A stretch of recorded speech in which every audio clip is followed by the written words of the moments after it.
Add Astro.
Let's ride!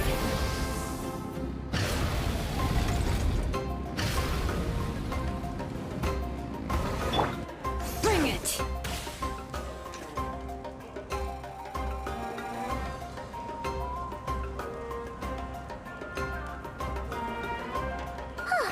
Hey, Anefa. Sorry to keep you waiting.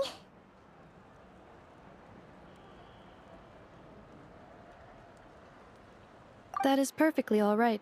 My data indicates clear skies in the coming days.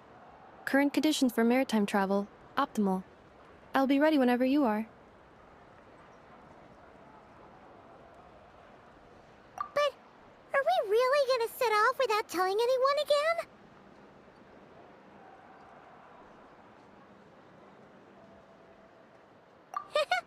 Funny you mention it. You'll never guess who Paimon saw on the way over.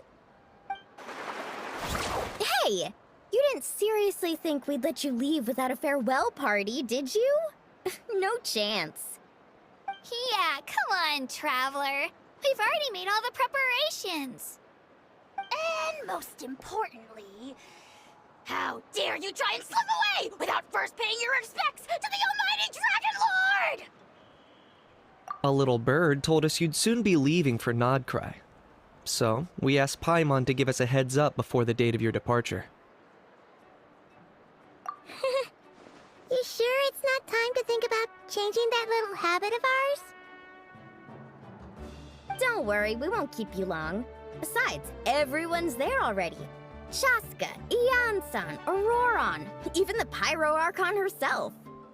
You're invited too, Anefa. Shilonen has a special gift for you. Accompaniment request accepted. Shilonen demonstrates excellent massage technique. My impression of her is exceedingly positive. Wait, so robots like massages too? Or is it just that Shilonen really knows how you're wired? Alright, enough with the chit-chat. Let's head to the venue. Woohoo! Party time!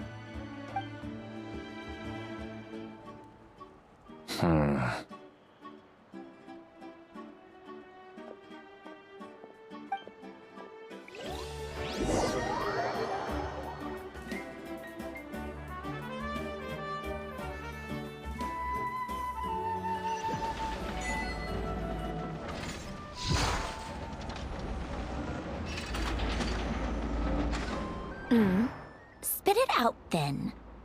They've set off. Just as my calculations projected. About time I met this variable in person.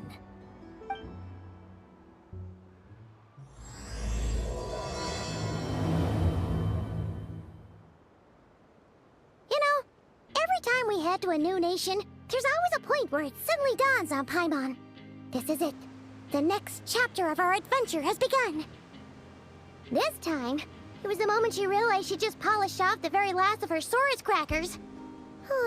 Should have stocked up better at the farewell party. In other words, Paimon has marked the geographic coordinates from 2 minutes and 40 seconds ago as the boundary between Natlan and Notcry. This deviates somewhat from the official coordinates stored in my database. Paimon meant more in terms of how it felt on a psychological level. Anyway, what about you, Traveler? When did it really sink in for you? Huh, that actually kind of makes sense. What about you, Anefa? Come to think of it, maybe we should be asking the other way around. So, when you came over to Natlan, what was the moment you felt like you'd left Nodcry? In that case, probably when my sensors could no longer detect the moon's power. The moon? You mean, that one we can all see in the sky? Negative. I was referring to... Here we are. Paimon, Traveler, we have arrived in Notcry. Oh, wow!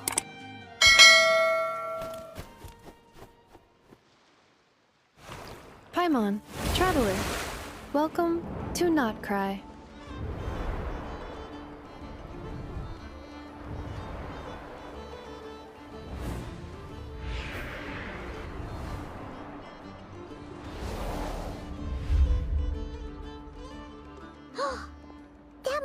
Splash Town up ahead!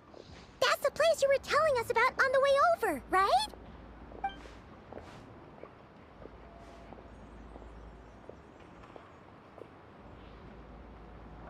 That is correct, Paimon.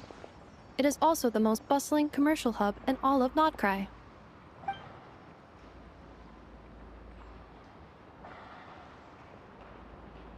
Oh, sounds like the perfect place to start trying out all the local specialties. Huh? Is something up, traveler? Paimon, this is where our spaceship landed when Ether and I first arrived in Teyvat. Huh? Are you sure? But how come you've never mentioned that before? Seems pretty important to Paimon. Well, because those memories are really hazy. All I remember is Ether waking me up and us leaving the ship. But just now, setting foot on this land, I felt something. The kind of power I sensed in those moments. Are you referring to Kuvaki? What now? The locals refer to it as Kuvaki. It is a unique elemental force found only in Notcry, or rather, a pure, primordial form of elemental energy. That is correct. Another similar concept I have found in my database is the primordial sea.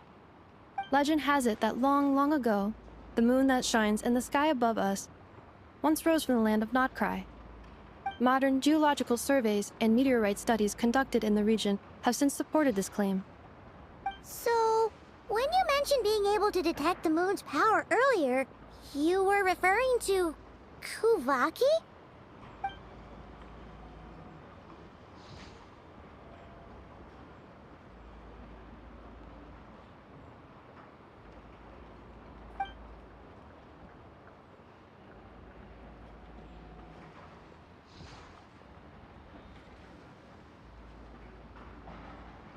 Wait, Traveler, you're saying we might actually find your spaceship here? Do you still remember where it landed? Notcry is surrounded by the ocean. In other words, it could have been anywhere along its coastline.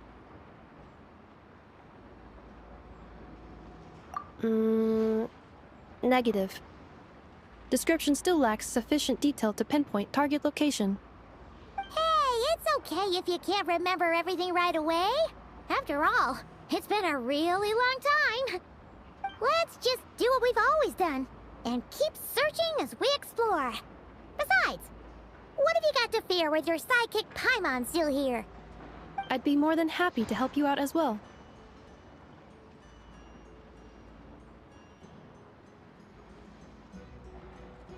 Our pleasure.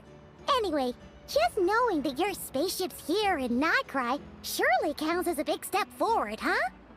Like we've crossed another boundary? Paimon couldn't have put it better herself. You sure are a quick learner, Inefa.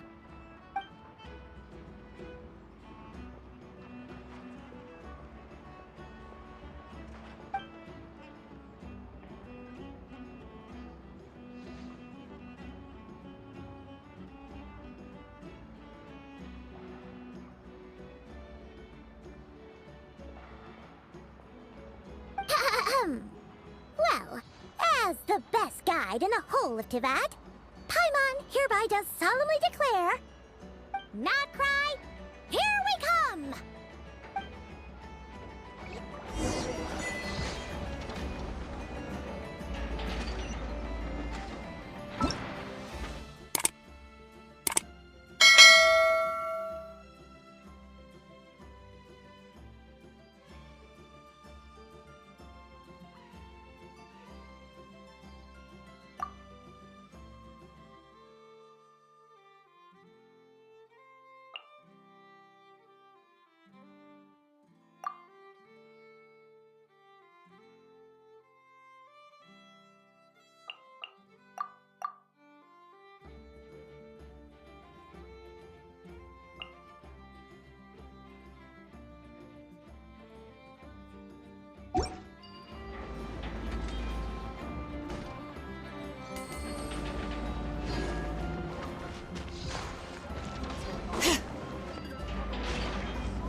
These should be worth something.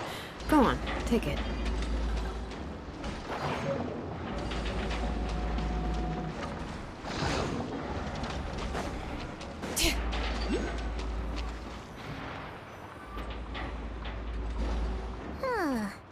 It just occurred to Paimon, if we were looking to put out a missing spaceship commission, or to learn more about Nodcry, wouldn't it make sense to drop by the Adventurers Guild?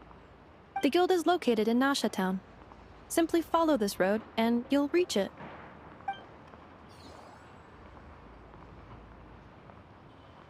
Huh? What into that is that? Looks kinda like a Sealy, floating around in the air like that. That is a Kuhenki, a species unique to the land of Nodcry. A Kuhenki? Does she have something to do with the moon, too?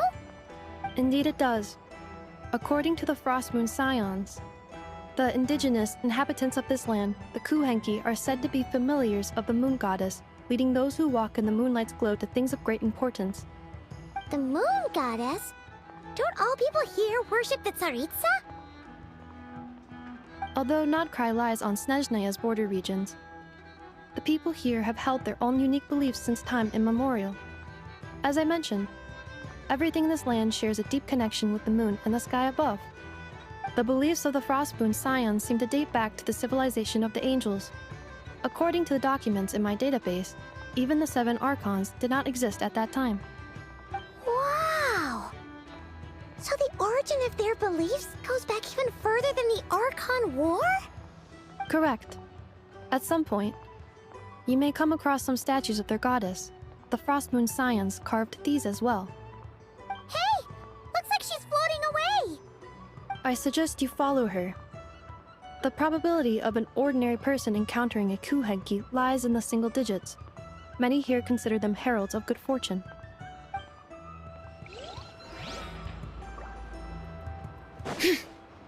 Try and stop me!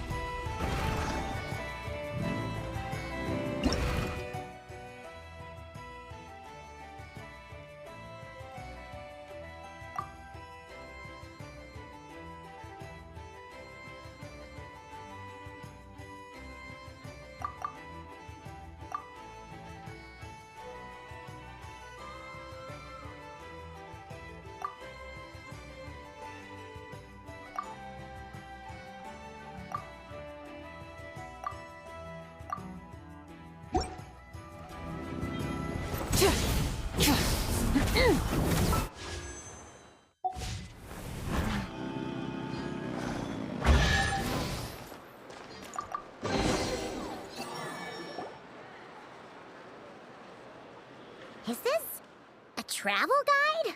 Huh. It actually led us to something useful.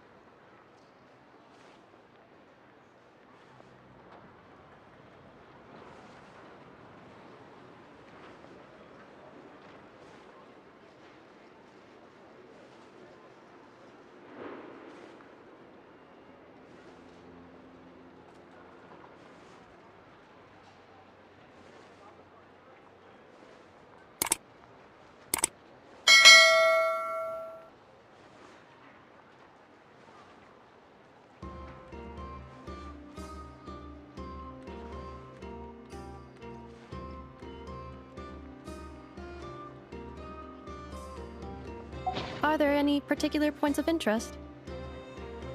Oh, it all looks pretty interesting to Paimon. If we have time, she'd love to see, pretty much everything. Recalibrating route.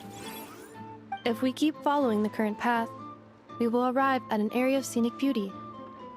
From there, we will be able to identify both the Adventurers Guild and several must-visit specialty stores. Yikes! Why is Paimon suddenly getting the feeling that if she doesn't step it up soon, enough is gonna put her out of a job?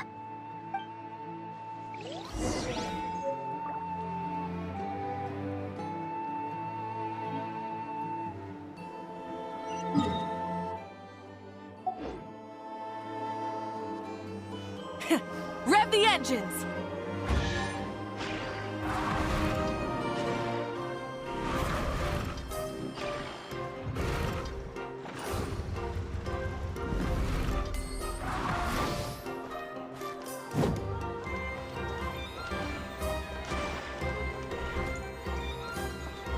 Full throttle!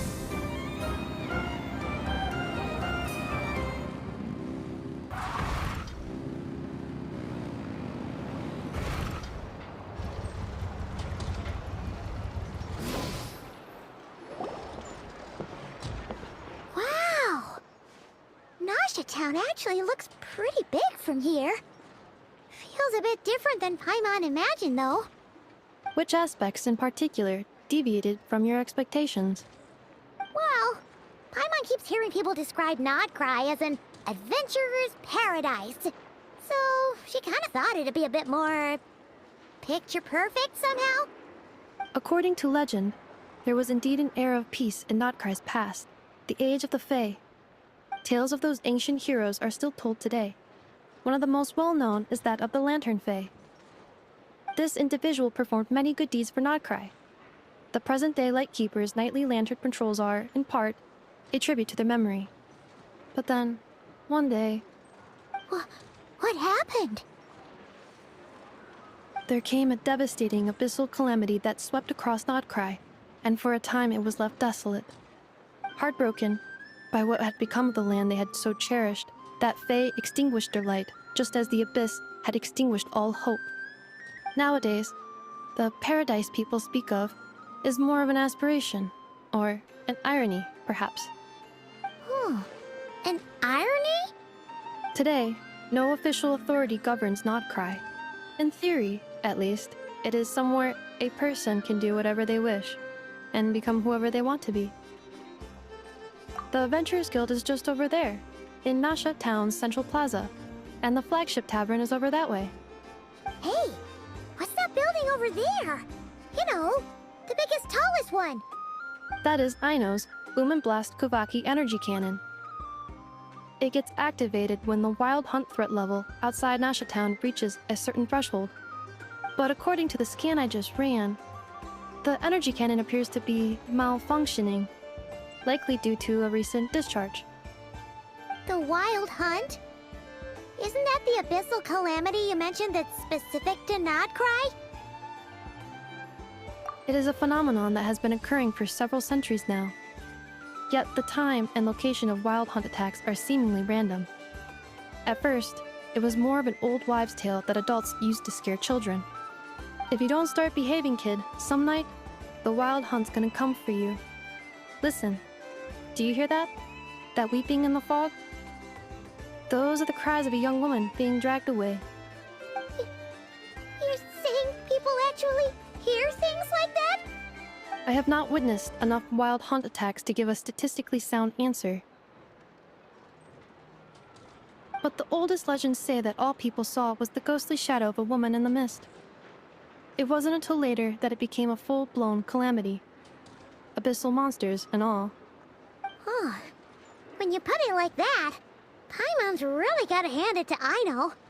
Not only did she repair you, but she's even built a giant cannon to keep the wild hunt at bay. Absolutely. Aino is very impressive indeed. Anyway, according to my schedule, it is time I took you over to the flagship. Oh, sure. After all, we shouldn't keep Barca waiting. Well, Paimon's not sure if he'll actually show up at the bar this early.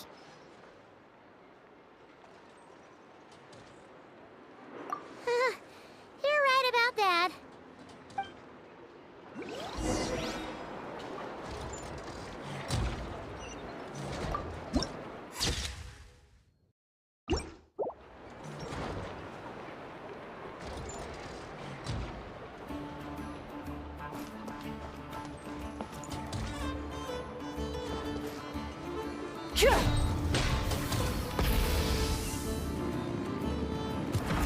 Huh.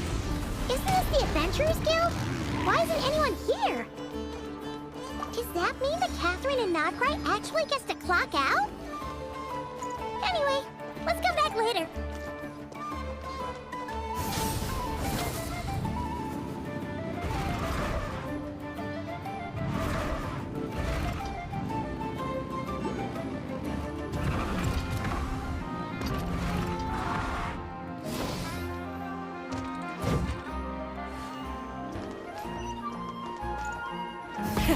Rev the engines!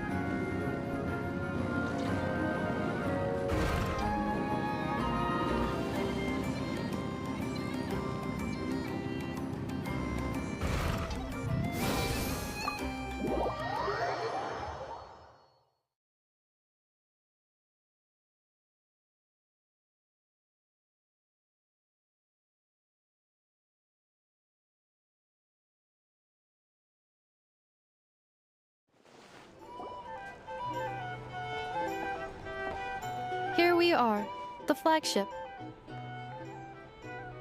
Varka told us to meet him here in his letter, right? Let's see.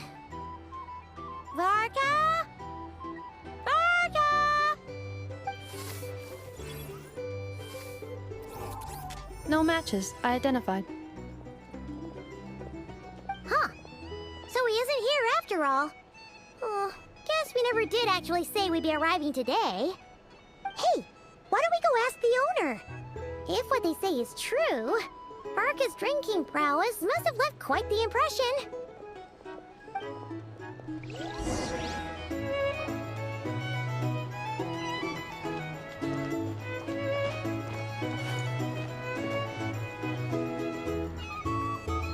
Huh? Well, well. If it isn't the ineffable Inefa. Hello there, Demyon. You know each other? Of course! Inefa's a regular here at the flagship. So, robots are into booze too? Not at all. The energy conversion efficiency of alcoholic drinks is very low, and most of them are full of impurities. Still, I can affirm that your berries and fried meat deserve a solid 9.12 out of 10. It has Aino's approval too. Funny that you should mention that. While you were away in Natlan, Varka would come in here every day to pick up a serving of berries and fried meat for Aino. Aww. He must have been worried sick that she wasn't eating properly on account of being so hung up about Inefa being gone. Actually it's 'cause Varka found out that Aino went wild after Inefa left, gorging herself on snacks she normally couldn't get her hands on. So it was more worry that she wasn't getting a balanced diet. I think I might have just put my foot in it. Anyway, since you're back from Natlan, these two must be the ones Varka mentioned. The Traveler and Paimon, yes? Yep, that's us. So, from the sounds of it, you must be a close friend of Varka's too. Varka? Goes without saying. After all, he's the only one around here who's ever managed to stay standing after 10 rounds of the roulette special. Paimon can't believe he's made such a name for himself. Though, guess it's hardly surprising how.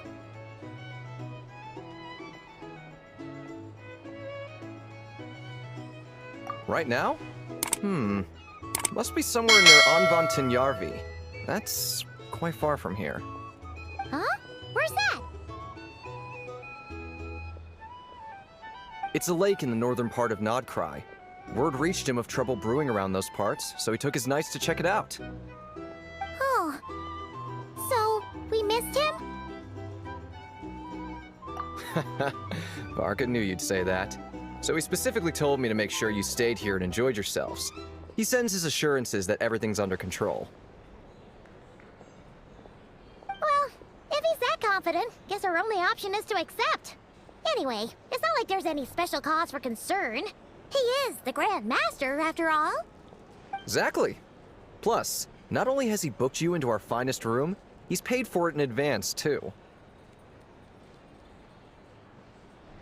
Whoa! That's so generous of him! We might not have met yet, but Paimon's got a feeling that we'll get along with Varka like a house on fire. Oh, and by the way, he also asked me to serve up a portion of berries and fried meat for Inefa. That was prepaid as well. Thank you. No, thank you. I'm the one who should be grateful for your business. Traveler, Paimon, why don't you go ahead and drop off your luggage? I can use this time to go pick up some components that Aino asked me to bring back. Sure thing. Besides, now that we've got ourselves a map, once we're done unpacking, we We might as well go for a stroll ourselves. Why don't we meet up again later? Oh. So you no longer require navigational assistance? No worries, we should be fine. We've got a rough idea of our way around town, so Paimon's reasonably confident we shouldn't get too lost. Thank you. This translates into an approximate time saving of 30%, meaning I will be able to see Aino about 45 minutes earlier than previously projected. Oh, right. You must miss her a lot, too. In that case, we better get a move on.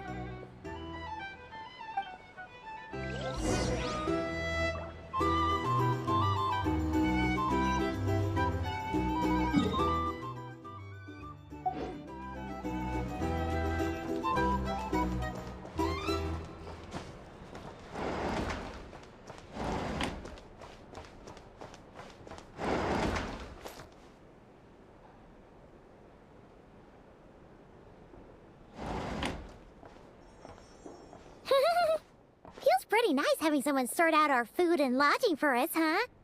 But is this really the flagship's best room? It's pretty big, make no mistake, but it looks a little worn out, right? Though, to be perfectly honest, that feels right at home with everything else we've seen of Nasha Town. You mean it's got something to do with Nodcry's history? Oh, that makes sense. But what exactly was this calamity?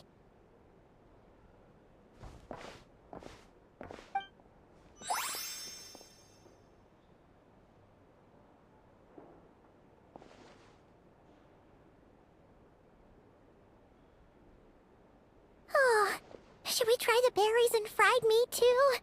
Paimon's getting hungrier and hungrier every time someone mentions it. Oh, sorry about that. Paimon wasn't watching where she was going. Please, there's no need to apologize. If anything, I'm the one who should be sorry. Clearly, I shouldn't have gotten lost in my thoughts in the middle of a hallway. Wait a sec. Are you staying in the room next to ours? Ah, quite the perceptive one, I see. First things first, allow me to introduce myself. My name is Kirill Chudamirovich Flintz, but please, just call me Flintz. Whoa, that's an impressively long name for sure. Ah, is that so? Names like mine ought to have been fairly common in Snezhnaya, at least in the past. Would I be correct then to assume that the two of you are travelers in this land? Yep, you sure would be. Paimon is Paimon, and this is the Traveler. We've been to a bunch of nations already, but we only just arrived in Nodcry today.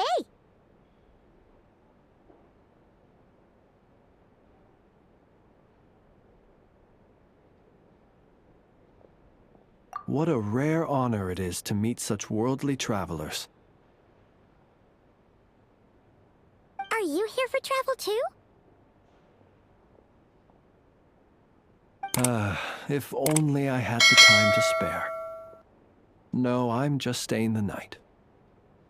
Oh, so you're here for business? That's certainly one way to put it. I'm a Ratnik of Nodcry, normally stationed near the burial grounds to the north. My sole cause for being here today was to repair this lantern of mine.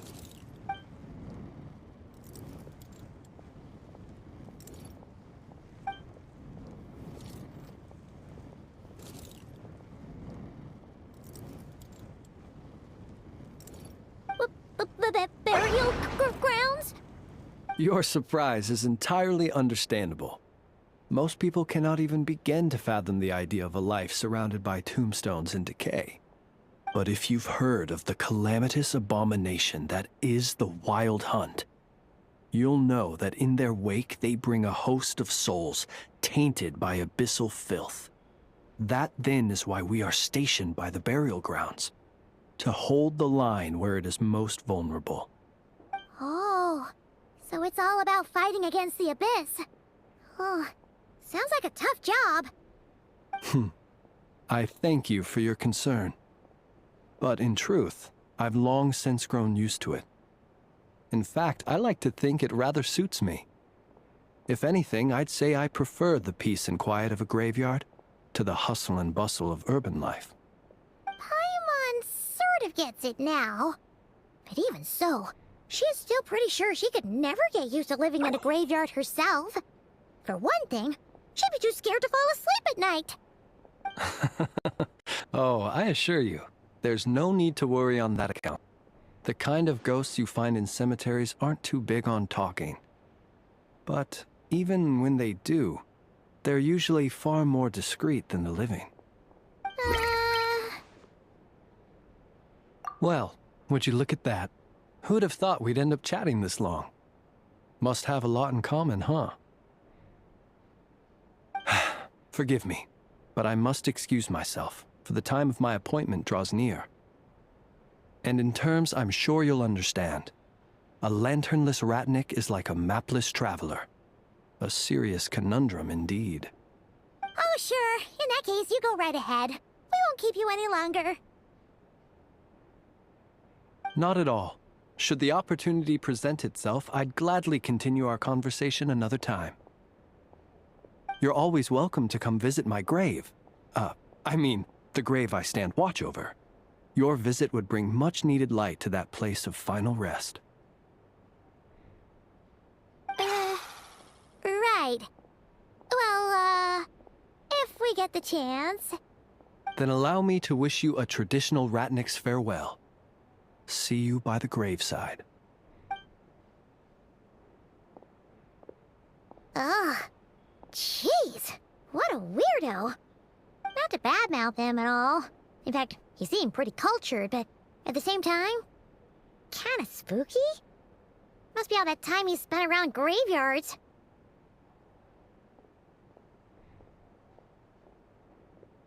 His lantern? No, not really. You mean, 'cause it was broken? Huh. Guess you've always had a nose for stuff like this. If you're worried, you can always ask him the next time we cross paths. Hey, don't you start spouting all that weird stuff too. It's so noisy here. Back in my day, we'd...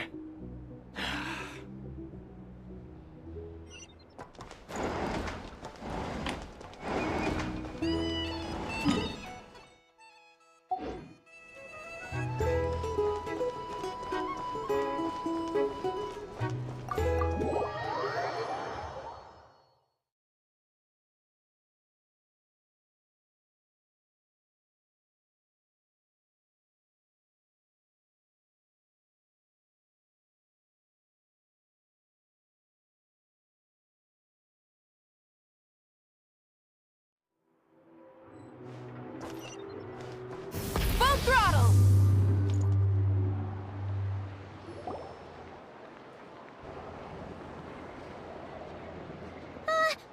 Paimon almost forgot something super important.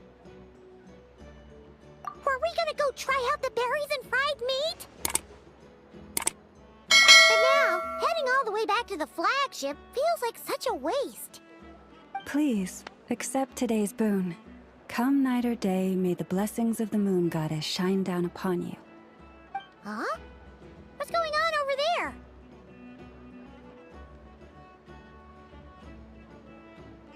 Wait, free food? Wow, the people here are so nice! Quick, let's grab some too. Paimon's super curious what their food tastes like. Moonlight illuminates the path before you, travelers from afar. Huh? How'd you know we were travelers? Just now were a song the birds in the sky, singing of your wanderings. You are no ordinary guests, it seems. The birds and the... what now? Forgive me. I should not have laid the words of others out as a welcome mat for our very first meeting. You, too, must be wondering who I am. I am Lauma, moon chanter of the Frost Moon's Scions. Please, as do our followers and other passers-by, accept today's boon. Happy to oblige. Paimon's name is Paimon, and this here is the Traveler. Thanks so much for sharing your yummy food with us. We'll take one each.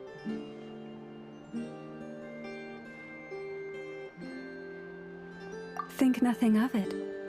These fruits were the finest we found, delicacies gathered in the wake of the morning dew. It is my hope that partaking of them may lift your spirits to heights anew. The finest you found? Wow! That sure is kind of you, but wouldn't you want to keep those for yourselves? The first fruit of the harvest must be placed upon the moonlight altar, not as an offering to the gods, but as a spark for lost hunters. For it is the blade of the starving that darkness most easily corrupts. As perhaps you have already heard, we Frost Moon Scions revere and worship the Moon Goddess. We believe that together, virtue and compassion are the shining light that will lead us all out of the long, dark night. And now, with tides of haughty Fatui swarming into Nodcry, driven by greed and greed alone, more than ever before, we must all unite under the banner of virtue. Huh! Look who it is again. Those unsufferably kind-hearted Frost Moon Scions. Got enough for us too? That's right! 2 servings each! We're starving over here! The Fatui! After what you've been doing to our sacred statues, how dare you even show your faces? Wilhelmina, bestow today's boon upon our guests. You hear that? No slacking now. We'll have the very best you got. But, my lady, they... Please, you two, accept this meal. But remember this. Kindness is the first lantern left to guide those who stumble in ignorance. Come again? Let me finish. But should they still refuse to follow the moonlit path, then by our frosted blades shall we show them its shadow. You! Hey, look who it is. Tch, whatever. Just you wait. We'll be coming for you next. Huh? Where's the meat? Who wants to eat this garbage? Those stooges really are the worst.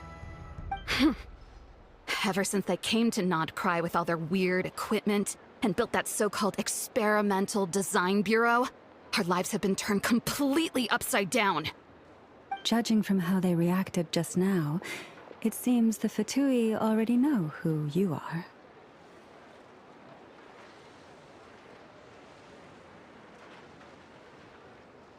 Well, we have gotten in their way in pretty much every nation we visited, so we're probably at the top of their blacklist by now.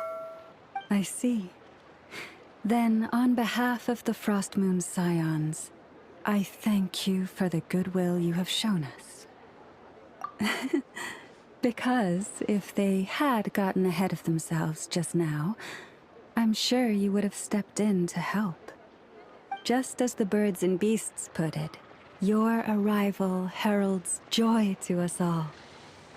Besides, for a weary traveler far from home, what better respite than to bathe in the moonlight? You will always be welcome at the Frost Moon Enclave, the place we call our home. May we meet again in the moon's gentle glow. These are delicious! So refreshingly fresh! Those 2 Fatui wouldn't know a good thing if it came up and bit them on the shoulder. Looks like Inefa isn't done with her shopping yet, and the Adventurers Guild is still empty. Where should we head next? Good idea! Wouldn't want to let the Kuhenki down, after all. Let's see... Okay. Paimon's got our route all figured out. So, all that's left to say is... don't fall behind! This is Nuts and Nuts. It's mostly a fruit shop, but there's a crafting bench too. This is the Speranza, one of the travel guide's recommended restaurants. All the waiters here are kids. This is the Vesnici Prolage Greenhouse. Apparently, their flowers are all made of metal, so they'll never wilt away.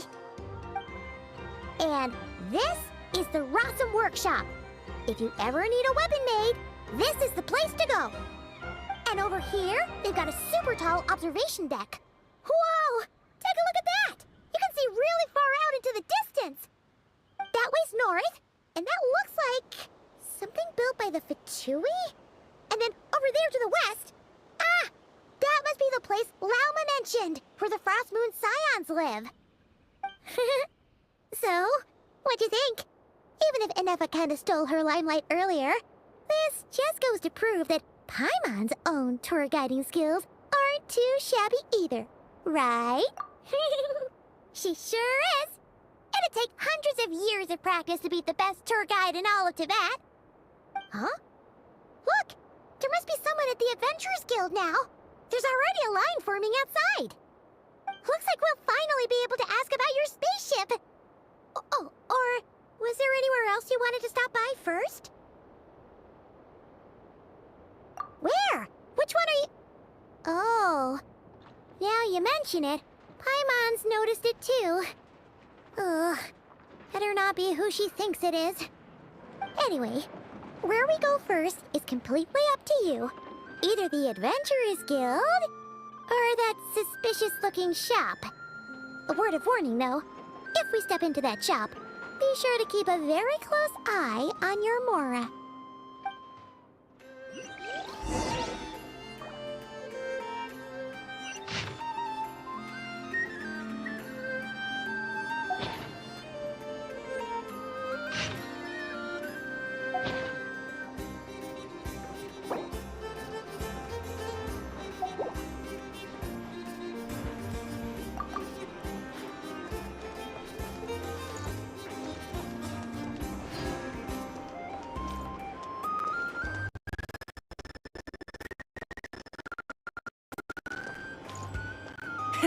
Rev the engines!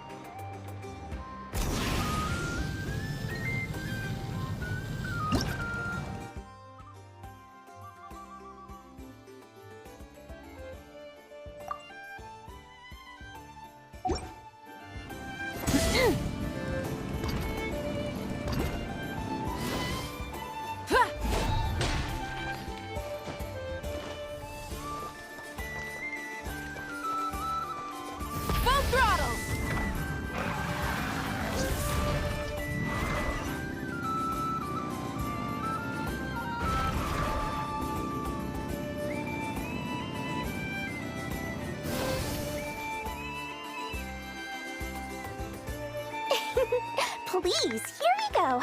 And if you ever need anything else, don't forget to make the great Lord Sangama Bay your first port of call. Oh dear. So it is the real deal.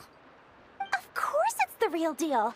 Everything you'll find here is 110% real, meaning every one of my deals is as real as a deal can... Wait a minute. Well, if it isn't my two most valued clients. And with no small thanks to your munificent patronage. Come. How could you just sneak into Not Cry like this without telling your dear Lord Sangama Bay? If I'd known earlier, I would have made an absolute pulled out all the stops to ensure that your boat ride over was as comfortable as humanly possible. Thank the Archons we didn't tell you. Oh, come now. You know as well as anyone how impeccably and conscientiously above board I am when it comes to doing business.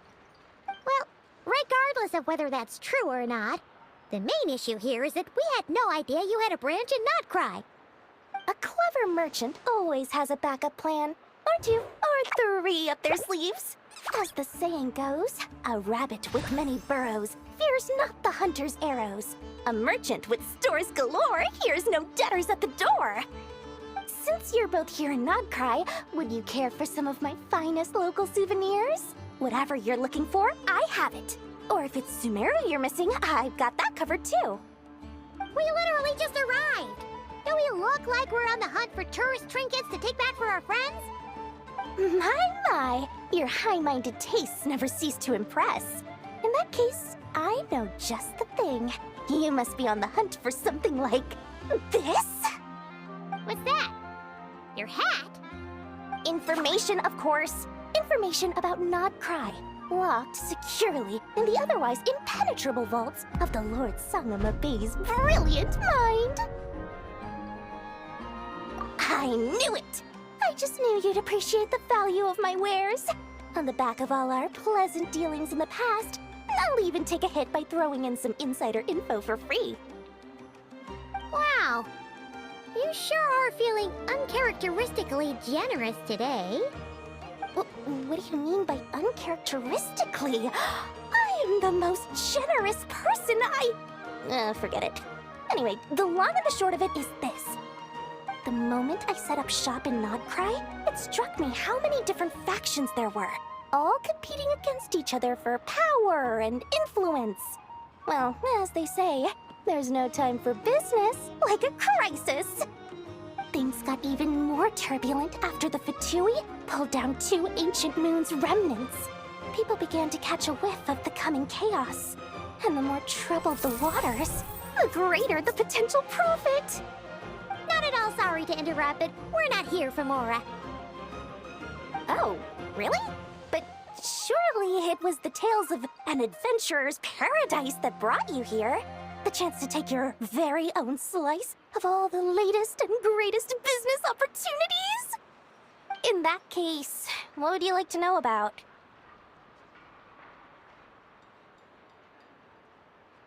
The Frost Moon Scions? You mean the people who believe in the moon goddess? They're not a bad bunch. It's just, well, they have such simple tastes. No luxuries, no indulgences, no nothing. Trying to earn a little more from that lot is like trying to squeeze blood from a stone. Still, things between them and the Fatui have gotten pretty tense. It's only a matter of time before the powder keg goes boom. And when that happens, that's when business will start to boom too. Oh, they're an organization set up to keep the locals safe.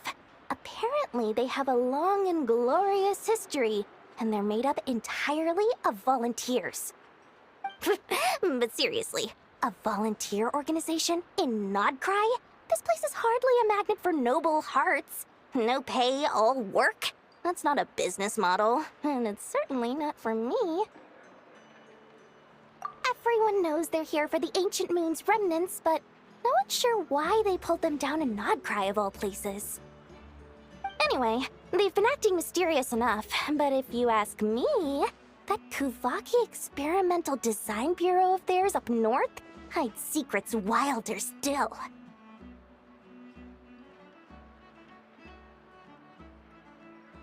That bunch of booze-loving monsters? Ugh, don't even get me started. As fellow Outlanders, I thought they'd be easy pickings, but somehow, every single one of our business negotiations wound up at the flagship. I've done plenty of deals with heavy drinkers before, but those guys? I never once made it to the contract signing before blacking out. I'm getting flashbacks of the hangovers just thinking about it.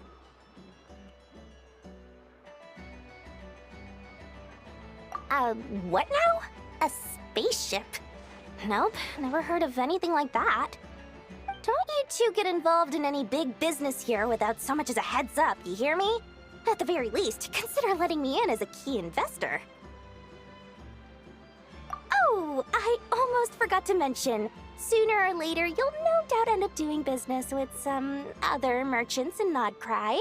And someone's bound to mention a place called the Curatorium of Secrets.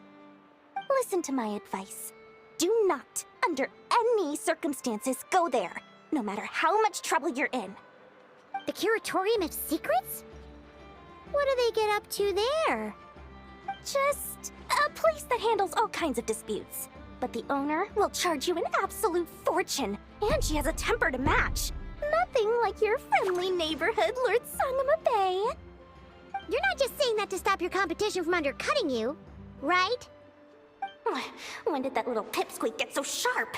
And after I gave them all that info for free just to win them over. What do you mean? Of course not. I'm only thinking about your wallets. I mean, on behalf of your wallets. You're really not convincing anyone, you know. All right. Business is a cutthroat business. I won't argue with that. But I'm not lying about that boss lady.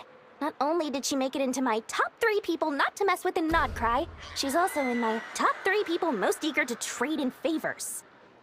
Seriously? It feels like you're just bad-mouthing your rival now. Fine. If you don't believe me, go see for yourselves. We might both be from Sumeru, but compared to hers, my conscience is so large, why, it could fill 3 whole palaces of Alcazar's array.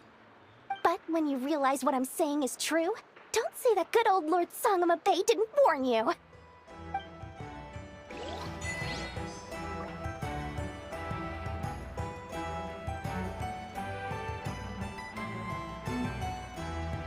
Anyway, don't be a stranger now. We might be in Nodcry, but don't forget, Dory's doors are always open for you.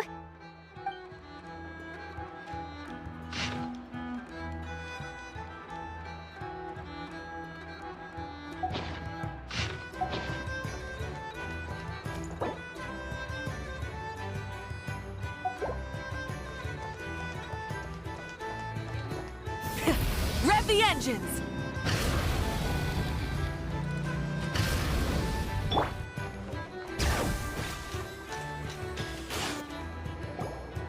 Lucky us! The line seems to be gone now. Come on, let's go say hi to Catherine.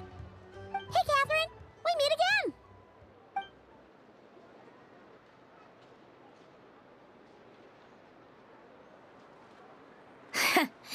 How ridiculous. Huh?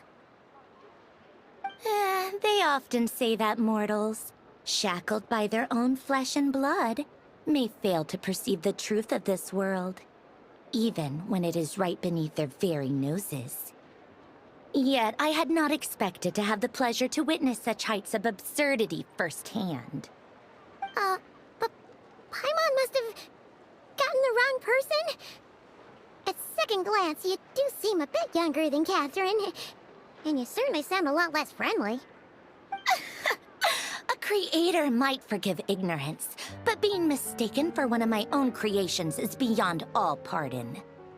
Look very closely, for standing before you is none other than Marionette, 7th of the Fatui Harbingers.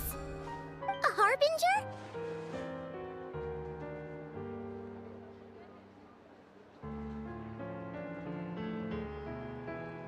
I told you already, I'm not Catherine. Just how obsessed are you with my machines?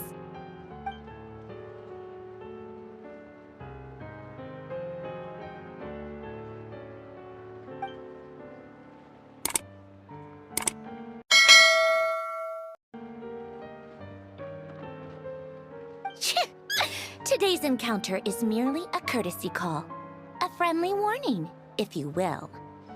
You interfered with my work once before, with that little robot. I let it slide.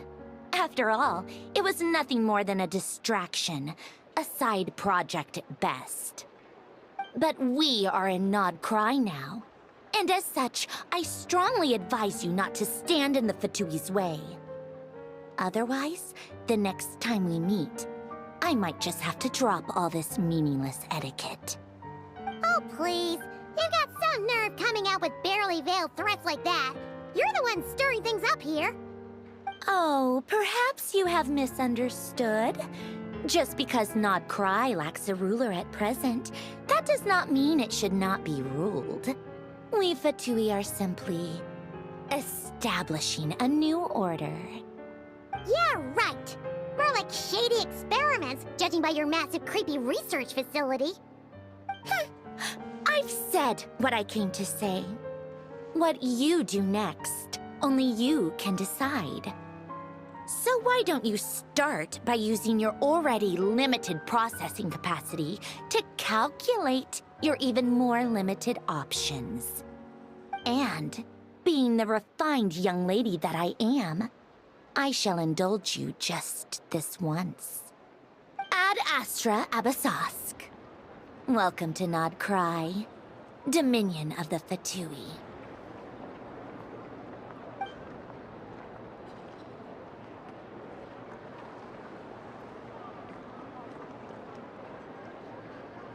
Ugh! Paimon's so mad right now! How can anyone so obviously evil be so annoyingly self-righteous? But if a Fatui Harbinger is here to greet us in person, that can only mean one thing. We'll have to be extra careful from here on out.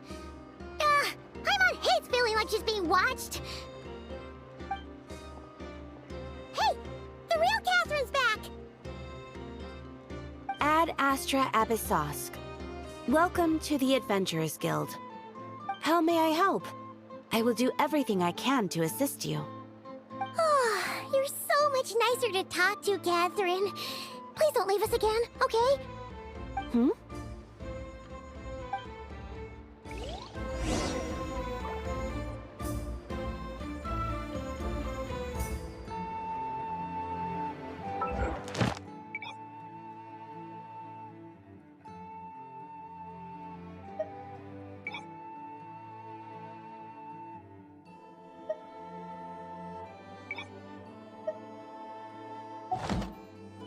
Ad Astra.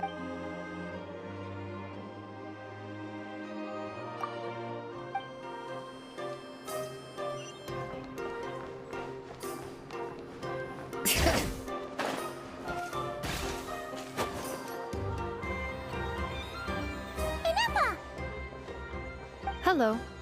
I was just about to start tracking your whereabouts. Did you manage to get everything Aino asked for? I did. What about you? Do you need me to navigate or introduce any more places around town? Not for now. We've seen most of it already. We probably need some time to process everything we've learned, though. Any progress with the spaceship? No. Catherine came back just now, so we asked her, but even she hasn't heard a thing. One possible explanation is the vast stretch of time that has elapsed. Additionally, given the limited resources available on Nodcry, it is entirely plausible that the wreck was scrapped for parts, or even mistaken for a pile of broken machinery. Aww.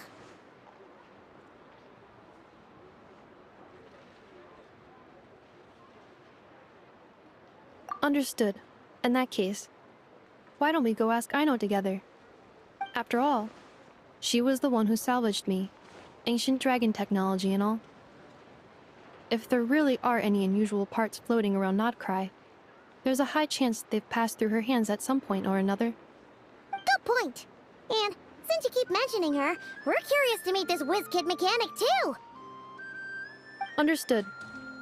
Then I'll handle navigation as before. ETA at the Clink Clink Krumkake craft shop. 34 minutes ahead of schedule.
Try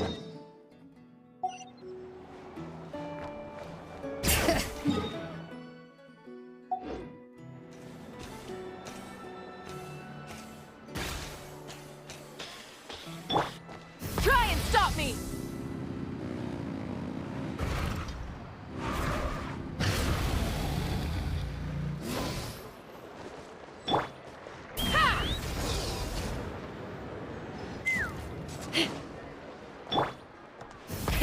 Rev the engines!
The tides of Kuvaki affect everything in Nodcry.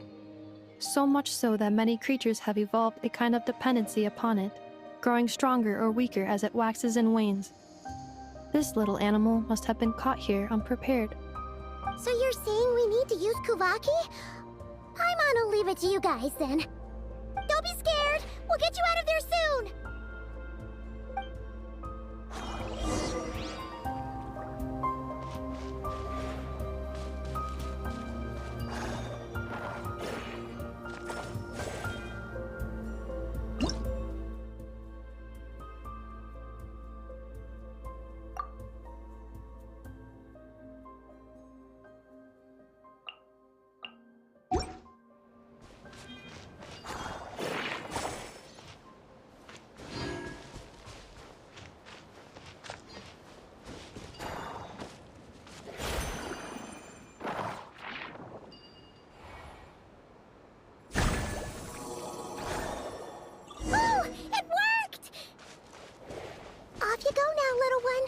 Don't go getting yourself caught again! Dang it!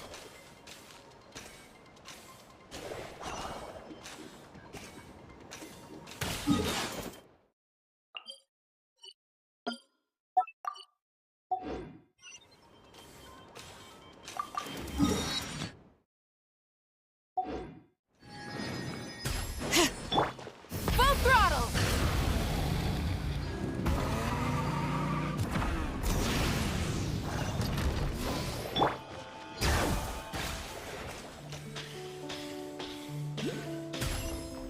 Yep.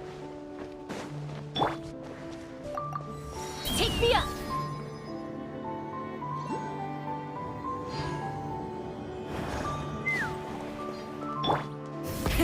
Rev the engines.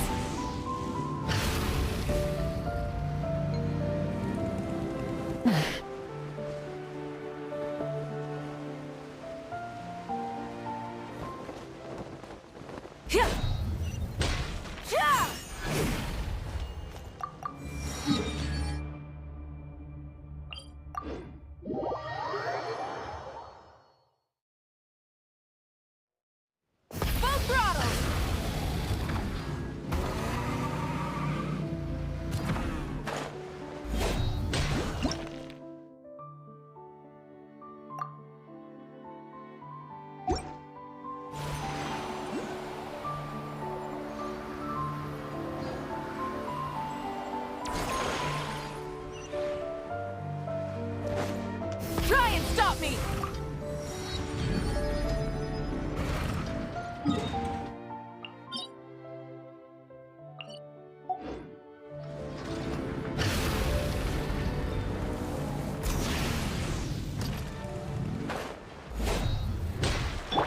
Let's fly!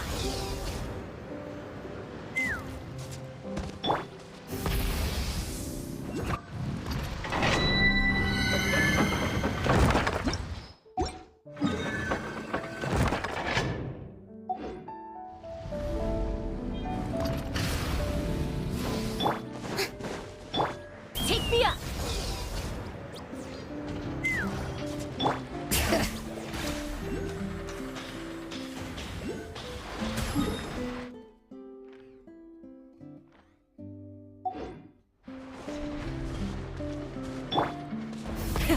Rev the engines!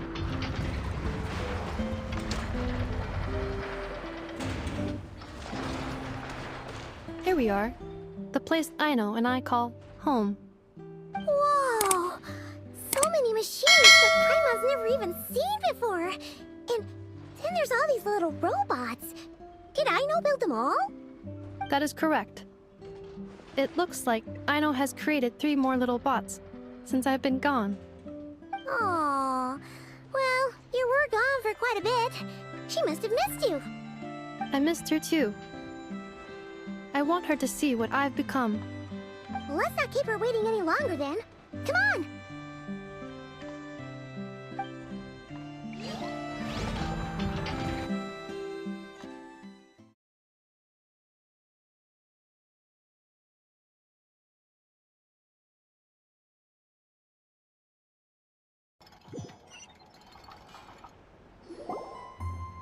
Aino, I'm back.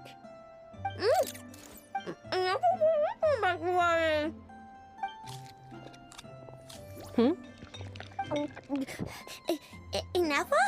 You're back significantly earlier than I expected. Like, a whole 30 minutes at least. Everything went very smoothly, which saved me quite a bit of time, so I...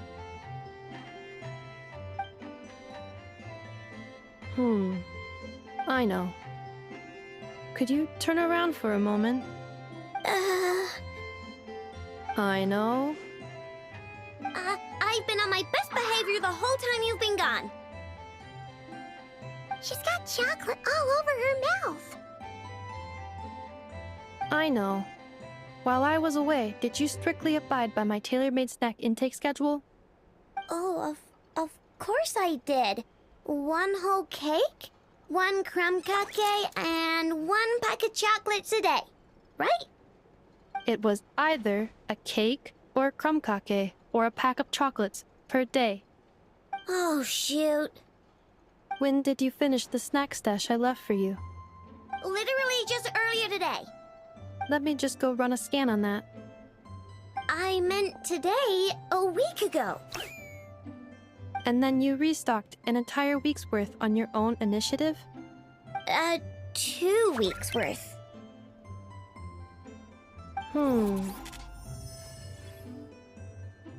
Why does Paimon feel like the roles in this household are pretty much the opposite of what she imagined? Calculation complete. Aino's recommended snack calorie intake for the next 4 weeks. 0. No fair! You're a meanie, Nefa. This is what happens when you break an agreement. Oh, come on! Don't do this to me! I only ate a teeny bit extra every day. Just a teensy-weensy bit extra. That is objectively not a teensy bit extra. Oh, seriously? If you'd only arrived half an hour later, I would have had everything cleaned up and you wouldn't have noticed a thing.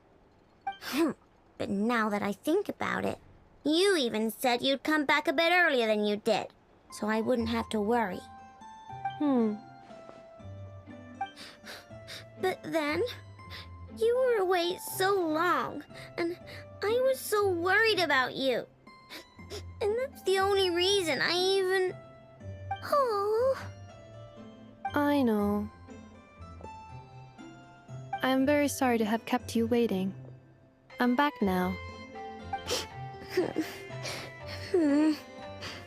Welcome home. Oh. So, will I be able to keep eating snacks as usual now? Negative. Aww. Okay. Well, given that I am later than I initially projected, I'll let it slide. But just this once. Thanks, Inefa! You're the best! I know. Allow me to introduce.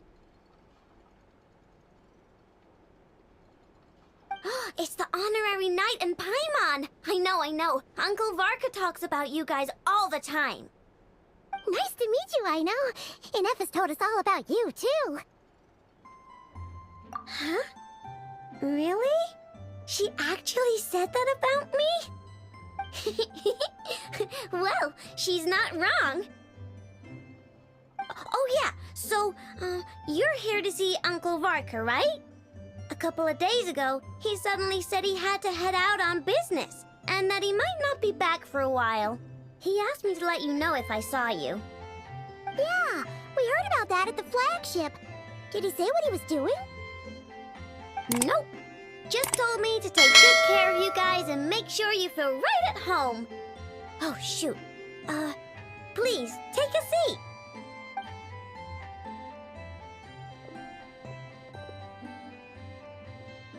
Do either of you need my help with anything? Anything at all?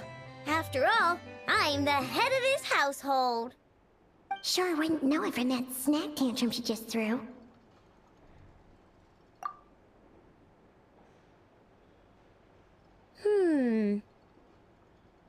A spaceship, huh? From outside to that? Exactly. So, ring any bells?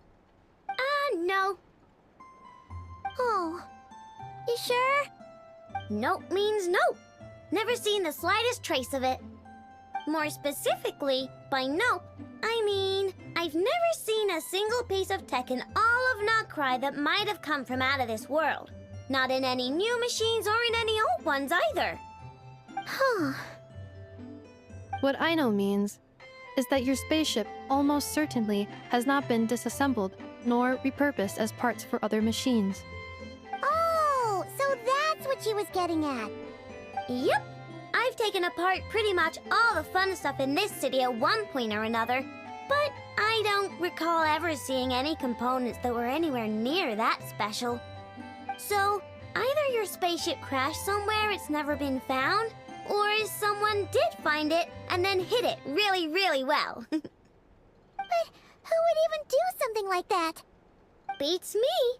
Maybe someone who thought they could stash it away for a rainy day. Just like how I sometimes hide snacks in the...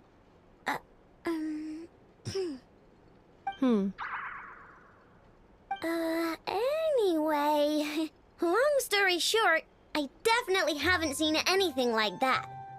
Besides, sounds like it would practically be ancient history by now. If anyone still has any leads on what really happened, it'd be the Frost Moon Scions. The Frost Moon Scions? Huh? Haven't heard of them yet? Didn't Inefa tell you about their rituals? There wasn't enough time to delve deeper into their history and traditions. What kind of rituals are we talking about? I've never actually seen them myself. Just heard bits and pieces here and there. They say that each of their moon chanters has had access to an ancient relic that lets them see the true past. Not sure exactly how it's meant to work. I can't get my head around anything that can't be explained by either machines or science. And to tell you the truth, I don't like it much either. Looks like we'll have to try our luck with the Frost Moon Scions. Aw, leaving so soon? Sure you don't want to hang out a little longer? It's getting late, I know, and these two still need to head over to Hisi Island. It would not be convenient for them to linger much longer. Aww. Alright then. Don't worry. We'll be sure to drop in on you as often as we can. Really? You promise? Sounds like my type of visitors. You're welcome anytime. I'll be staying to look after Aino today, so I won't be going with you. Hey, don't sweat it. We'll find our way just fine. I'm glad to hear that. Also, I must admit, I have very much missed the charging bed that Aino made for me. Oh, are you here to play with me? My name's Aino, and I'm an inventor. Me and Anefa live together. I could probably eat all the cakes and cookies in the world because I love them so much. But my favorite kind of all is lacquerberry crumb cake. Come visit my Clink Clank Crumb Cake craft shop whenever you want. Anyway, that's me. What about you? Tell me something about you, then we'll be friends.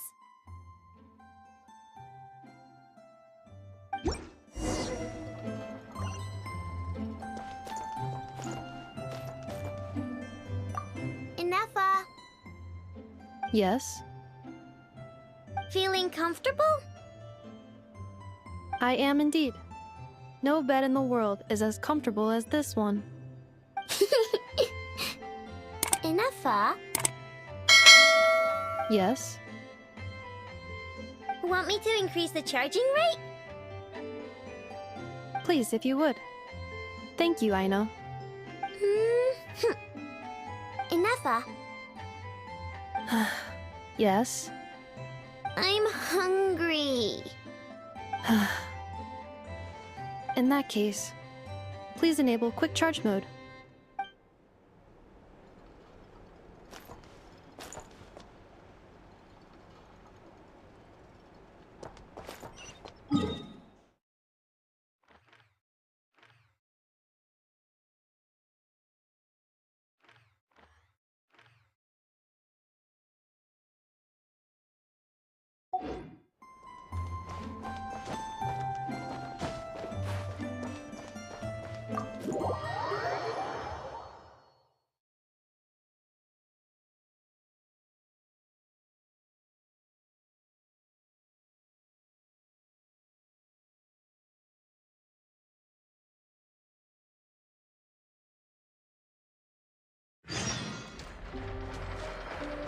Full throttle!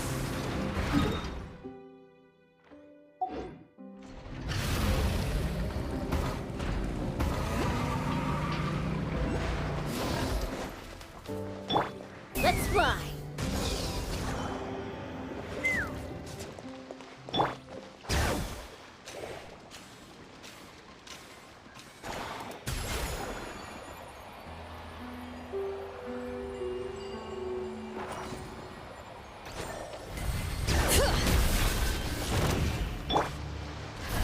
Light it up! Strike a pose! Strike them down!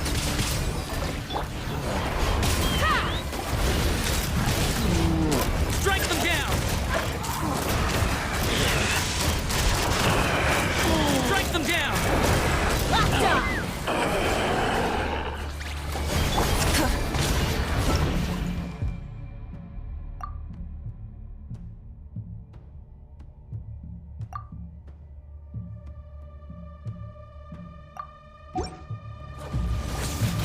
I stand against the long night and purge the darkness!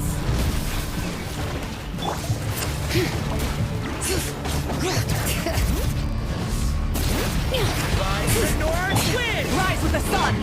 Shower me with praise. Strike them down! Let's fly. Locked I on. stand against the long night and purge the darkness! Burn it down! Yoo-hoo! Bring it!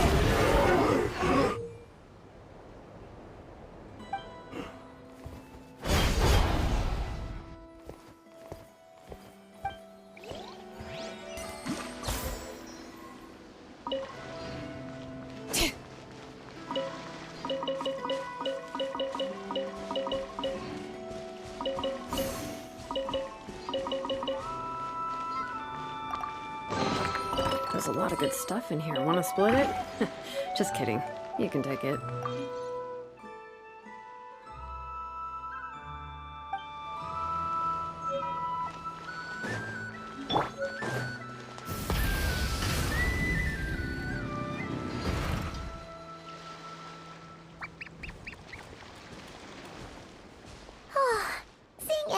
Aino reunited like that sure was heartwarming.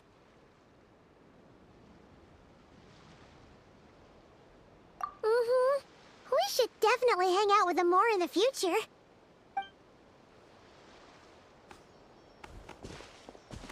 Speaking of homes, we must already be close to where the Frost Moon Scions live. The vibe here feels different, just like the scenery.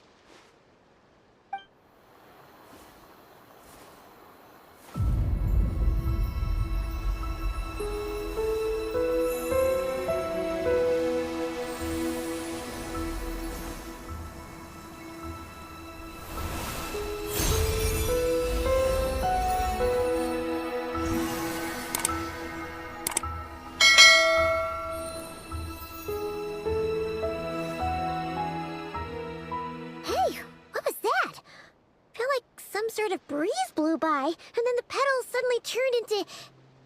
Huh? Is that a Kuhenki? She looks different from the ones we saw before. Hey there! What's your name? Huh. Doesn't seem able to speak.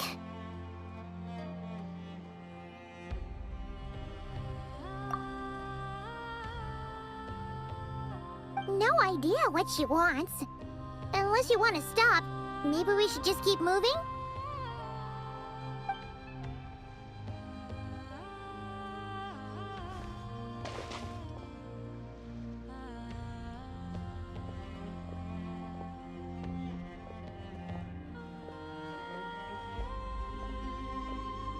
She's following us!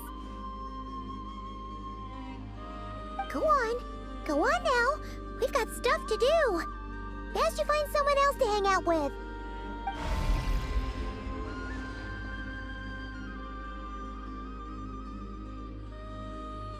Hey! Don't make it sound like Paimon's some kind of meanie. Paimon had no idea what she wanted, okay? Ugh. Anyway, next time Paimon sees her, Paimon promises she'll be nicer. Seeing as we're on our way over to meet Lauma anyway, we can ask her about it while we're there.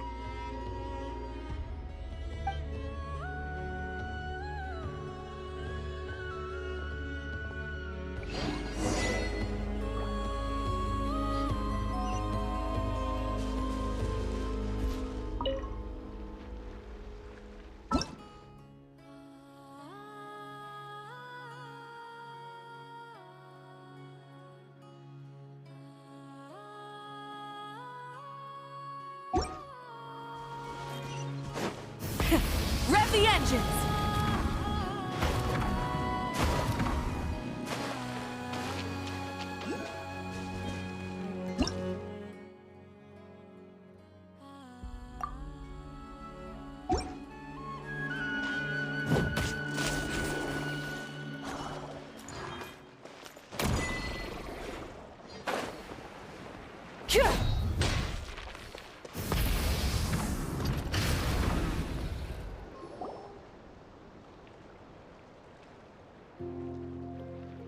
Huh?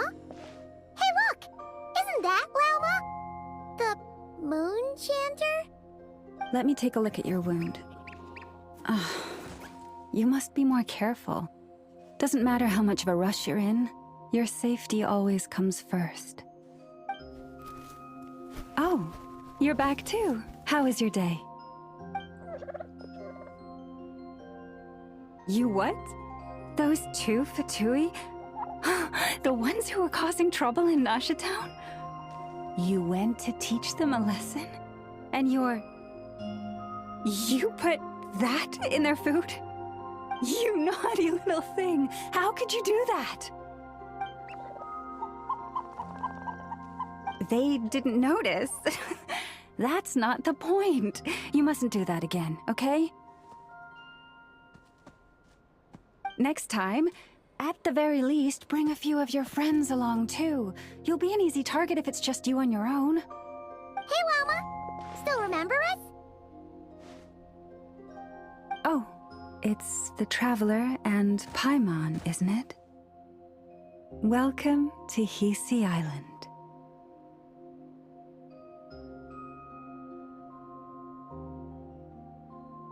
Not at all. Those who come with kindness in their hearts are always welcome with the Frost Moon Scions. Were you just talking to those animals? I was indeed. The Frost Moon Scion's bloodline is unique, for throughout our history, there have been many among us who could communicate with all living things. What was that? Oh, is that so? She says she was trapped in a plant earlier, and that you are the ones who rescued her. She wants me to thank you on her behalf. Oh, it was nothing. Barely lifted a finger. If you both are free, why don't you join us at the Frost Moon Enclave for dinner? Consider it a small token of thanks for your kindness. We'd love to! And actually, we had something we wanted to ask you anyway.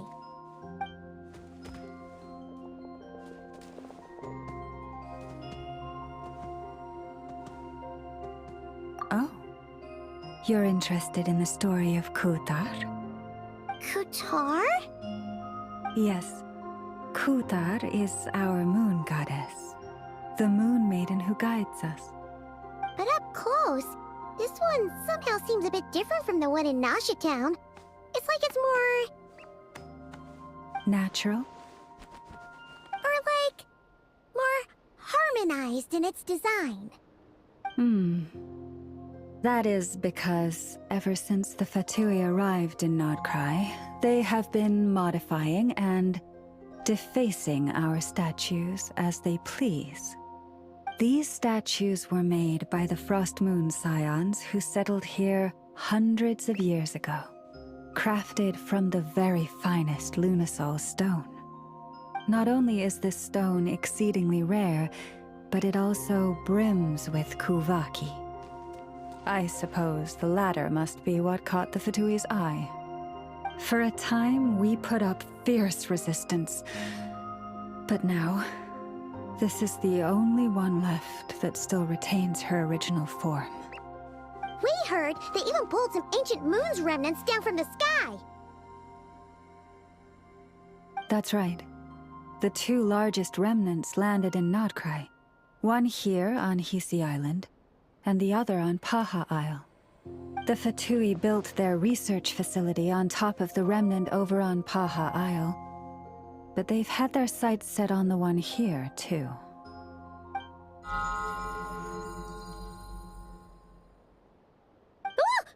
Oh! It's that little Kuhenki again! Surely that can't be. Hey! We've been wondering what was up with it, too. It just appeared out of some petals and hasn't stopped following us since. No, that is no ordinary Kuhenki. These we name Luonnotar, beings born from the moon goddess's blessing. Can you understand what it's saying? We honestly haven't got the slightest idea why it's been following us. I'm afraid not. I cannot fathom its thinking any better than you can. Sometimes a long time must elapse before the moon goddess's blessings turn into Luonnotar. Perhaps you two were simply there to witness that transformation. Oh, maybe. Legend has it that the Luonnotar bring good fortune. Given that it seems to have taken a liking to you both, why don't you let it come along with you? Really? Then you can start by helping us find some more treasure chests along the way. Capiche?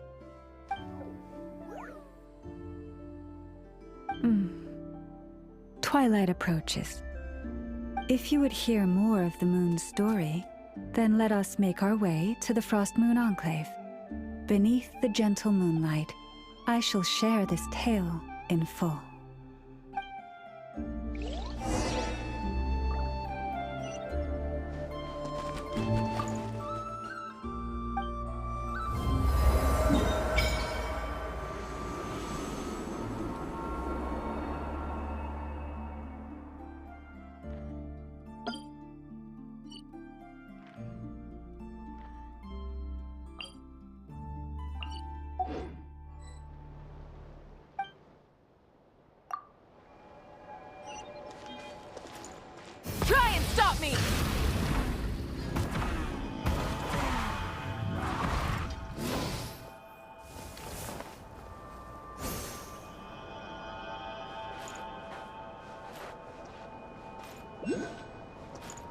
Rise with the sun!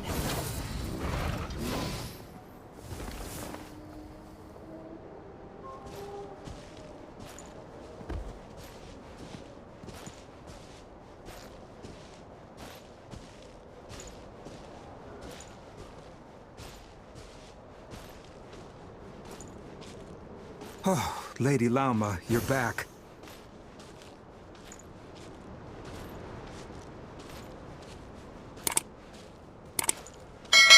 Come day or night, may the blessings of the Moon Goddess shine down upon you.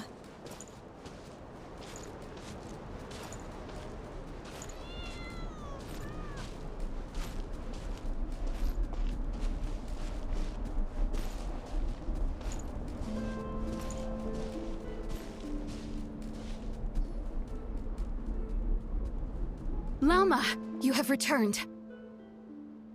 Wilhelmina, this is the Traveler and Paimon. Kindly arrange for 2 additional dinner settings for our honored guests. Of course, my lady. Wow! Everyone along the way here pretty much saluted you. Are you, like, super important around here? I am but a moon chanter, one entrusted to convey the moon goddess's will. Nothing more. She's just being modest. The Moon Chanter holds the highest rank among us Frost Moon Scions. Lauma is our leader. Wilhelmina? I know. I'll send word to the kitchen. 2 meals coming up. Whoa!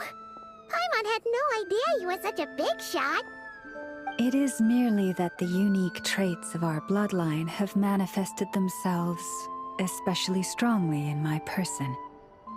That is no accomplishment of my own. Please, follow me this way.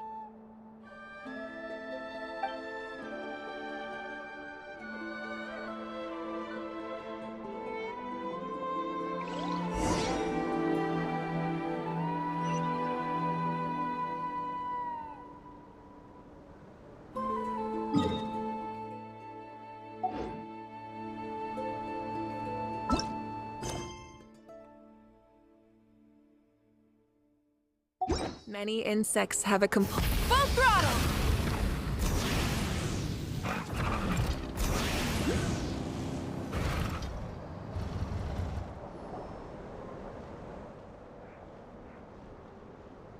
Even to this day, I am still trying to piece together the many fragments of our past.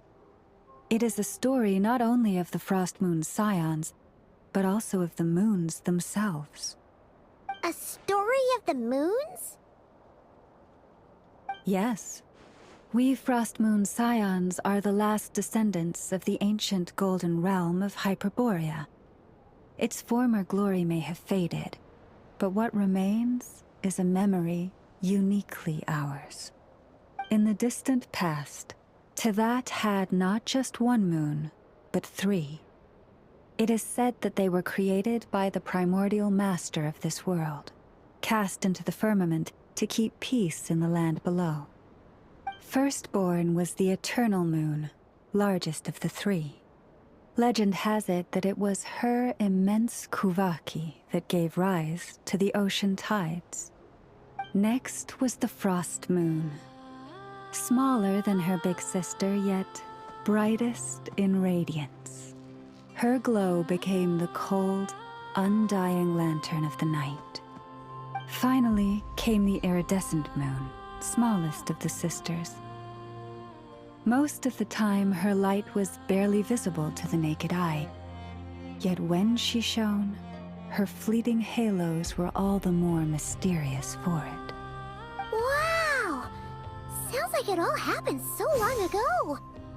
So, what happened to them afterwards? Afterwards, well, as you have seen, the 3 moon goddesses perished. This happened in a war triggered by the Descenders, and of the 3 lunar husks, only the frost moon survived unbroken, while the others were shattered to pieces. Oh, so that's why there were ancient moon's remnants in the sky. Yes. It is also said that when the moons shattered, most of their fragments rained down upon this land like stardust. That is why Nodcry is blessed with such an abundance of Kuvaki. As for the remnant that the Fatui recently pulled down, that belonged to the Eternal Moon. Wait a sec. But you just said that 2 of the moons were shattered, so where are the remnants of the iridescent moon? The iridescent moon's remnants were never found. What happened to her after the war remains a mystery. Some say she vanished in an instant, while others believe that her remnants are simply too delicate to leave a trace.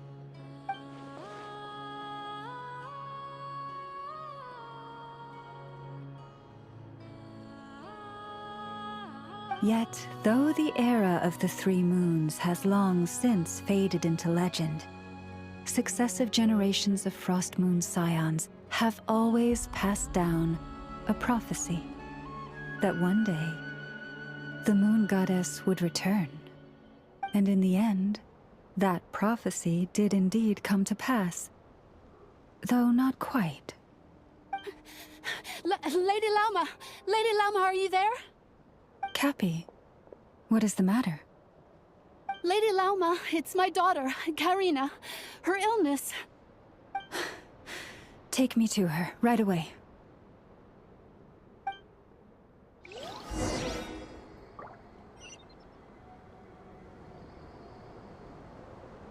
Rev the engines!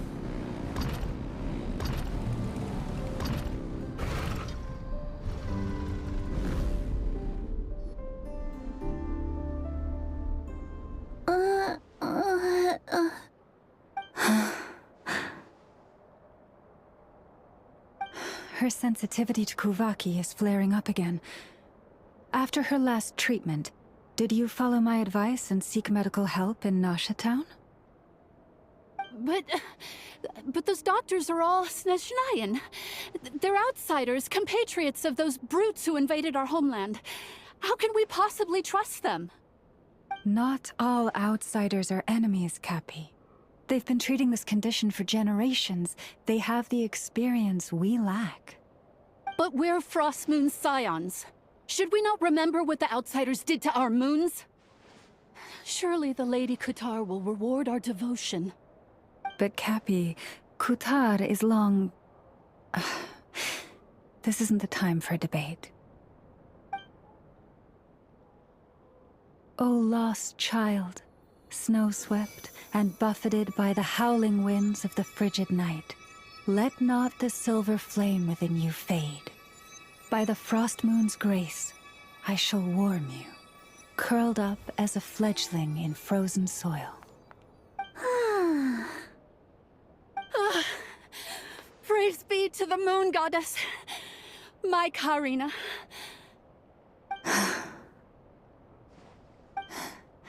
Remember, she must take powdered laka berries daily. It will ease her symptoms.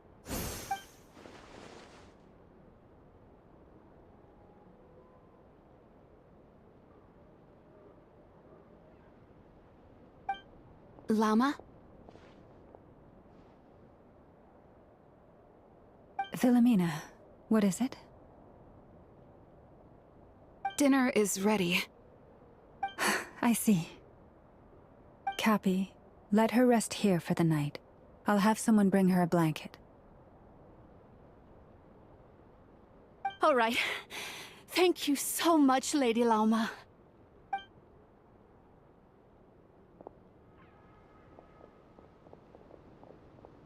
Will she be all right?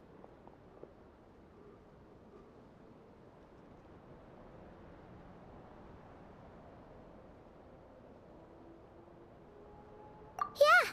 If there's anything at all we can do, please don't hesitate to ask. Thank you for your kindness. For now, though, Karina should be fine. She'll be feeling a lot better tomorrow.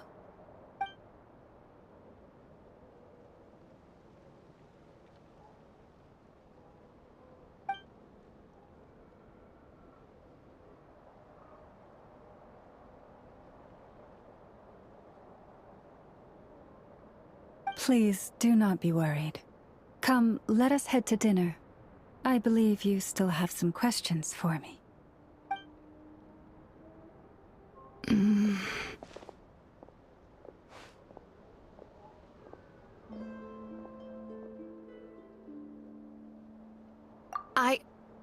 Oh, sorry. Yes, I'll be coming too. I was just thinking about something. Oh? Lauma makes such an unshakable moon chanter. Calm, capable, someone we can count on. Deep down, though, I know she's been quietly carrying the burden for the rest of us. Traveler, Paimon. Believe me when I say that as a fellow Frostmoon Scion, I do worry about Lauma. It's just that sometimes it's hard to say it to her face. Could I ask you to look out for her? I can tell she really trusts you. Thank you. It means a lot. Sometimes I really admire her strength. But at the same time, I can't help feeling powerless myself.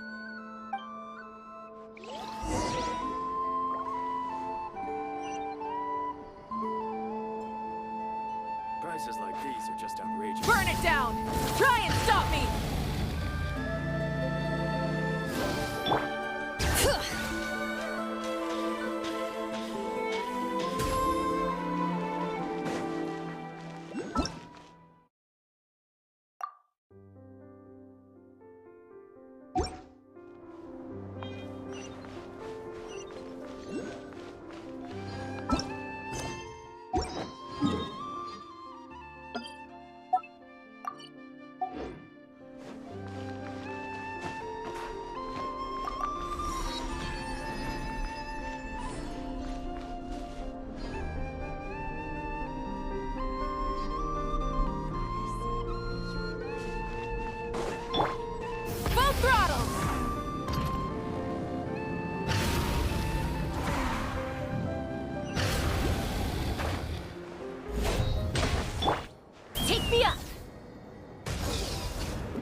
Rev the engines!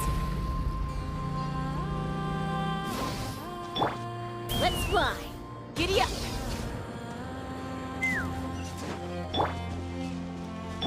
Bring it!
Even better than the stuff you gave us before.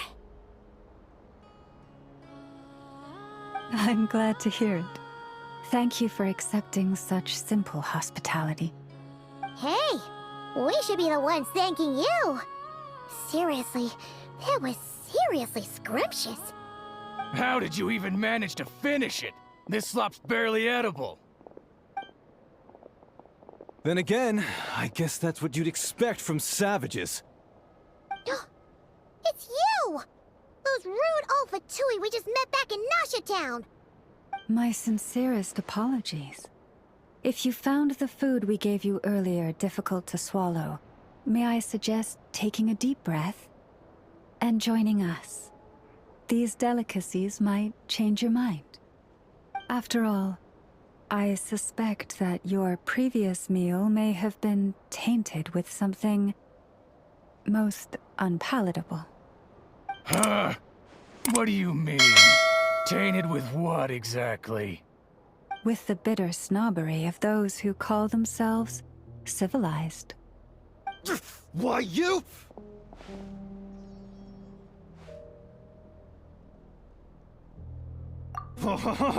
Looking for a fight? Sure, I'd be more than...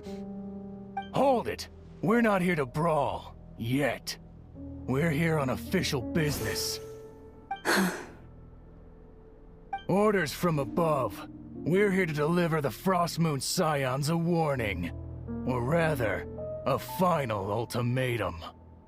You have 3 days to hand over the relic and reveal the whereabouts of your so-called Kutar. If you fail to do so, the Fatui will immediately begin the cleansing of Hisi Island. Which, by the way, is the sovereign territory of the Tsaritsa of Snezhnaya. What insolence! Your demands are outrageous! For generations, this land has belonged to the... Dear guests, allow me to save you both time and trouble with a speedy reply. The Frostmoon Scions will never hand over anything to the Fatui. And to those who set foot on our land with ill intent, I say this.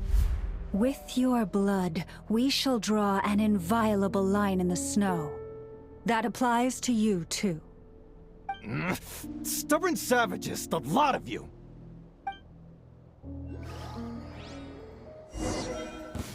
Better hold back this time. Who's that? Bring it! This do it. Leave this place.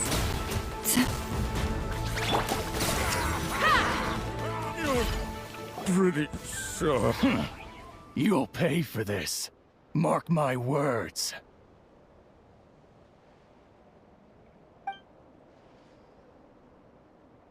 Hey, if you're so tough, get back here and put him up! Huh.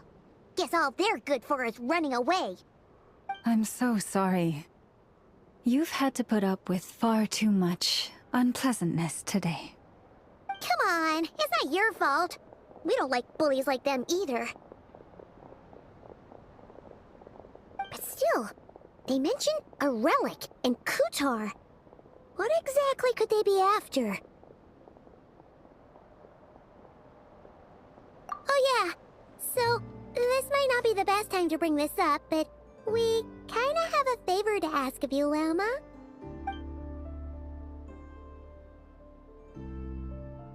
I see. So your questions concern the sacred relic too. Please, do not hesitate to speak your mind.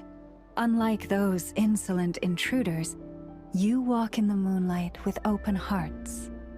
You stood by us when we needed your help, so it's only right that I return the favor. But let us continue this conversation somewhere more fitting. As it happens, there's something I'd like to show you, too.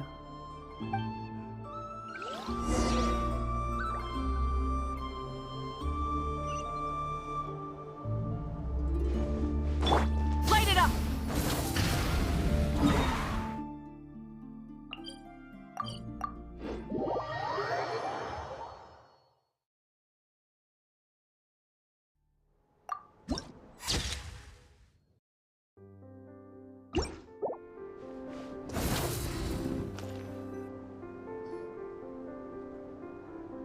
Wow!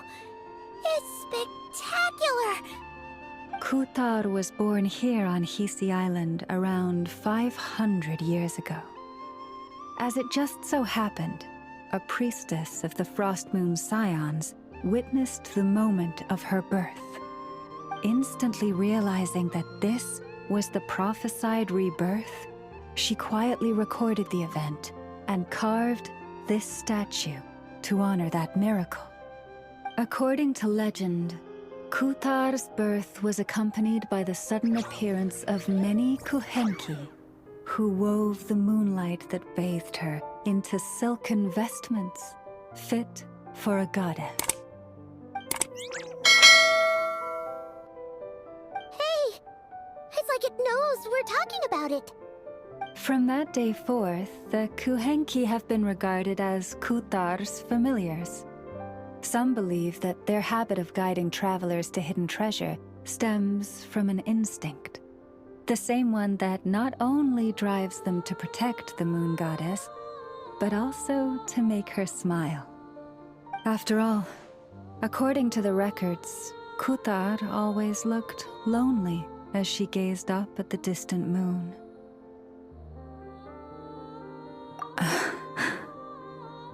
Kutar left Hisi Island before I was even born. According to the previous moon chanter, the goddess was angered by our people's greed, and that is why she left us. Where did she go? No one knows what happened after she left. But just a few months ago, after those 2 ancient moon's remnants fell from the sky, she was spotted on Hisi Island once more. And the Fatui have been harassing and threatening us ever since. Judging from what they've said, our moon goddess is actually their missing harbinger, Columbina, the damselette. The damselette? But isn't she number 3 amongst the Fatui harbingers? So she's actually the moon goddess. Why would she join the Fatui then? That too is a question I've struggled with. But even at the best of times, understanding other people's choices is difficult, let alone those of a goddess. Plus, forgive me, there I go again, rambling on about our history. But you came here to ask about the sacred relic, didn't you? Honestly, Paimon's not sure which part she's more curious about now. Since ancient times, the Frost Moon Scions have had in our possession a special fragment of the ancient moon's remnants. A piece in which I sense a power unlike any other. Successive generations of moon chanters have all detected a divine presence within it. We call this unique remnant the Moon Marrow. We heard you can use it to see what happened in the past. What is it in particular that you seek from the past? Well, basically, to cut a long story short, the traveler here is actually from outside of Tibet. Oh.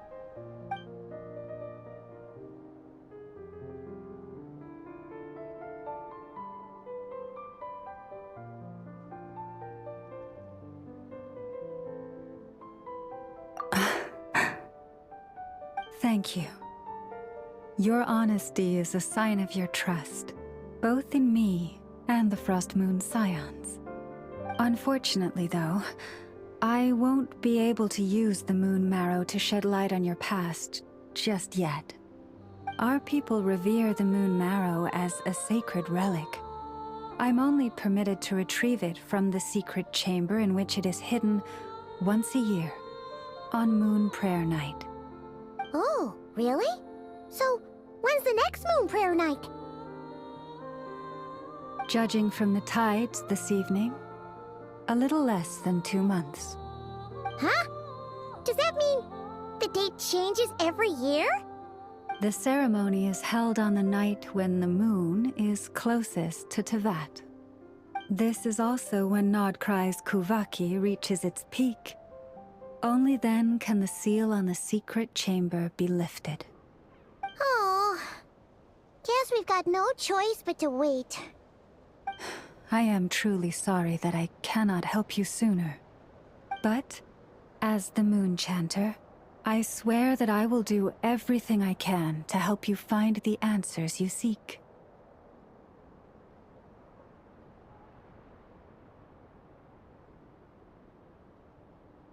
Think nothing of it. After all you've done for us, you deserve nothing less.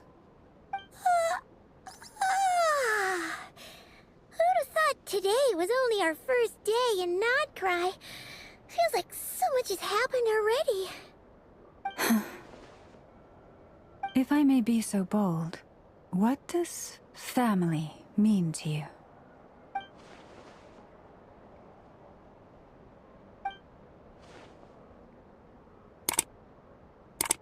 If you were aware of something, a secret that could hurt your family, would you be honest with them? Or try to hide it?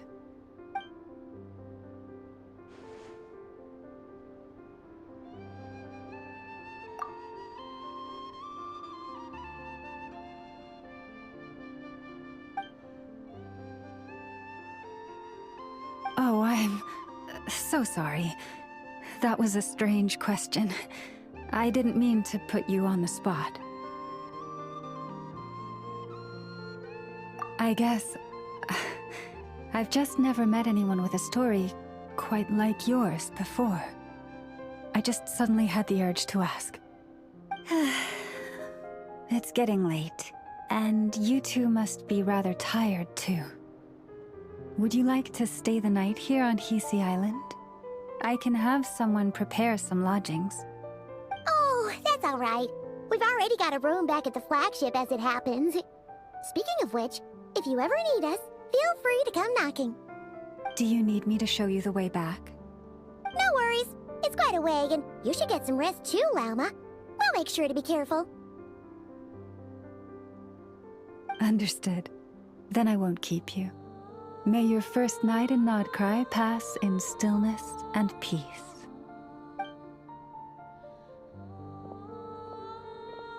So, what you thinking?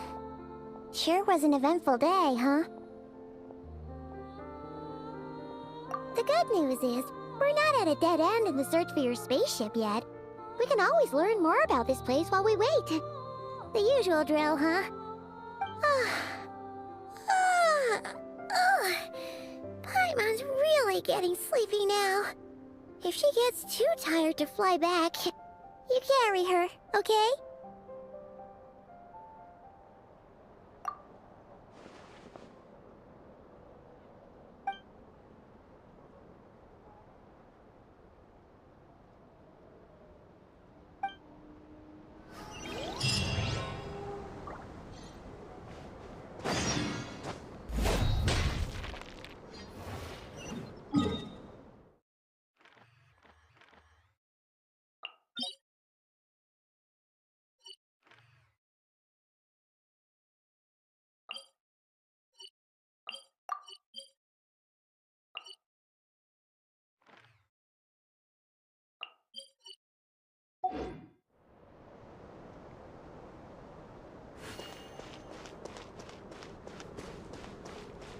Full throttle!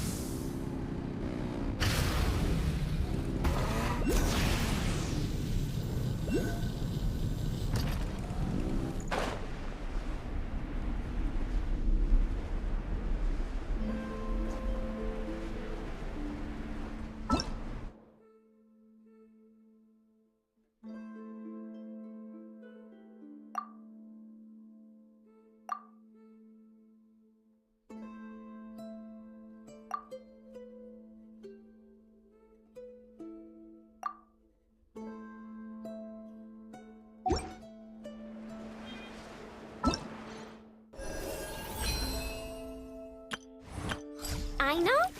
Present.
Rev the engines!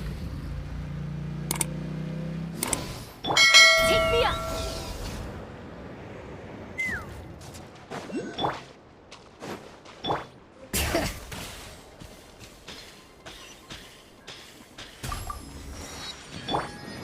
Full throttle!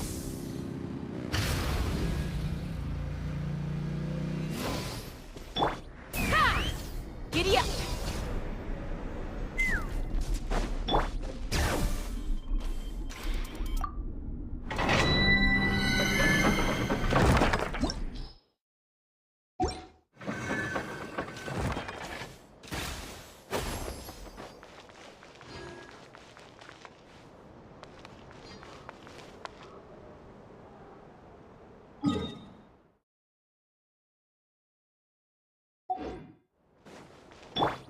Try and stop me!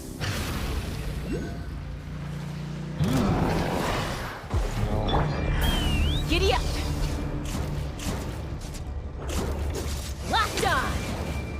Ha!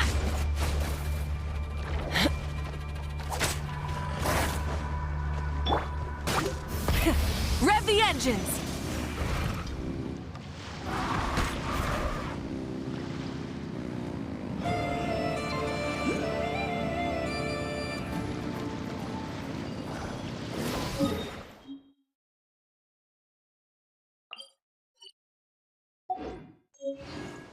Full throttle!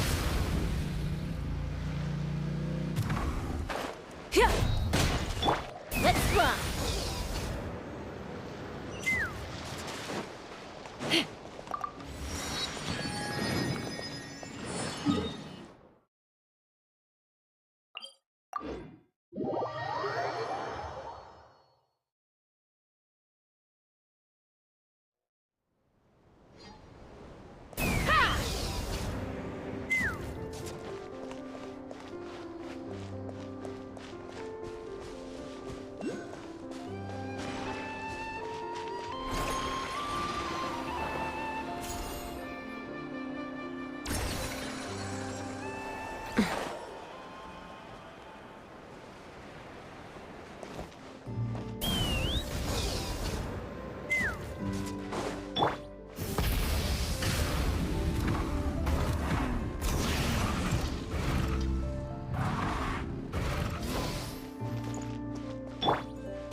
Rev the engines!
Hey, what are you doing here?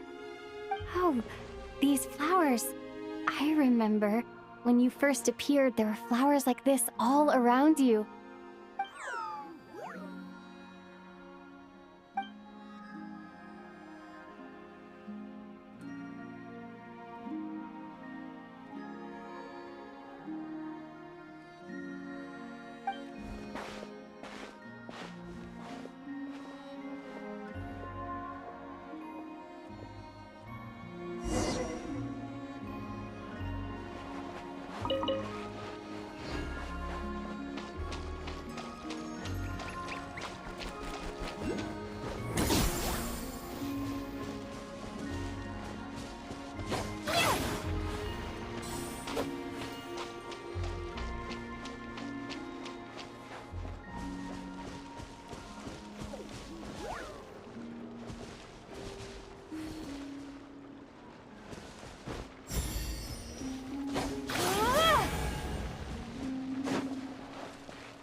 Who goes there? How did you get in here? I am but a passing traveler. I followed your song here. I'm very sorry if I've intruded.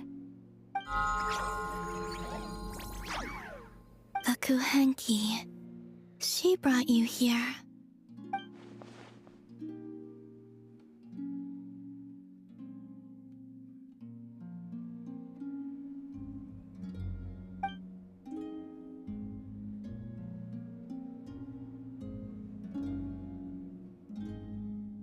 May I ask, are you the one they call Kutar?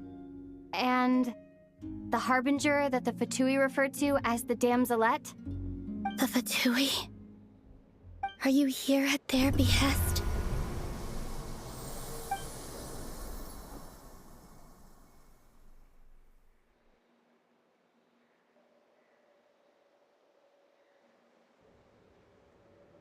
Please don't get me wrong. I have no intention of doing anything for the Fatui. I just wanted to ask you about Nodcry. And the moons. The moons? Do not believe in what you can see. What truly matters is what you cannot.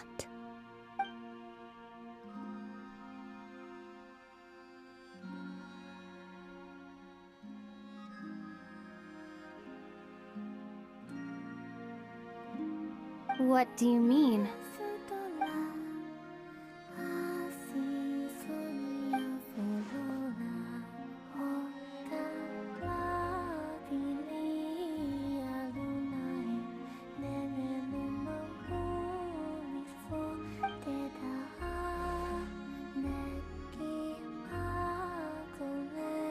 Listen, I'm the Traveler.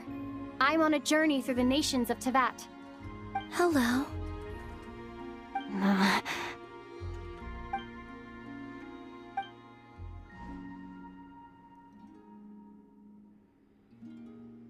Could you tell me your name? Columbina. Kutar. The damselette. The moon goddess. Pick whichever takes your fancy. I do not know my own name.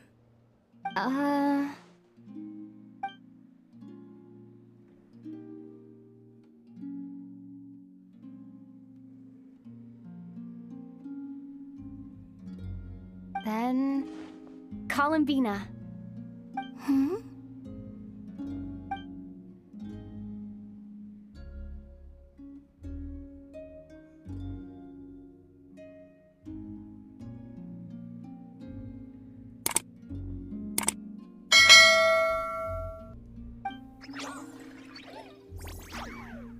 This Kuhenki, this Luanatar, did you bring her into being? Come here, little one.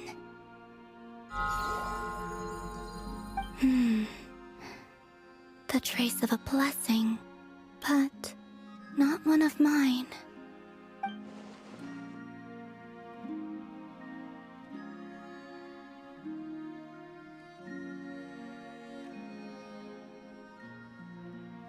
People always assume I can do many things. Assume I have done many things. But I haven't. All I ever wanted was to.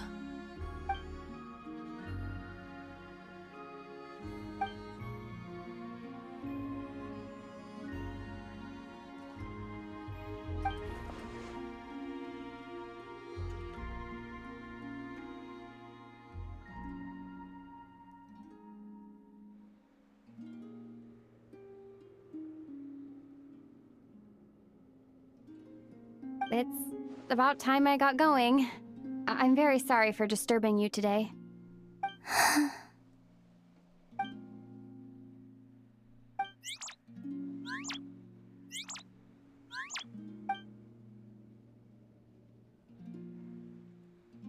Columbina, that Kuhenki... Oh, you're leaving?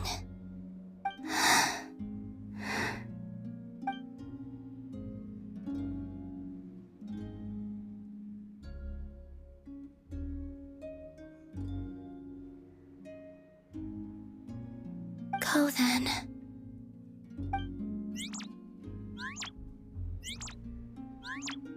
Goodbye. Take care.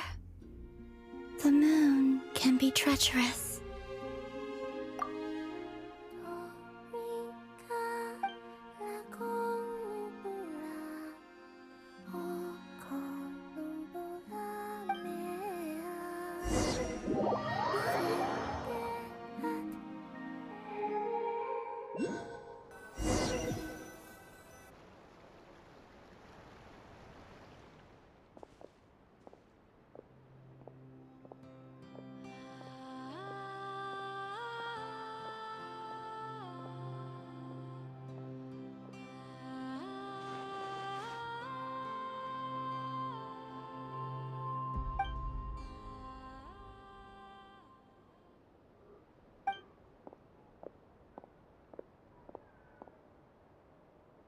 Wait, is that... Ether?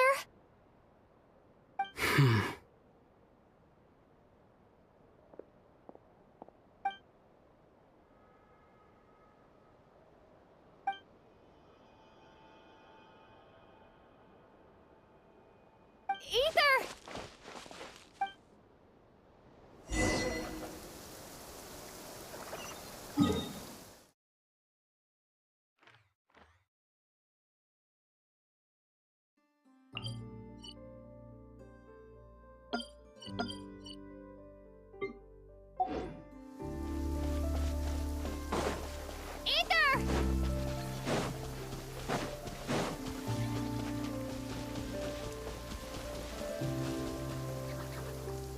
Ether.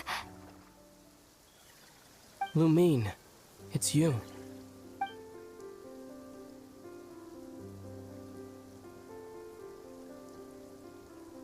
Why are you here on Hisi Island? If I told you I was here in search of the Frost Moon Scion's sacred relic, what would you think?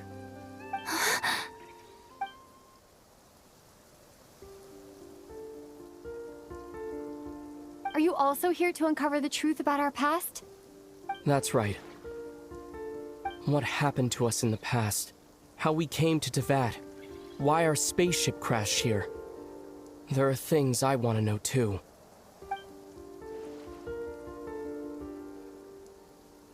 But I'm not about to sit around waiting for another 2 months to find out. Wait! Wait? But I still have unfinished business.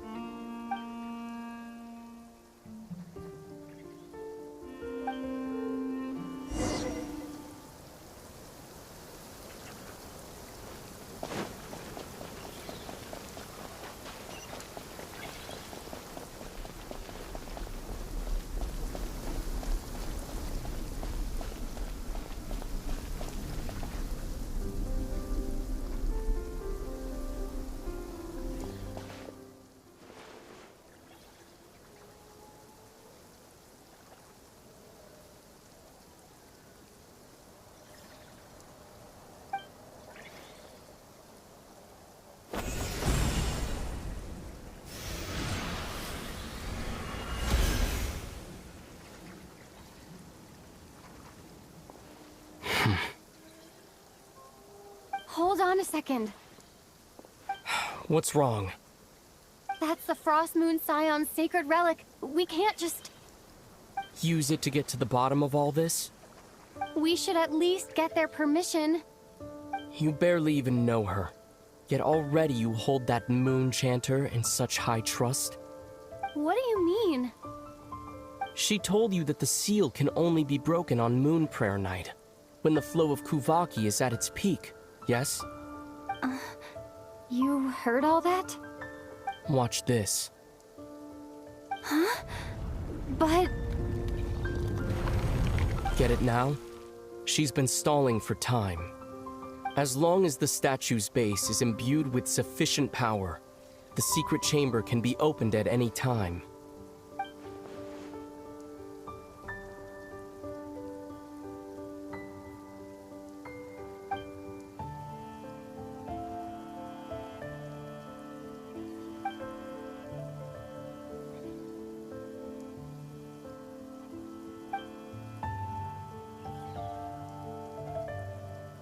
Is it such a sin when I don't put all my cards on the table for you, but not when someone else is doing it?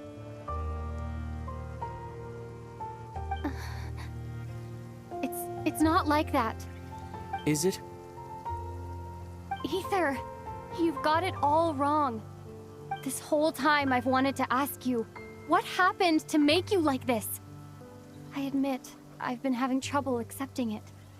But after all this time apart, I've finally come to terms with who you are. Willful side and all. I trust you. I still do. Through all the worlds we've traveled, you've always been there by my side. If there are things you can't explain yet, I can wait while the journey goes on. I'll wait as long as it takes, until the day you're ready to talk. Lumine.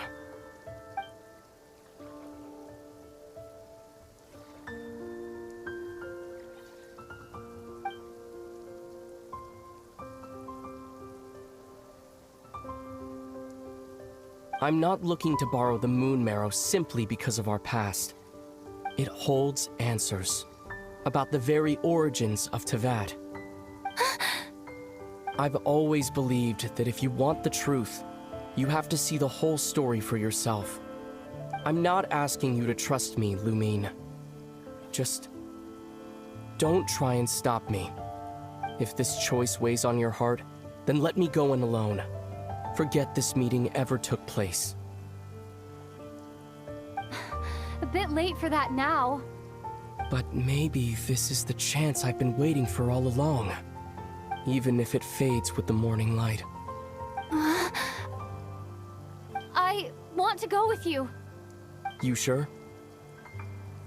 Yeah. Then let's go. Ether. It's been ages since we went on an adventure together. I can't wait. Really? You think I'd lie to my little sis?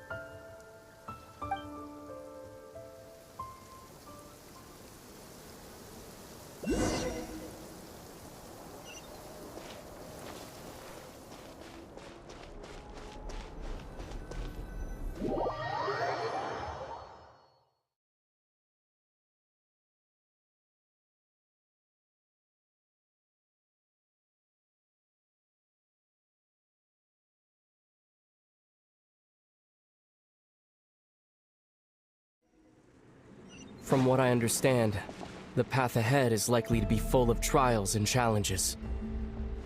A deterrence against intruders, and a test for those who truly seek entrance. Nah, I doubt the two of us will have any problems. I agree. Still, if we get separated, things could get tricky. Best we move together and watch each other's backs. Even the sound of your footsteps takes me right back. As a warrior, as a traveler, as...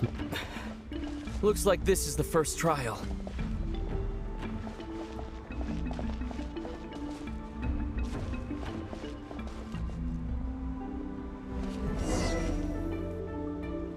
Lumine, do you understand how Kuvaki works?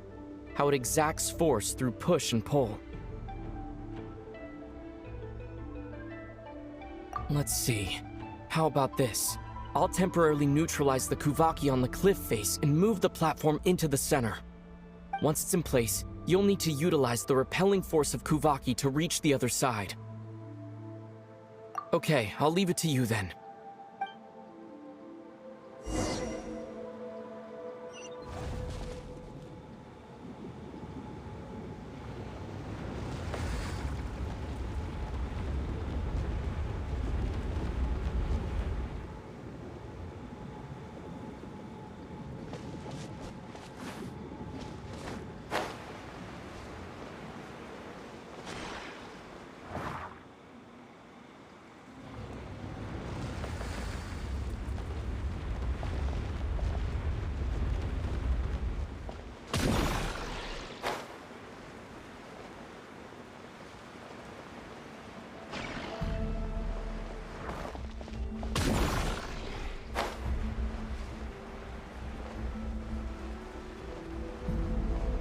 This should help Ether get across.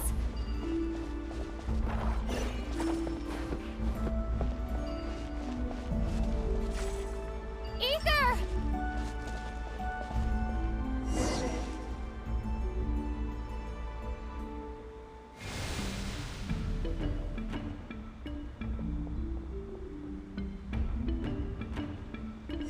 We make a pretty great team, huh? Just like the old days.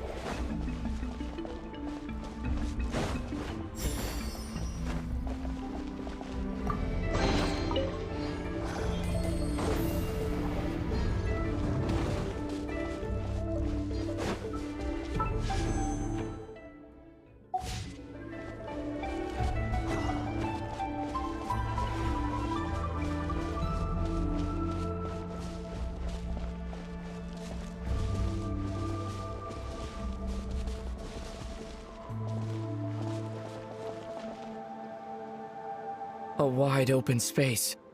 Must be in for a fight.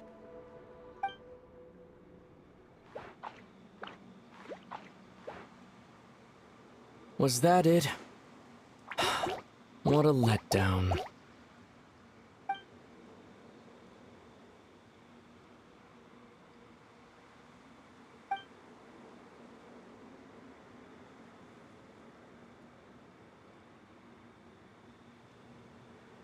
Lumine. What is it? Why are you looking at me like that? Those enemies were weak, were they not? Maybe it's because the trial's only just begun. Actually, I've got an idea. Why don't we have ourselves a little friendly competition? Let's see if your journey has made you rusty. You're on.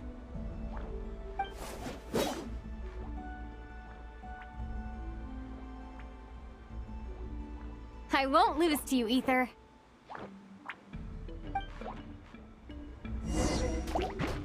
If memory serves, I used to come out on top more often than not. You sure you're all right? Seems your memory is slipping, Ether. Save it. We'll know who's stronger soon enough. Let's see what you've got.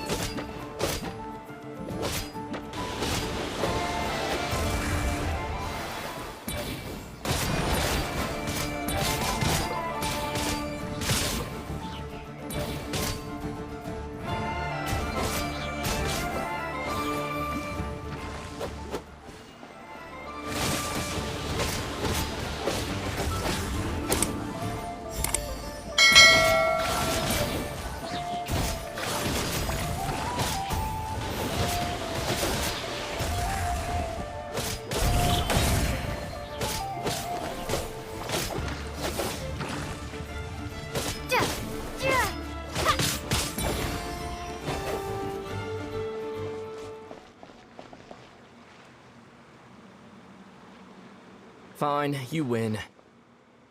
Didn't feel like you really wanted it anyway. Going all out in a place like this? Sounds like overkill to me.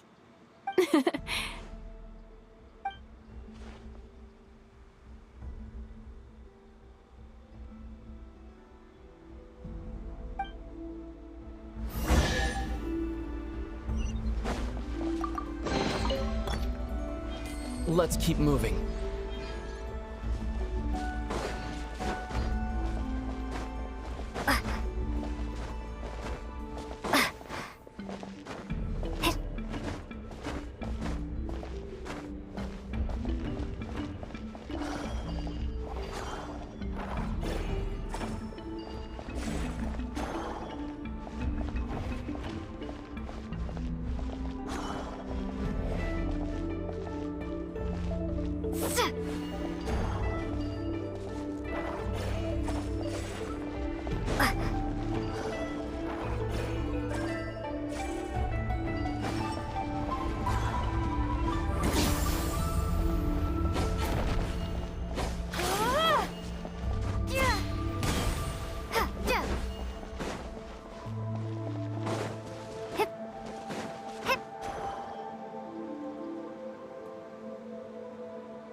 What is this place?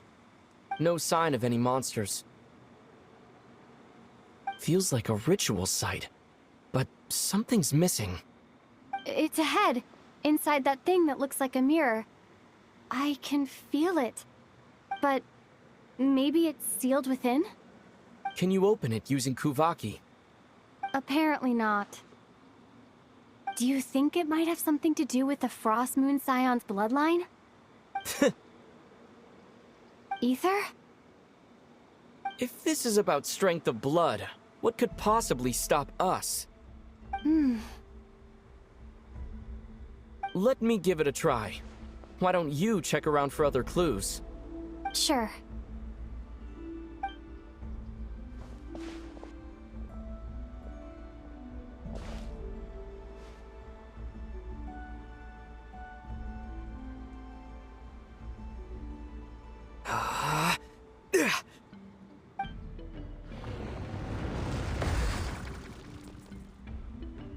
Found it. This should do the trick. Okay.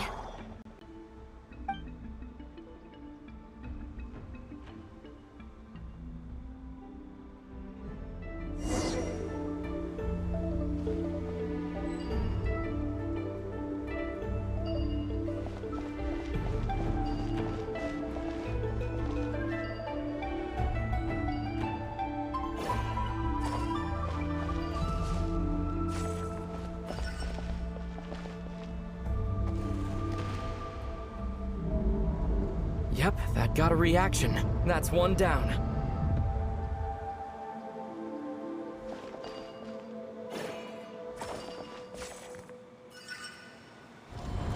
Nicely done.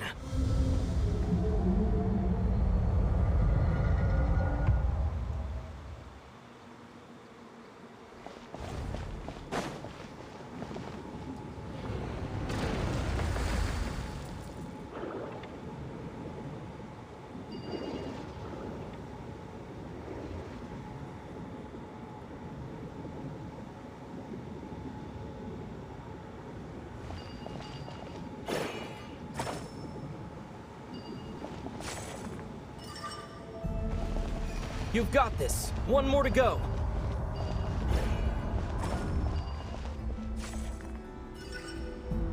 Good work, Lumine.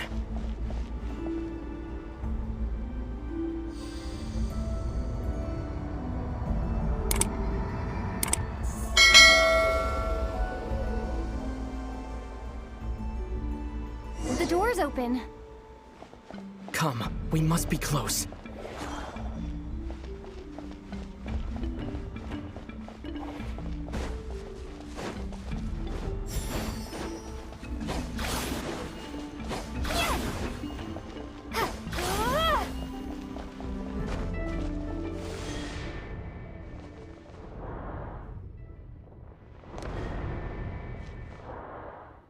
Stay on your toes now. Have you considered that I might be the more experienced between us? Is that so?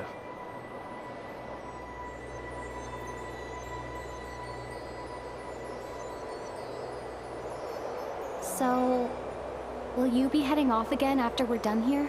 Maybe. Maybe not. Another cryptic response. Don't worry about things that haven't happened yet.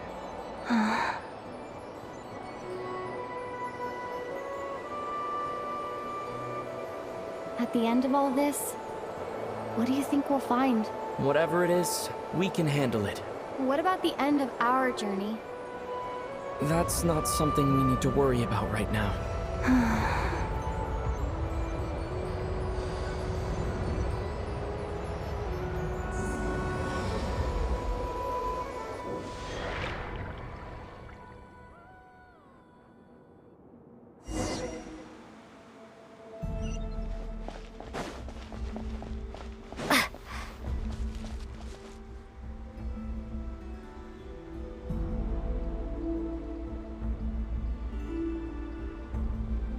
Looks like the final trial is just up ahead. Ready for battle? When have I ever not been? What's wrong? Going on an adventure with you side by side, it's been so exciting. But at the same time, it just feels surreal, I guess. Maybe because it's been so long. You know, this is only the second time we fought together since the day we both woke up in Tavad. Maybe that's it. Lumine, let the light of our blades come together once more, just like they did in the past. Ether. This is a night of miracles, an adventure that belongs to us. Let's not weigh it down with worries and regrets. This is our adventure.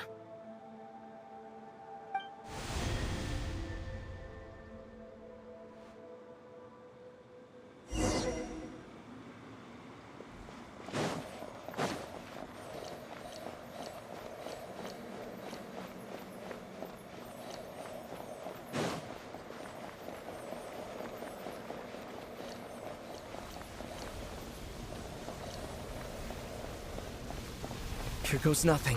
Prepare for battle. Stay focused! Dodge its attacks! Don't forget to heal yourself!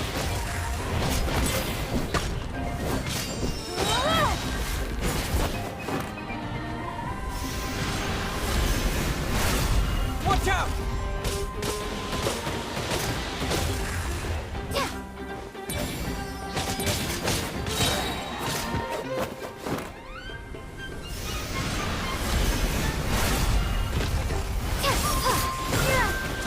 Finishing blow! Stay focused! Dodge its attacks!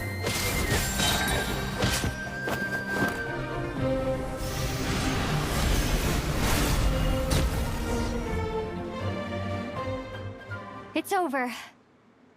Nicely done. Flawless execution.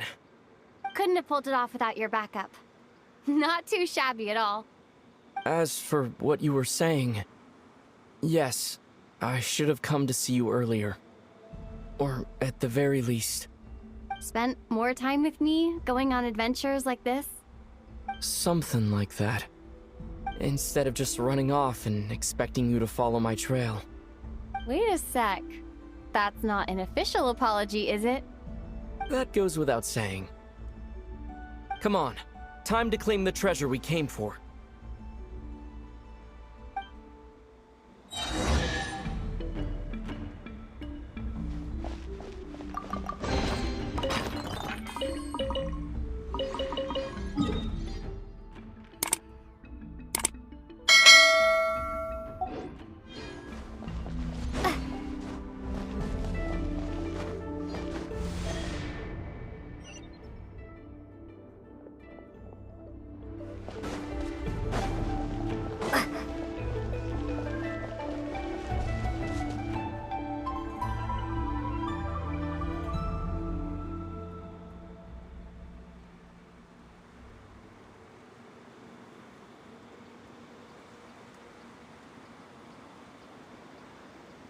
So this is the moon marrow, the treasure we've been after.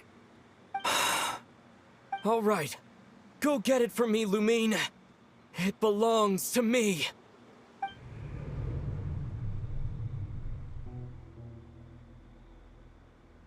What's wrong, Lumine? After everything we've just been through, you still don't trust me? Don't you want to know the truth too? Just like I do?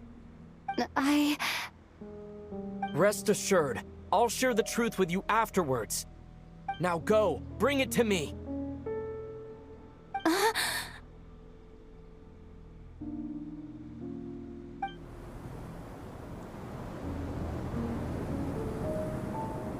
What's going on?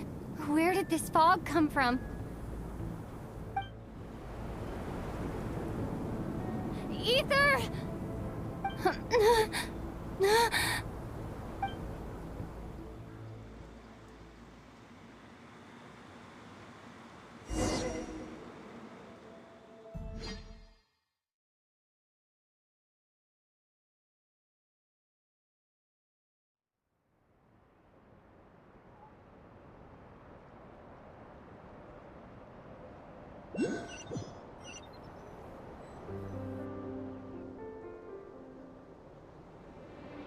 Ether!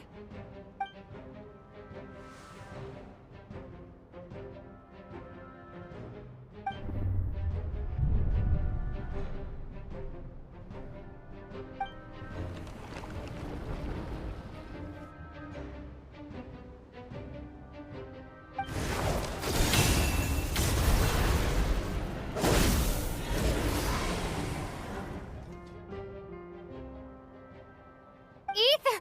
Huh? Huh? What are you doing here?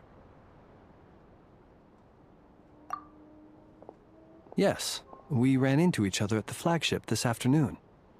I'm honored you still remember.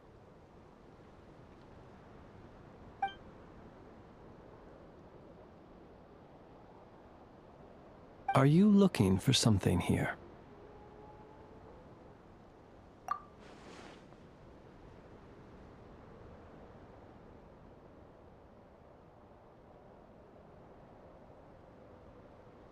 And you just happened to end up surrounded by the Wild Hunt. Sorry, I did not intend to come off as pointing fingers. Indeed, perhaps our courses of action do not differ so greatly. Not exactly.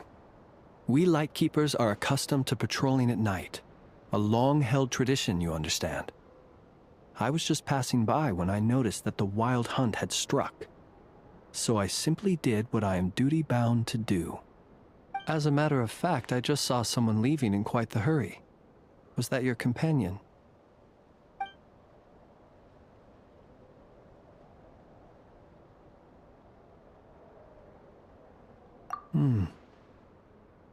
Perhaps I should take my leave now.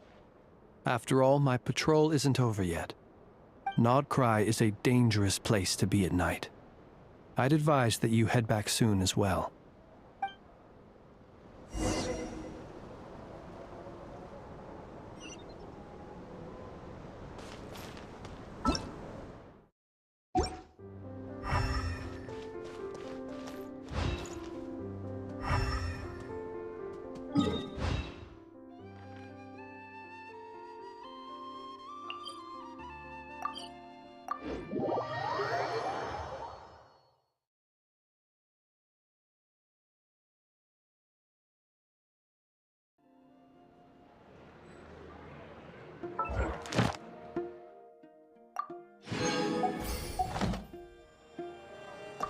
Ad Astra. Thank you for coming.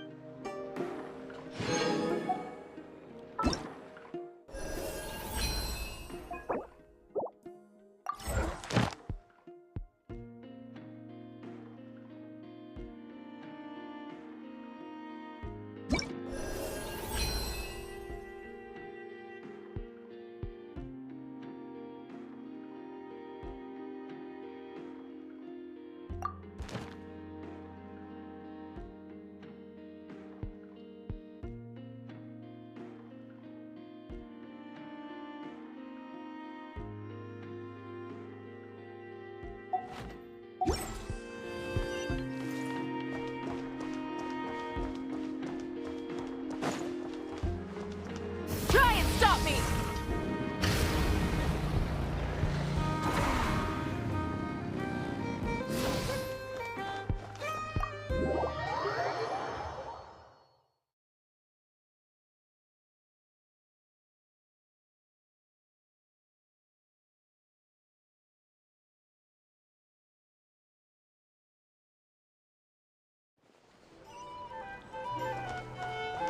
Full throttle!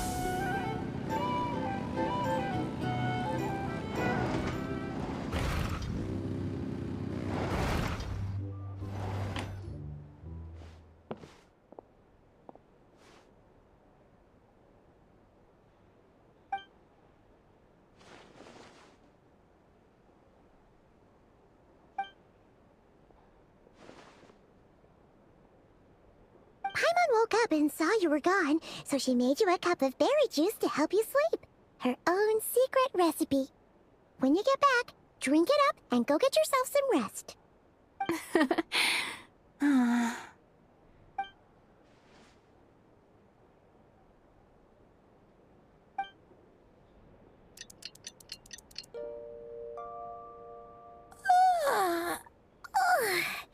Good morning? If now still counts as morning. When did you get back last night? Did you sleep well?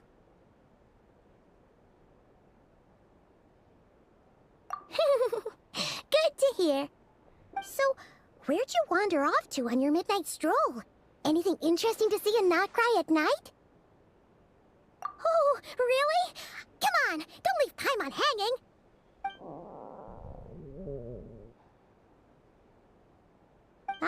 All right. Guess we'll have to feed your stomach before we feed Paimon's curiosity. Let's go grab something to eat while we talk.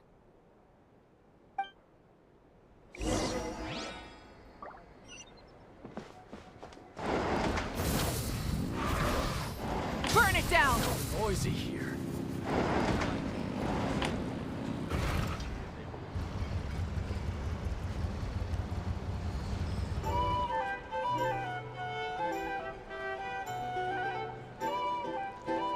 Phew. This is just the best, huh? Free food, free lodgings. This bark is bred for life material, that's for sure. Hey, did you hear what happened? Hear about what? You know, all that commotion over at the Frost Moon Scions. Crazy, huh?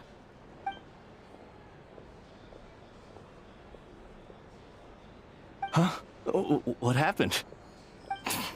See what I mean? Completely oblivious to what's going on around you. The sacred relic of theirs.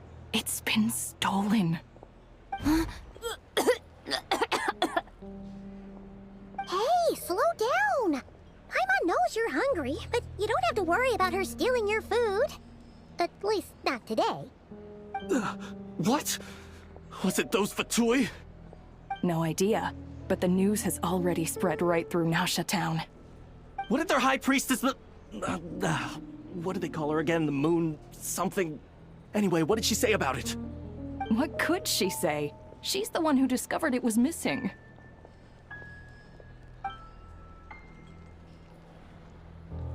She was in Nasha Town first thing this morning, hoping to launch a joint investigation with the Voynich Guild. Whoa! Did you hear that? Lauma and the others, their sacred relic's been stolen! Who into that would even have the nerve? Paimon bets it was that bunch of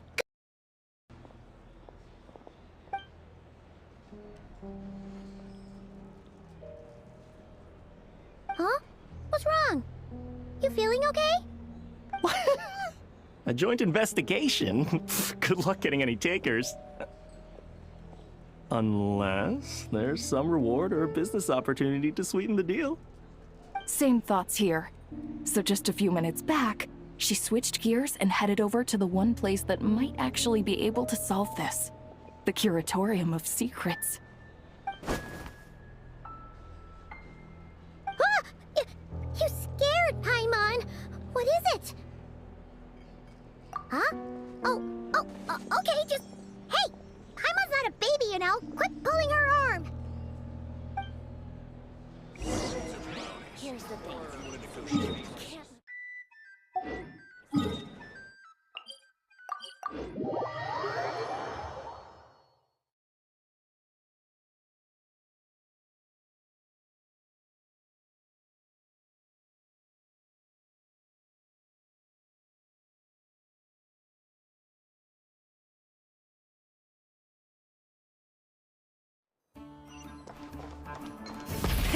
Rev the engines!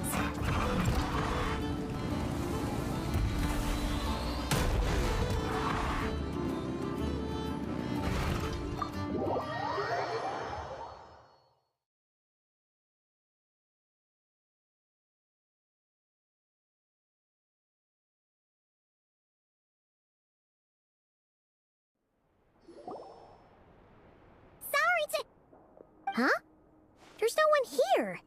But didn't they just say Lauma came this way a few minutes ago?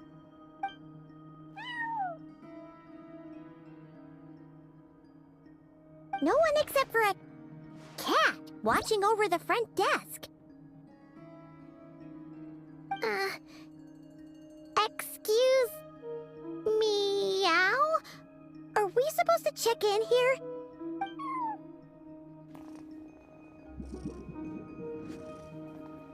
No idea what that means. Is this Lauma's personal receptionist or something? Pretty sure she'd be the only person who could actually understand it.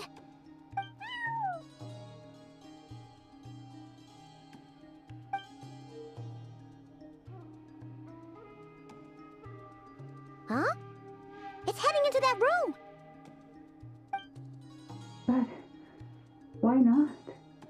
Like I told you already, that's just... Huh? Another client.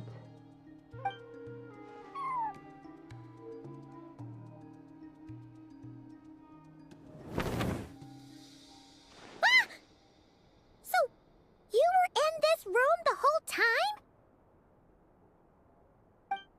Something I can do for you? Traveler.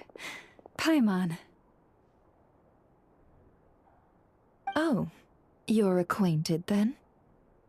Yes. They visited Hisi Island yesterday. We had dinner together. Allow me to introduce you. Traveler, Paimon.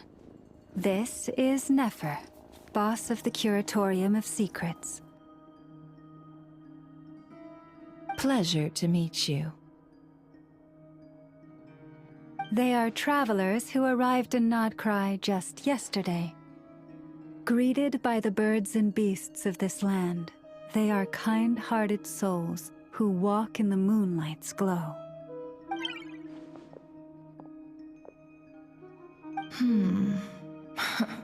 Interesting. Thank you, Lauma, but you need not have introduced them. They are great heroes, renowned throughout the nations beyond our borders. Oh, really? Do not forget, I deal in information. Just because most people in Nodcry pay scant attention to foreign affairs, that does not mean the same goes for the Curatorium of Secrets. They're the heroes everyone was talking about before. The ones who saved Natlan during the Abyss Crisis.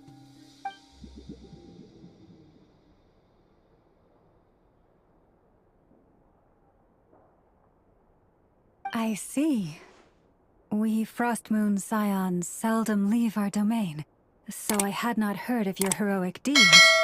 Please, Forgive my ignorance.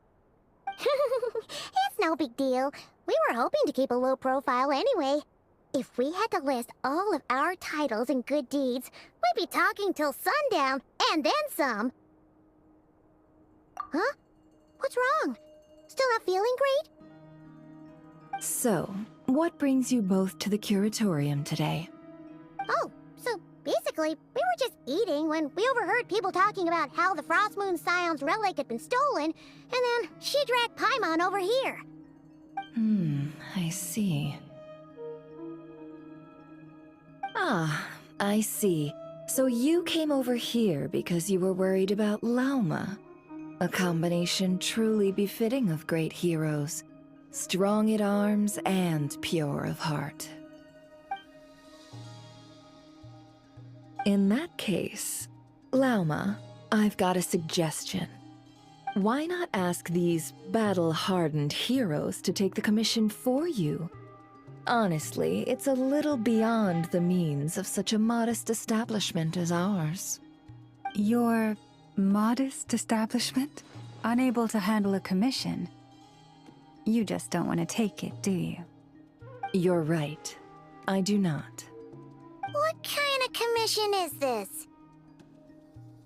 Surely it's not to recover your stolen relic? Yes, I did. Recovering the relic is both my duty as a moon chanter and a step toward fulfilling the promise I made the Traveler, to help uncover the truth of the past. But Nefer has already declined our commission multiple times. And yet, just as it always has, the moon will continue to illuminate the sky above the curatorium. Come night or day, may the moon goddess keep you. Enough of that.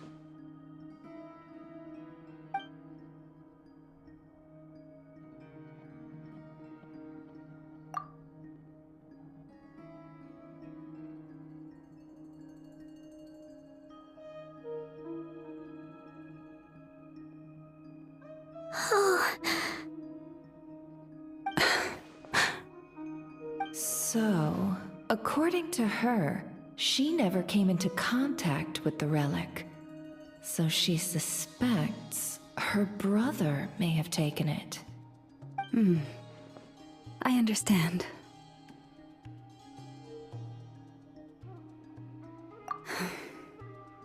The Frost Moon Scion's secret chamber has remained hidden from the world for generations. But the reason outsiders are forbidden entry is not only to prevent theft. Within the chamber lie ancient trials, challenges designed to test the worthiness of those who enter. To intrude without rightful cause is a most perilous act indeed. So please, don't be too hard on yourself. The fact that you made it through those trials proves your right to stand before the relic. To put it simply, the Moon Marrow itself has deemed you worthy. No. Your honesty tells me everything. You never sought to take the Moon Marrow for yourself. As for what happened at the end, I suspect the chamber's protection mechanism may have been activated. Among those who entered the final chamber, there was either someone with impure intent, or else an abyssal presence. The Abyss? Perhaps that's why, then. Either way, the Moon Marrow was taken. And I believe you. So the problem remains the same. I need to recover our relic.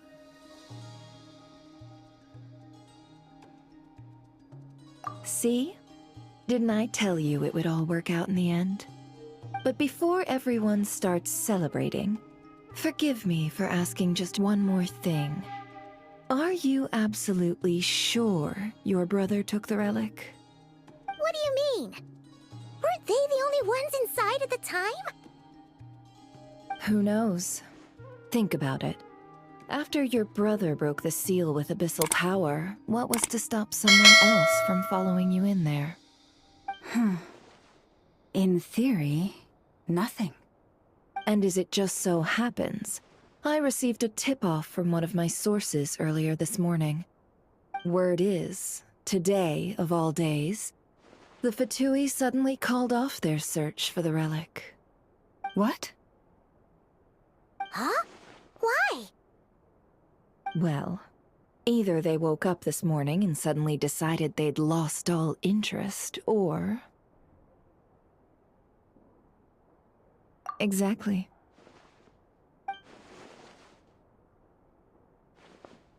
Are you wondering if your brother might be in cahoots with the Fatui? Which is why I asked, are you absolutely sure your brother took the relic? Or to put it another way, do you really know your brother?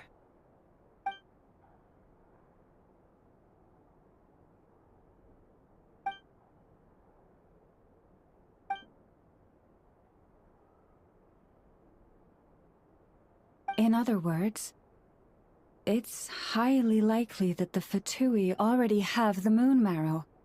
So, basically, all we need to do is find our way into that Fatui research facility, and we should be able to get to the bottom of this, right? Congratulations, you've found your answer. Looks like the curatorium won't need to lift a finger this time. Well, Lauma, there we are. On behalf of our long-standing cooperation and the great hero by your side, I'll waive your consultation fee. But just this once. You're really not planning on helping us? I think I've helped more than enough already. If we're to stand any chance of infiltrating that facility, we'll need the help of a specialist. Just so you don't get the wrong idea, let me make myself crystal clear. The Curatorium of Secrets has always striven to abide by a policy of strict neutrality. We do not take sides with any faction in Nodcry. I cannot help the leader of the Frostmoon Scions sneak into a Fatui facility. That would make me their enemy. When one of their harbingers asked me to help them infiltrate your territory, I gave them the same answer. No.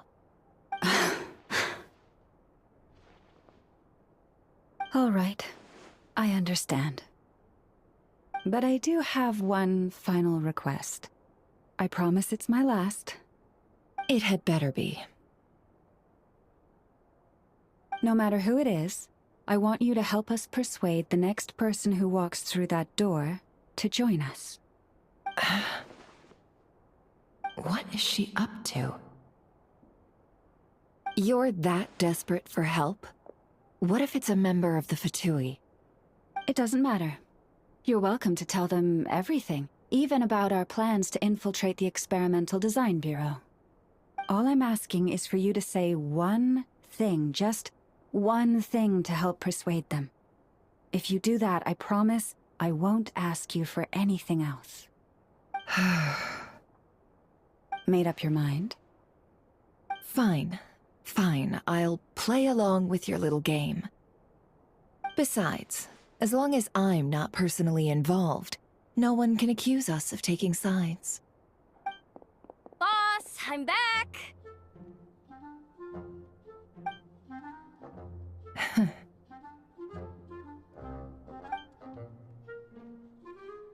You won't believe the luck I've been having today. Remember you sent me to find that runaway cat, yeah? And you said I'd only be back after dark? Well, guess what? Right after I left the house, this big ibis flew over and the missing cat was right in its claws. And once it got close, it loosened its grip and... Boss, you're meeting clients. I'm so sorry. I'll get out of your way.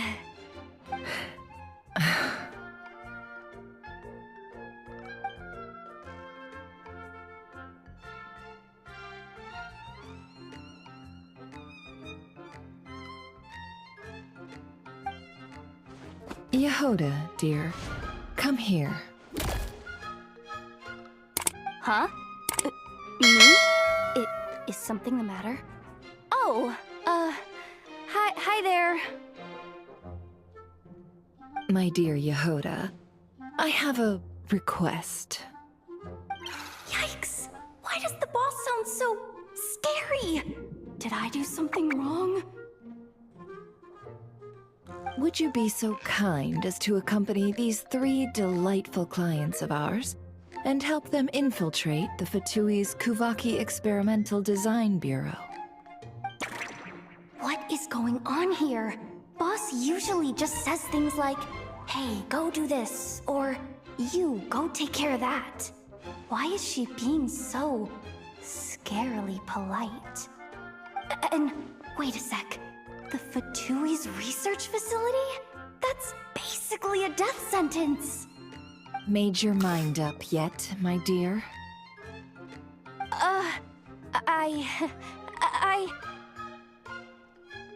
What is up with Boss today? Am I supposed to say yes to this? Or maybe it's because the mission's too risky, so she's actually looking out for me? Why is everyone looking at me like that? Is this some kind of test? I can't let the boss down. Can I? Have you made up your mind?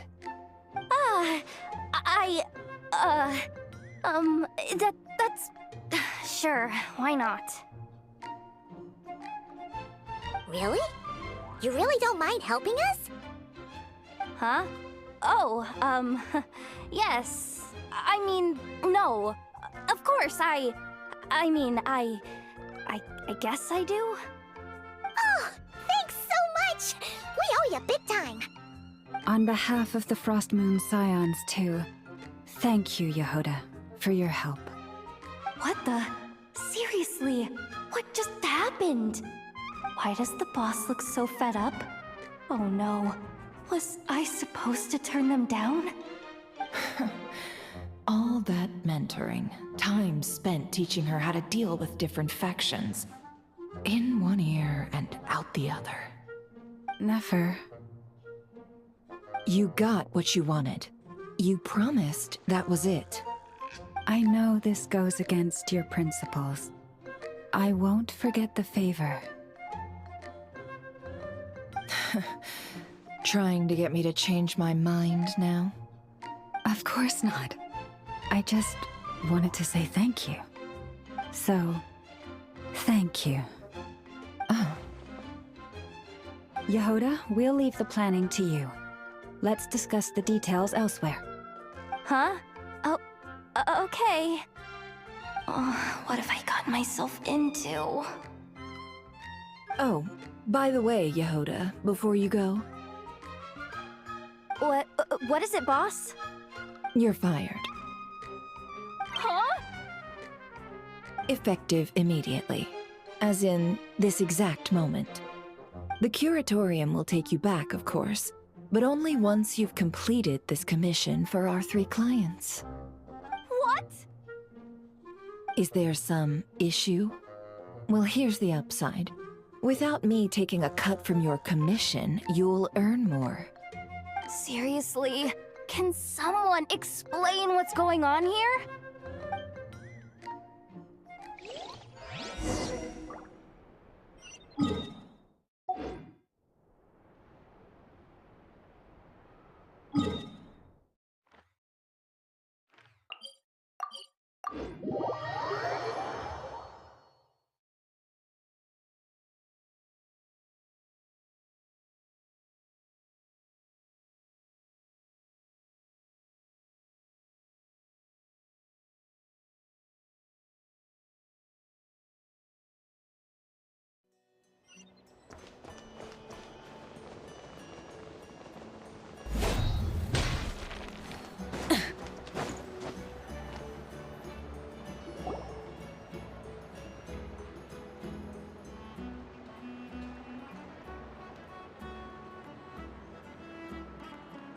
Are we sure Yehoda's alright?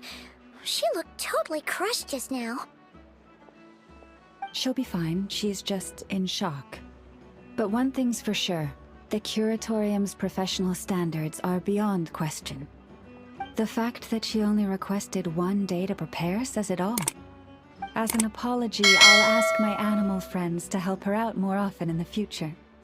Also, thank you for being honest with me. It means a lot. Was it really, though? As far as I see it, trusting your family is never wrong. In this case, let's call it a misjudgment. But the truth is, we all make mistakes every now and then. What matters is how we deal with the consequences. So, in return for your sincerity, there's something I'd like to share with the two of you as well. Oh? What is it? Perhaps it is something best said under the moon's gentle light. Would the two of you meet me on Hisi Island tonight? Oh, it does sound important. You're right, there's too many people here. Somewhere quieter makes a lot more sense. Thank you both for understanding. Then let us meet beneath the moonlight.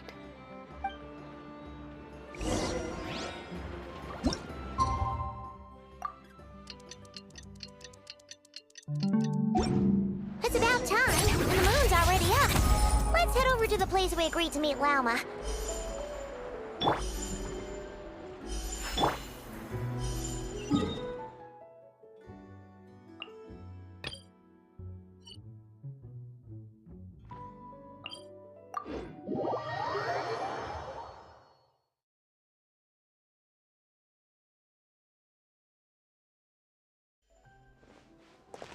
Let's fly!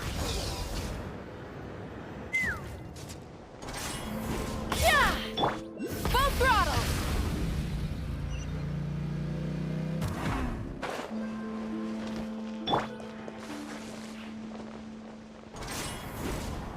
Yeah!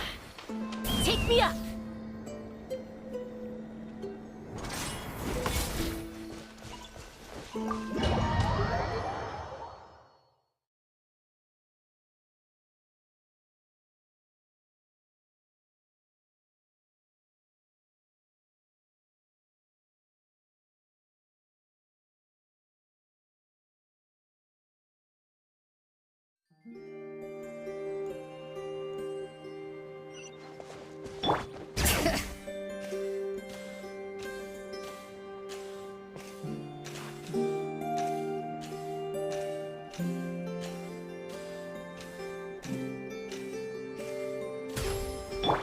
Try and stop me!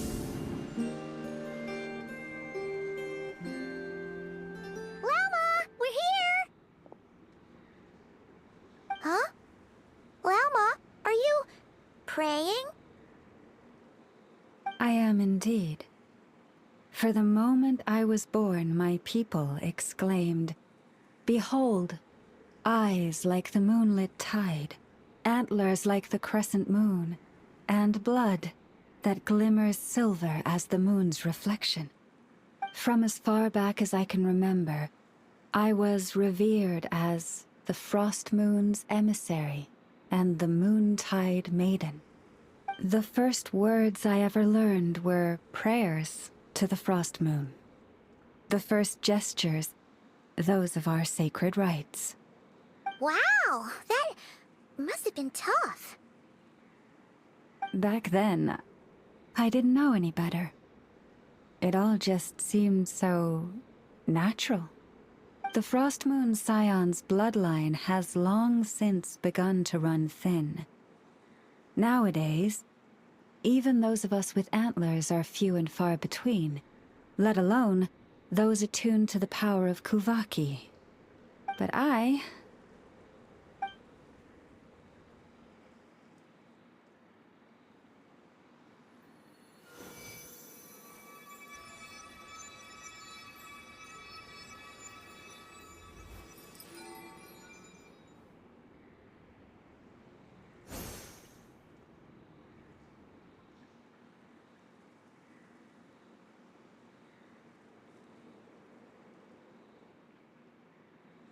Whoa! Your antlers are so pretty. They say it's an extraordinarily rare condition. Once in a century, if that. I am unusually sensitive to the moonlight, as well as to the Kuvaki's ebb and flow. As a child, I could barely sleep because of it. Oh no! It was that serious? To others, fluctuations in Kuvaki are something you easily get used to, like a gentle tide lapping away at the shore. But to me, that same tide is a towering tsunami, a surging swell crashing against me. Of course, as the years went by, I learned how to suppress my senses and my power, enough to keep it all from overwhelming me. But because of that, I also had to walk the path of concealment. Concealment? From the moment I was first taught to pray, my kin would point up to the night sky telling me, "That, Lauma, is the frost moon, the last of the moons, the sole surviving truth." But I would ask them in response, why? Why can't I feel anything from it at all? Later, I came to understand that they simply could not tell where the real tide was coming from. They couldn't sense it. The true moon beyond the sky's veil.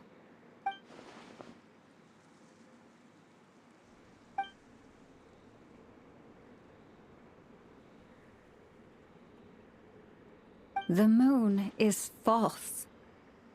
I reached that conclusion long ago. But there was no one I could tell. Not a single soul. At least, not until now. Am I the one who's wrong? Is it the moon that is false, or my own senses?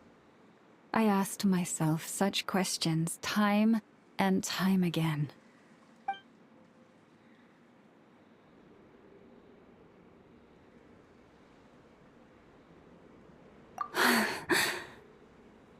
Thank you. When you called yourself a descender, I had a feeling you might be able to confirm what I had always suspected. And now that you have, it's exactly as I imagined. I feel relieved. Oh, Paimon kinda gets why you couldn't tell anyone now. It's not easy to change people's minds on something they've believed for hundreds of years. That's what I meant by concealment. I knew too much, so I had no choice but to keep my people in the dark. Every prayer I offer feels like a lie to keep myself going.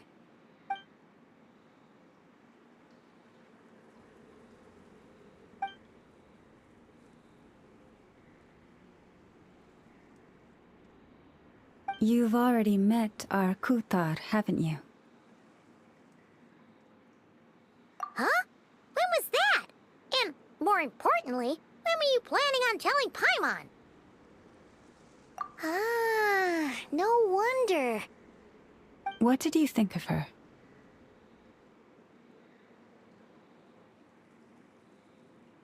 What exactly do you mean by up in the clouds? I understand what you mean. She is quite indifferent to the world outside herself. But I find it hard to hold that against her.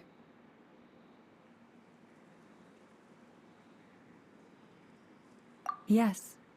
It was shortly after the fall of the ancient moon's remnants. I asked her what the Frost Moon Scions meant to her, and why she left in the first place. Yeah? So, why did she?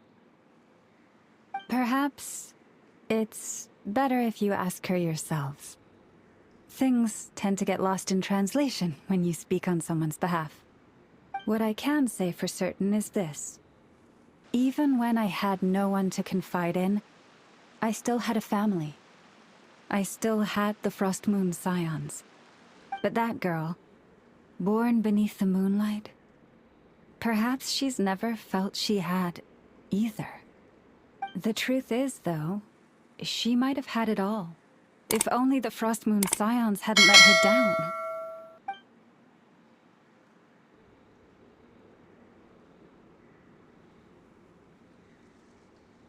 The Frost Moon Scions now walk a path of error. They offer their prayers to a false moon, and to a goddess who can no longer answer them. I want to change all that. But with the Fatui closing in on us day by day, the Frost Moon Scions must stand united, now more than ever. I just need to wait for the right moment. Lady Lauma! Lady Lauma! Cappy? Has Karina's condition deteriorated again? Traveler, Paimon, we'll have to continue this conversation later. We'll come too!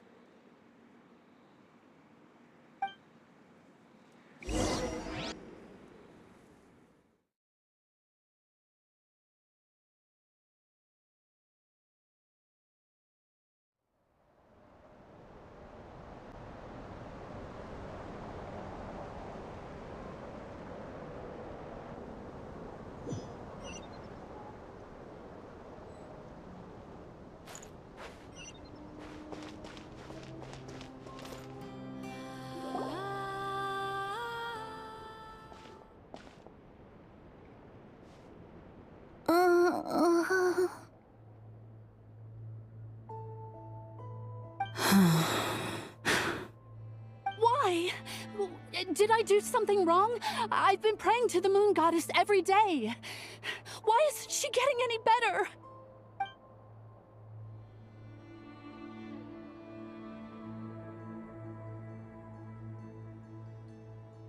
Cappy, I need you to wait outside. I'm about to start her treatment.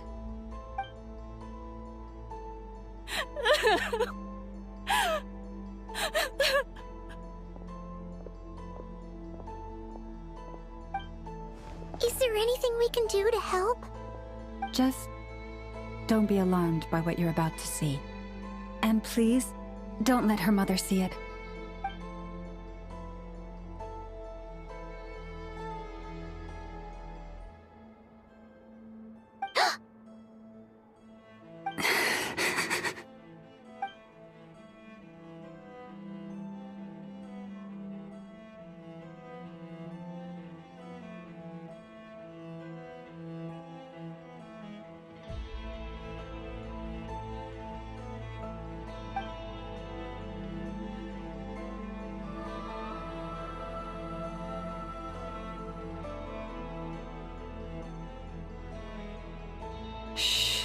Please, help me keep this a secret. She looks much better now. But, Lauma, was that? A medicine prescribed by a local doctor. For ordinary people, my blood has the power to counteract any adverse reactions to Kuvaki.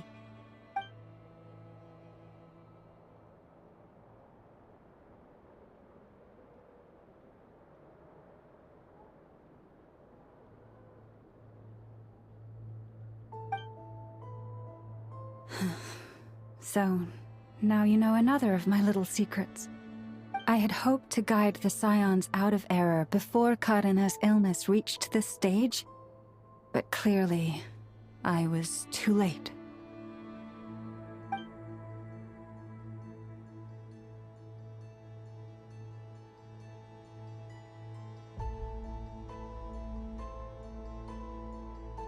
My life is as hidden from sight as the far side of the moon.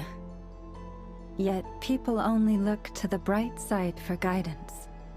If the day ever came when the two sides were reversed, could they truly accept it?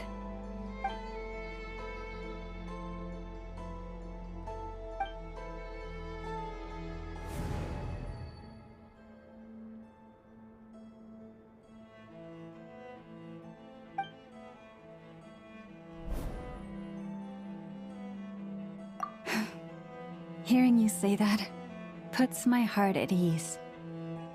Mm-hmm. And if there's anything we can do to help the Frost Moon Scions, just let us know. Our priority right now is reclaiming our relic from the Fatui. But I now understand that the day I will tell everyone the truth is no longer far off.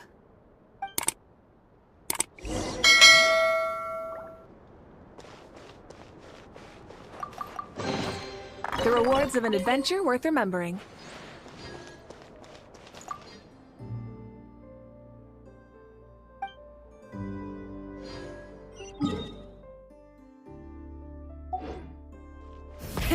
Rev the engines!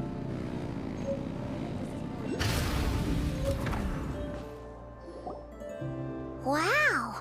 Paimon would never have guessed Llama had all that bottled up inside. Hey! Watch your step! Ah! What's wrong?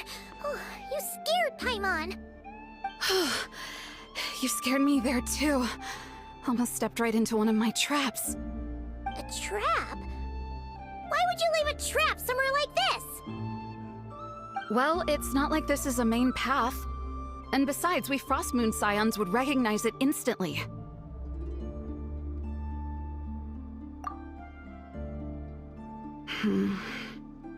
Alright. You don't seem like you're with the Fatui, so I guess there's no harm telling you. Lauma asked me to set up these traps to keep the Fatui at bay. Oh! Come to think of it, their 3-day ultimatum is almost up now. Yes. Hopefully they'll back off when they realize we won't go down without a fight. Oh, you've done a lot for the Frost Moon Scions too, just like Lauma.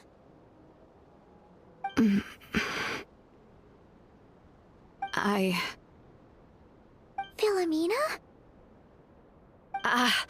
It's nothing. I was just wondering if any of this is really worth it. What do you mean? Our people. So many are stubborn, stuck in their ways, clinging to a truth they refuse to even question. Do they really deserve everything Lama's doing for them? Afraid. Huh. I suppose. Maybe you're right. No. I shouldn't be saying this. Just forget it, okay? Bye. Huh? Why did I say all that? Or really, why am I still doing any of this? Either way, this will be my final night with the Frost Moon Scions. Wow, she sure took off fast. So, are we heading back to the flagship for a break, or what? Wait, you're not thinking of visiting that damsel led up in Cloud Cuckoo Land, are you? Huh. Given who she is, pushing her won't get us anywhere. Hey, why don't we...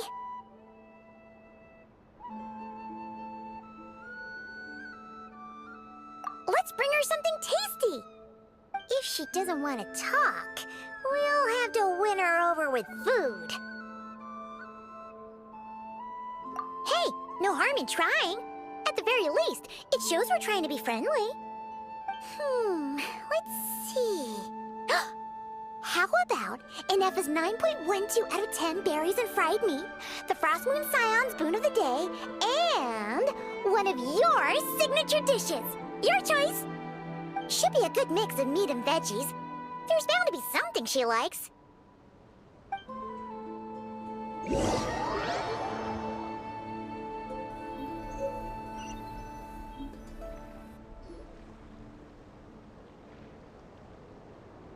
Alright, food's packed and ready. This is the place, right? Why does it feel like we're going to visit a patient? Oh, no. Take this seriously, Paimon.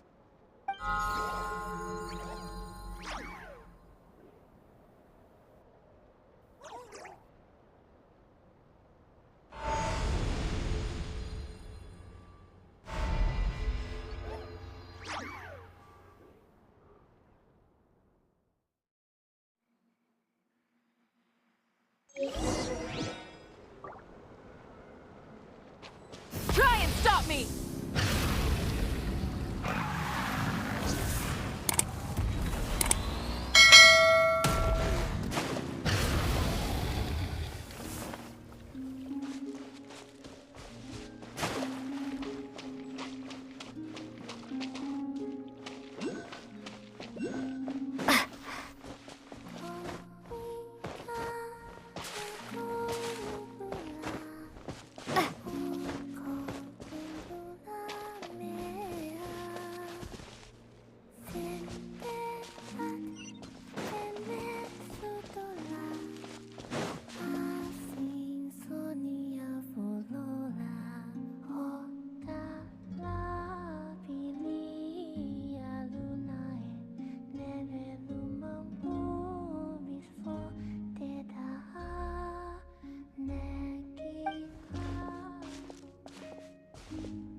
Remind me, who are you again?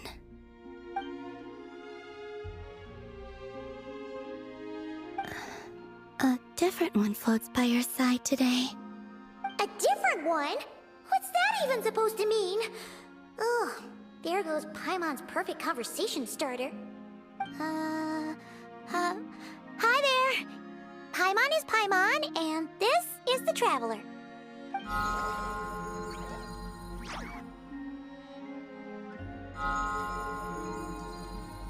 Oh, there you are. Between the two, I suppose you're cuter. Wait, what do you mean Paimon's less cute than that floaty thing? Columbina. What is it? What's your favorite kind of food?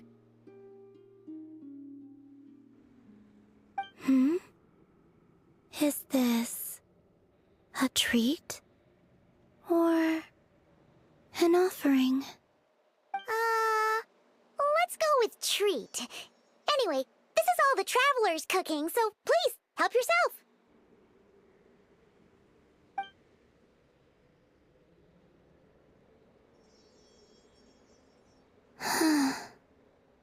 Oh, that wasn't exactly a yes, but she didn't turn it down either. What could she be thinking?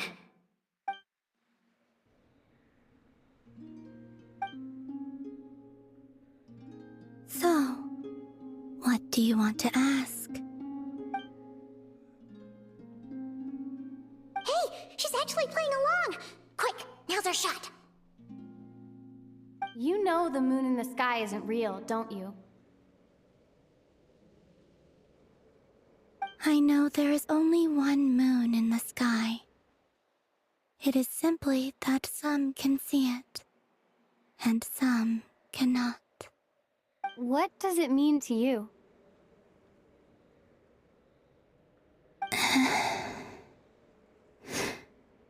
The missing prologue. What?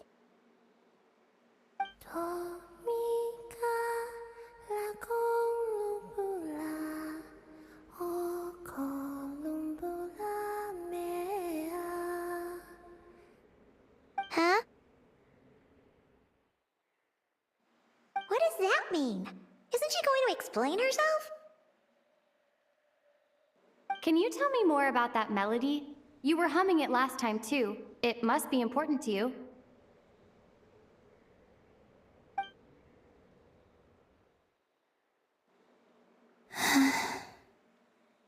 It is all I remember from the moment of my birth. A melody. A few lines of lyrics. Like a lullaby from a foggy dream. Oh, so who was singing it? I do not know. I have nothing else. Just that song. Huh? And the Frost Moon Scions who found me. They had nothing either, but hope. Before I even knew what was happening, they were already calling like two lost infants unknowingly exchanged. I adopted their faith, and in return, they adopted me. But my adoption drops you into the story halfway through. What came before was scribbled onto the wrong pages, never even bound into the book. That sense of something missing only served to nurture their greed and doubt. And thus, I came to realize that this place was never truly my home. Greed and doubt? O Moon Goddess, forge weapons for us, drive out our enemies, and expand our lands. O Moon Goddess, heal our wounds, ease our suffering, grant us strength. They asked for everything, and I obliged. Until the day came when no answer could be given. If mortals can turn to the gods when they are powerless, then who do the gods turn to when they have nothing left to give? You've got Paimon there.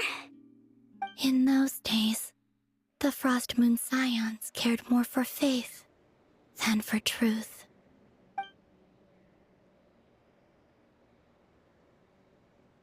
Reality rewrote the sky in words I could not understand.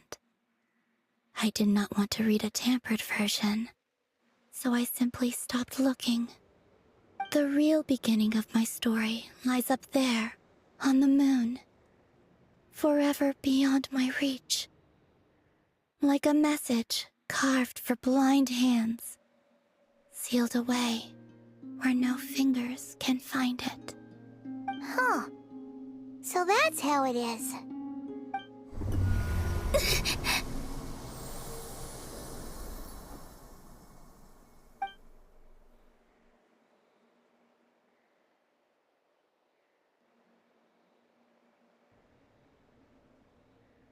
What's wrong?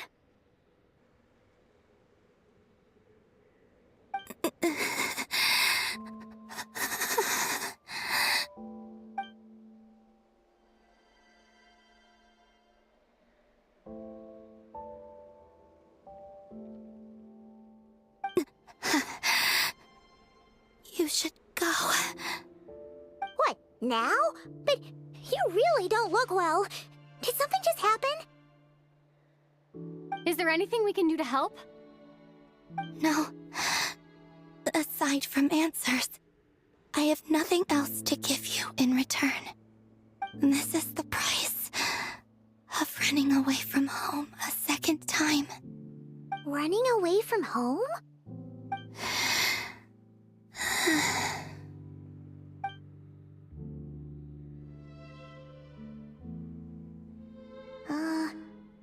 Is she heading towards the food? Did all of Paimon's questions make her hungry? Do you still have many questions? I know I should offer more in return for your kindness, but I'm feeling a little worn out. Oh, we're so sorry about that. The Tsaritsa was right. Freedom always comes with a price. She said I could treat the Fatui as a second family, a second home. But in the end, they were no different. All they wanted in truth was my power as the moon goddess. I'd rather not dwell on such unhappy memories.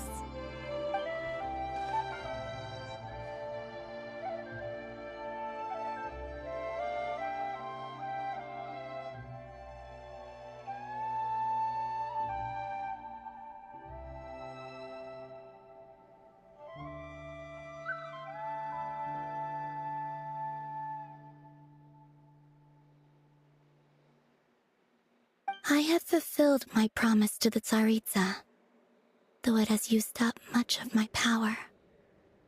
So you see, this has nothing to do with betrayal. So, you're just staying here for now, resting and recovering your strength? Yes. What about these flowers?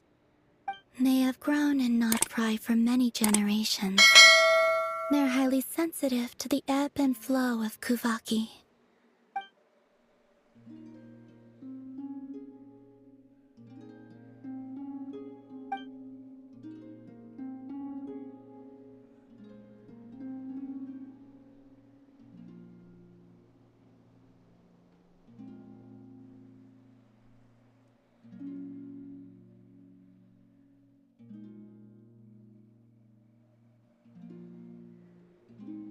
At times, I thought about using that relic the Frost Moon Scions had hidden away. I could sense the power within it. But going out is such a hassle. People might see me, and I promised Lauma I wouldn't show myself to anyone. Besides, I know it's gone now anyway. Really? Lauma asked you to stay in hiding? Uh-oh, she's looking back at the food again. But Paimon still got some little crumb cookies here. You could have these for dessert if you wanted. Lauma said she wishes to change the Frost Moon Scions, which is why she asked me to stay out of sight. I don't really understand what she meant, and to be honest, it's not something that concerns me. But I wasn't planning to see anyone anyway. If they found their way here themselves, that's hardly my fault.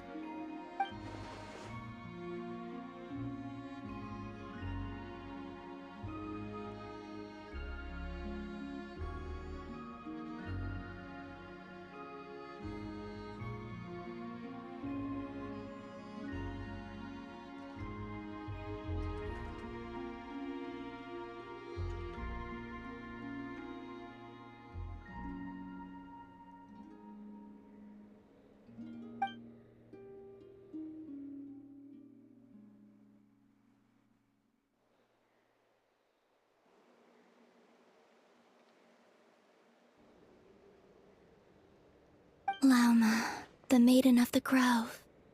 She is quite unlike any Frost Moon Scion I have ever met before. After hearing my story, she actually apologized for how the Frost Moon Scions treated me back then. She told us she feels like she's been living on the far side of the moon. Is that so? I actually got the opposite impression. She's been keeping her true power hidden away, afraid that people might be dazzled by its brilliance, and that they'd no longer be willing to look her way.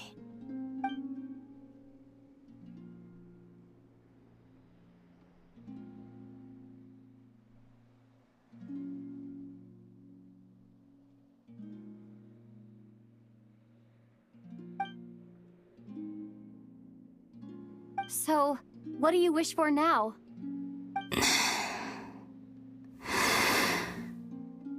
I wish to return to the moon, to the home where my story is written. Right now, that is all I wish for.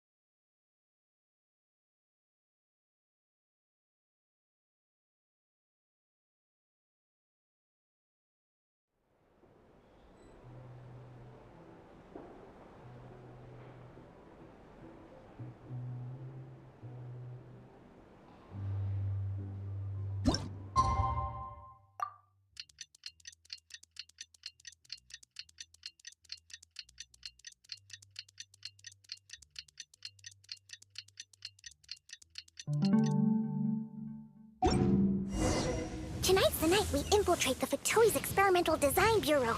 Come on, we better go meet up with the others.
Let's fly!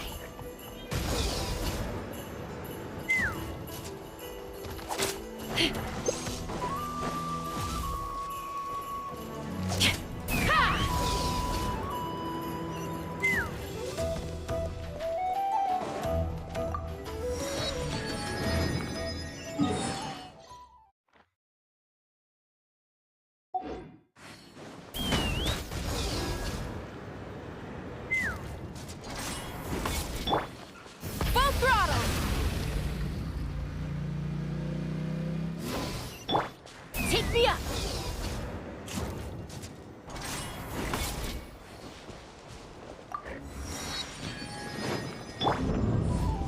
Try and stop me!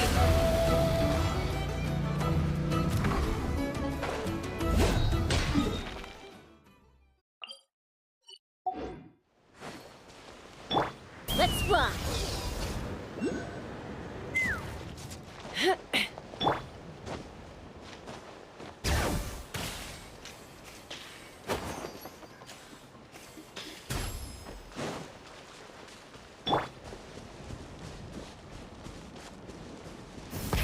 Rev the engines!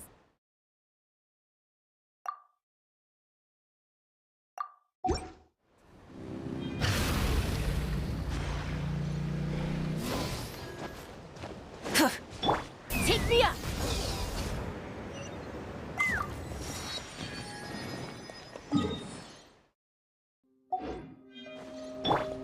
Full throttle!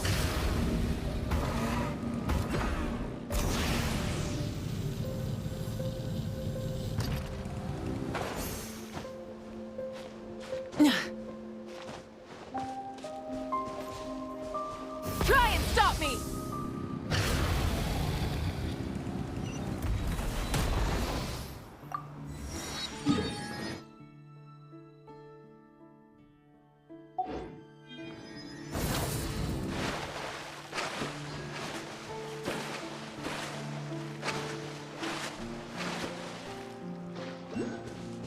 Full throttle!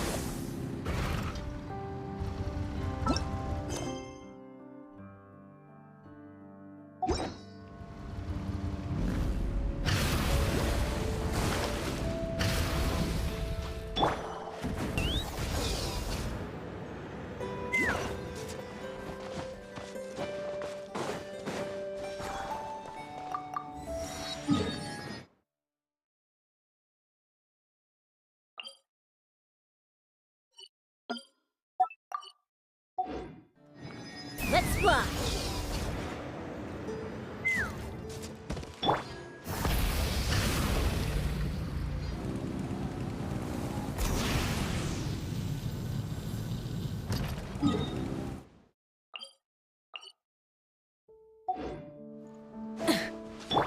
Take me up!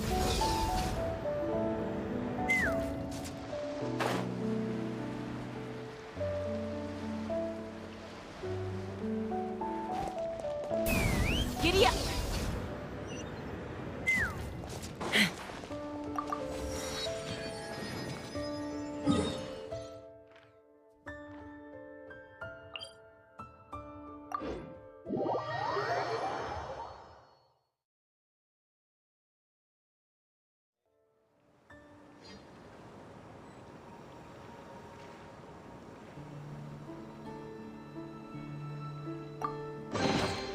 Dividing the loot is often a cause of conflict, but...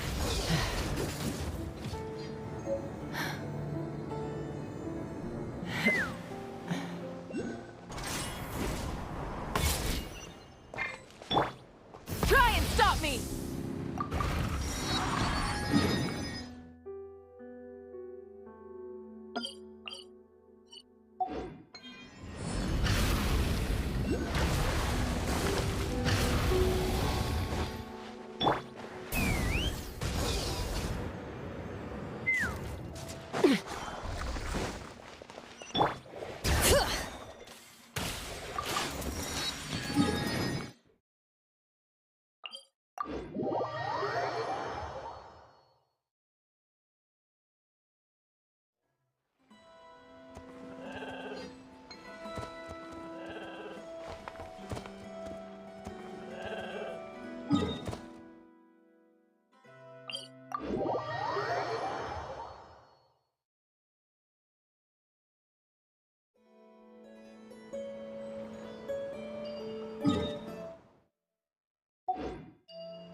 Rev the engines!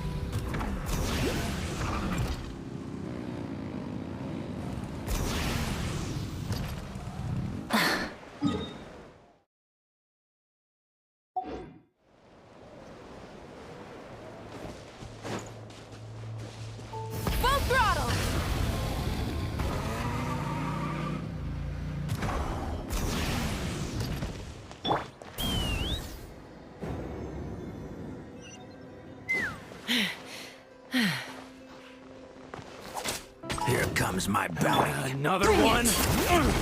Fine.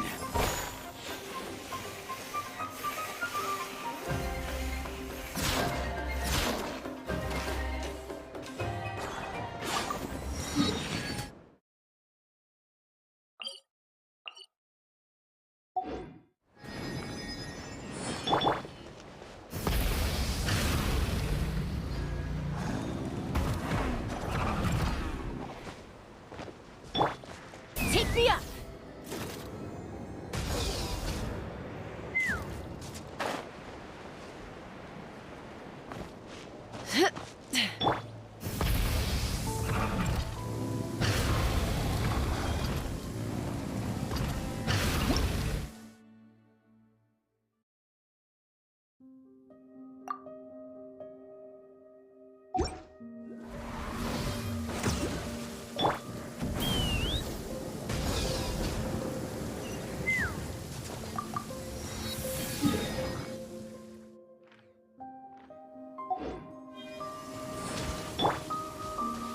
Try and stop me!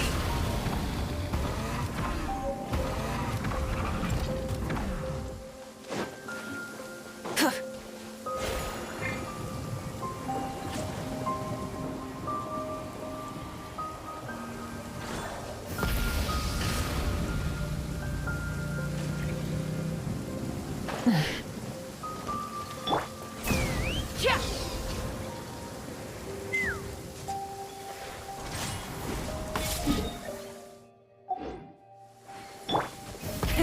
Rev the engines!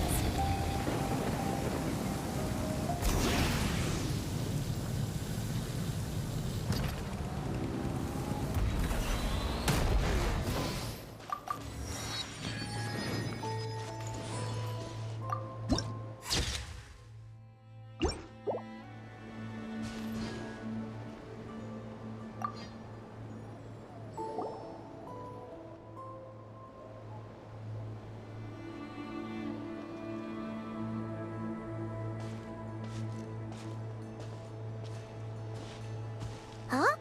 How come you're here by yourself, Lauma? Where's Yehoda? I haven't seen her. Seriously? Don't tell Paimon she's ditched us on our first mission together. I don't believe so. Nefer and I have our differences, but that shouldn't interfere with our shared objective. Recovering the relic is my duty. But as far as she's concerned, there's plenty to gain here too. In Nodcry, it's common knowledge that the Curatorium has a nose for profit and opportunity. The same way aphids flit from flower to flower in a never-ending quest to make honey. Huh. Sounds like you know her pretty well.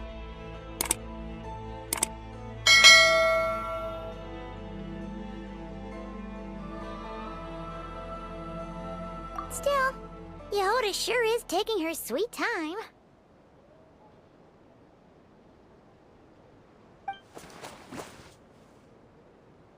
Hmm?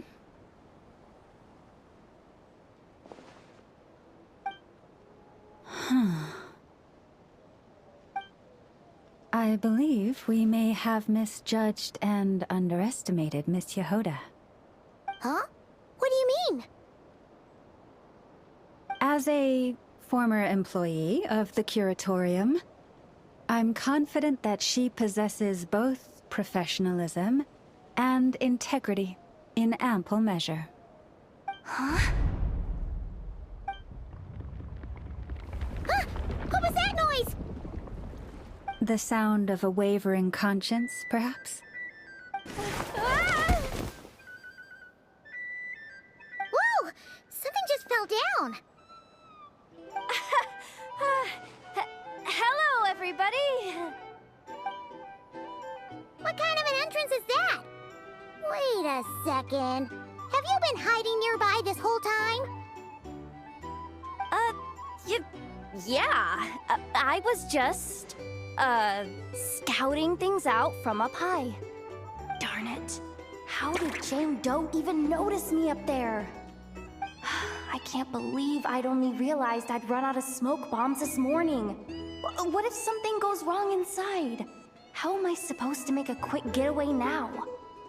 Thought I could just hang back and wait for the clients to get cold feet. But nope, turns out they're all completely fearless. Don't they know how scary the Fatui are? Really sorry everyone. Truth is, just as I was heading out this morning, I discovered I'd run out of a super important, completely essential, absolutely indispensable piece of equipment. So, what are we gonna do? Well, as I see it, there are two options. Plan A is, we take a detour to Nasha Town to restock. Though, who knows if any shops will still be open this late. Plan B is, we call it quits right here. Disband the team and I'll go home. My place is only like a 10-minute walk from here, so... Personally, I vote Plan B. Bada bing, bada boom! Maximum efficiency, minimal effort. Don't try to solve your problems by running away. Not a fan of either? Then I guess our only option is to fall back on Plan J. That's J for Yehoda, by the way. Why didn't you just tell us that was an option in the first place? Come on, that would have totally ruined the surprise. Boss pulls this trick all the time, and it's always the clueless ones who end up praising her to the skies. Feels like you just threw shade at a whole lot of people. I have faith in your professionalism, Yehoda. You don't need those flashy tricks. Your abilities alone are more than enough to earn our respect. Huh. This Jane Doe sure has an eye for talent. Speaking of which, maybe it's time I started calling her something nicer? You really mean that, Jane? Laumado? I do. I'll tell you what, it's not every day you get to work alongside such considerate clients. I have a feeling we're gonna make a great team. Plan J is this. We find our way in through the freight access on the facility's east side. It's tucked away from view, and security's lighter at night. I've prepared some special gadgets too, so we should be ready for anything. If we want this to go without a hitch, we'll need to work together every step of the way. So everyone, stick close behind me. Now that finally sounds like a real pro talking. Hey, you saying I didn't before? Kinda, yeah. You... Ugh. Never mind. A top-tier treasure hunter like me never lets the naysayers get to her. All right, let's go over what we agreed on yesterday. The goal of infiltrating the Kuvaki Experimental Design Bureau is to locate and, if possible, recover the relic that the Fatui stole. We also need to figure out why they built the facility in the first place. I'm worried that they've set their sights on the ancient moon's remnants on Hisi Island too. Well, now that we've got a plan, time to get this show on the road.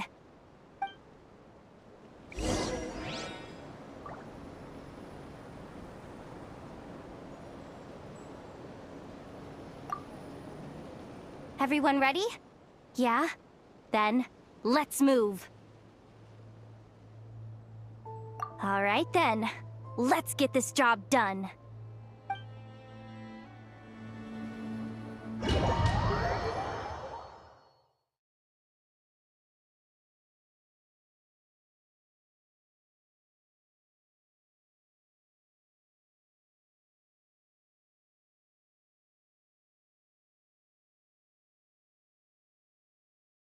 Go, go, go!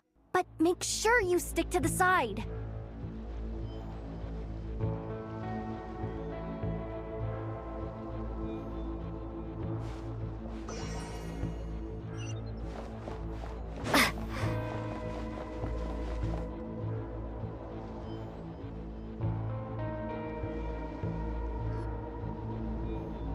Just as I thought.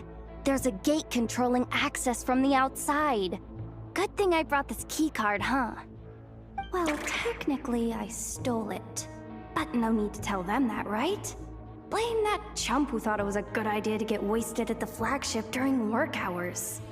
Ooh! Is it top-level clearance?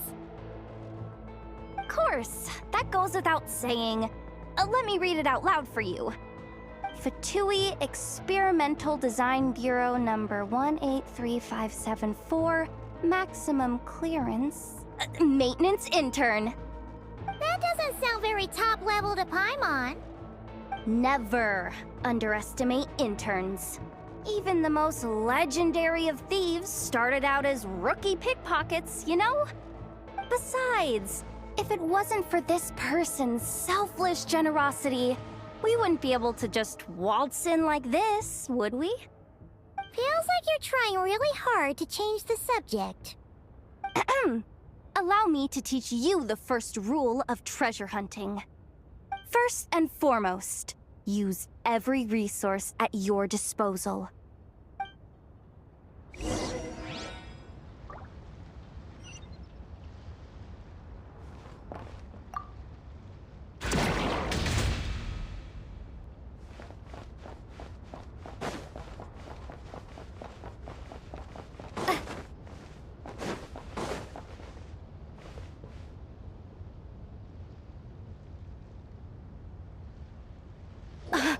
I get it now.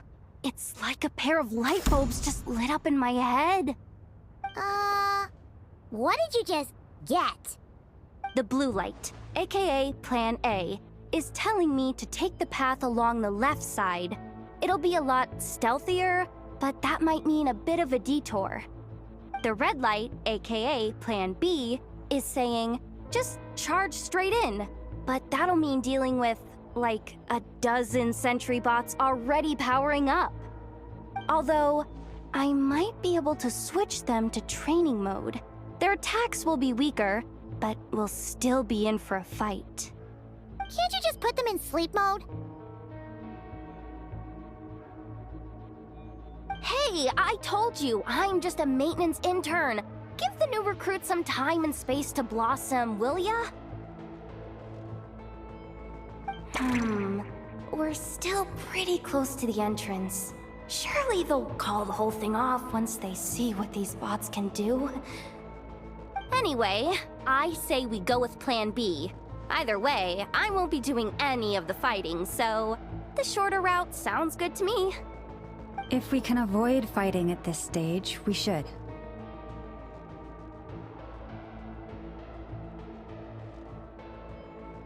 Plan J is to call it a night so we can all make it back to bed before sunrise. After all, the deeper we go, the more dangerous this is gonna get. So we might as well give up while we still can.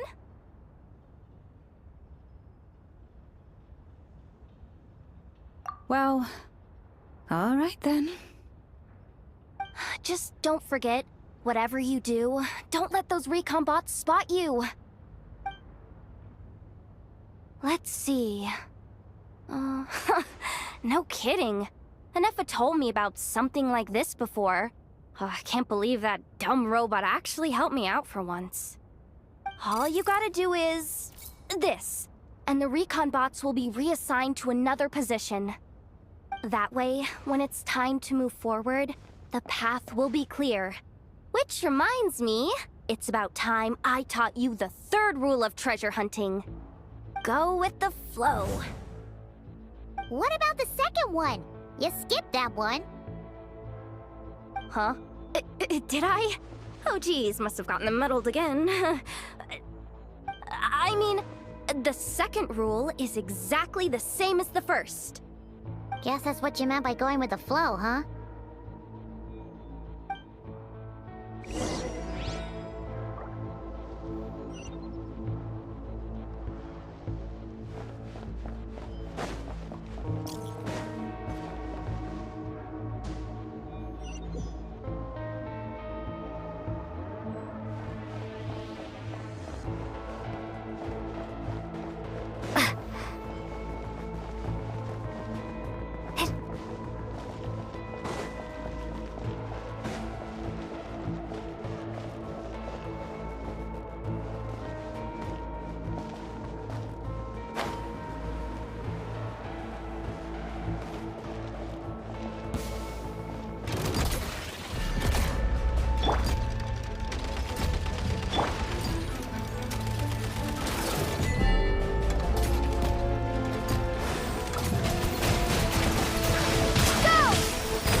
Protect us.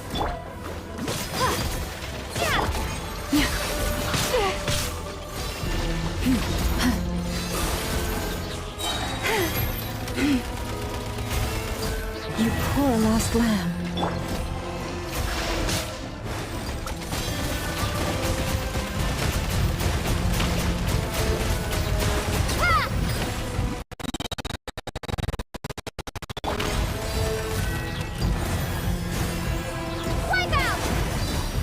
For the everlasting forest.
Someone up ahead!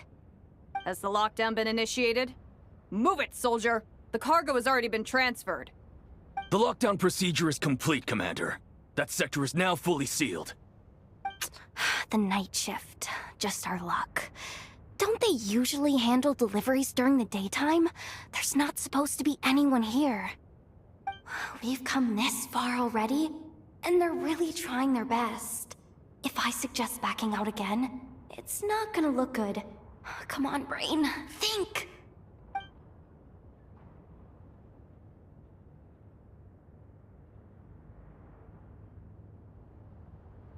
Got it! The freight shaft to the upper levels. We might have a shot there. Let me see. Huh? The recon bot in the middle's not responding? A double lock failsafe? We've been outfoxed! Stay calm. Stay calm. One step at a time. Let's just find a way across first.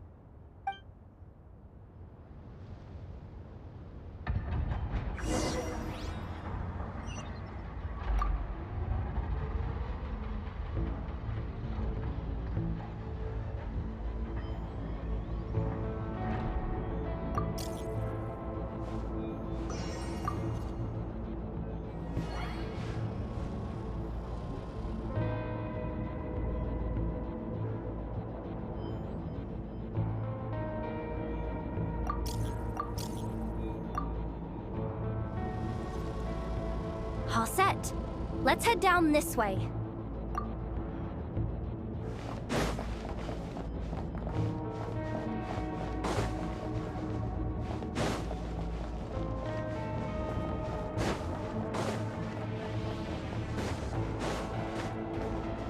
Hey! Another control terminal!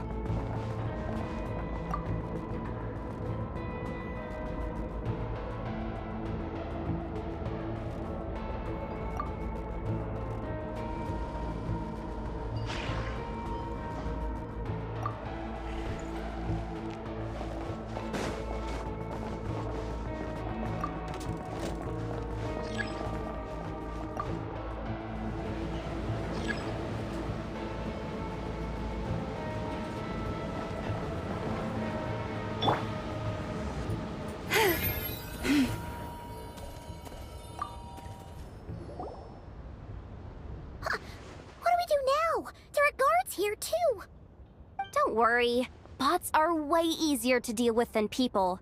At least their behavior is predictable. First, let's find a safe spot to land. Good. That spot shouldn't draw their attention. Let's go. Let me just try something. Maybe I can use the terminal to command them to move out of our way. Security verification? With 10 questions? Are you kidding me? Are you serious? Doesn't she trust me? Or is she just trying to make things easier for me? No. Judging from her body language, she really isn't afraid of the Fatui. What kind of person is she? And what has she been through? So brave. It's kinda scary. Yehoda? No complaints from me. You go for it. Then let's make this quick.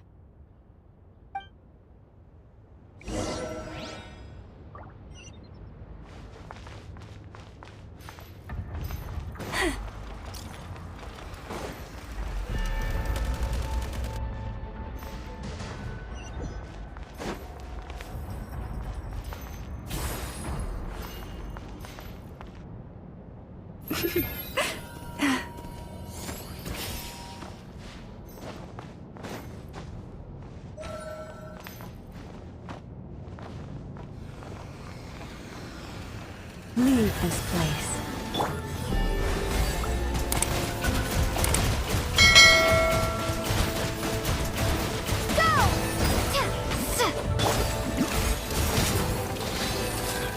Receive my blessing. With one heart, we pray.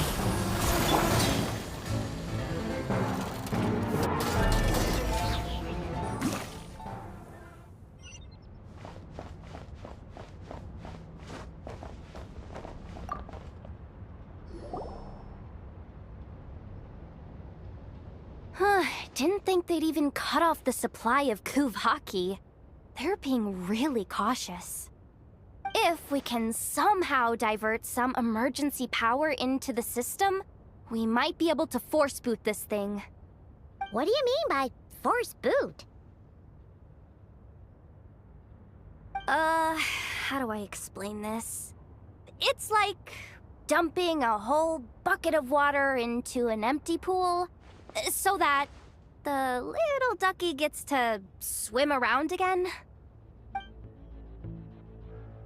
You should probably just ask Aino instead.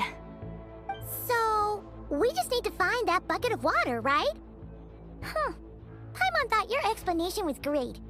Kinda adorable. In a childish sort of way. Hey, you could have just skipped that last part. Here, bucket, bucket, bucket. Where are you hiding? Judging from the concentration of Kuvaki, over there. Wow, you can sense that, Laumado? That's incredible.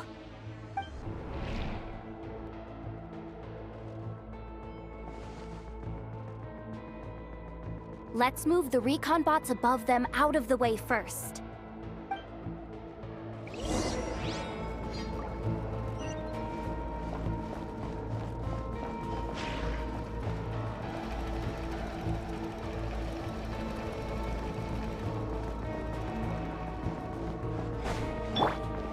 You poor lost lamb.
All right, that should keep the alarm from going off.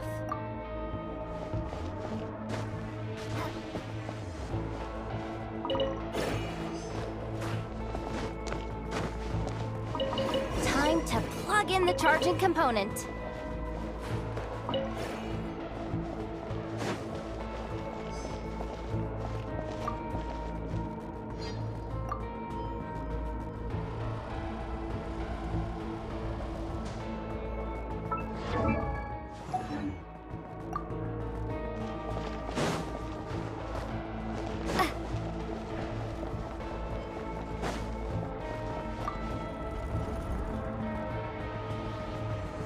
Running at last.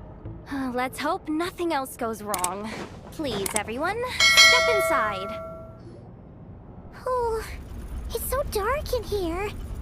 Well, it is a cargo crate after all. No point in being picky about lighting at this point. Ah! Something sharp and pointy just poked me in the back! Sorry. That was probably just my antlers. It's pretty cramped in here, so I had to crouch down. Oh, having antlers must be inconvenient at times like these.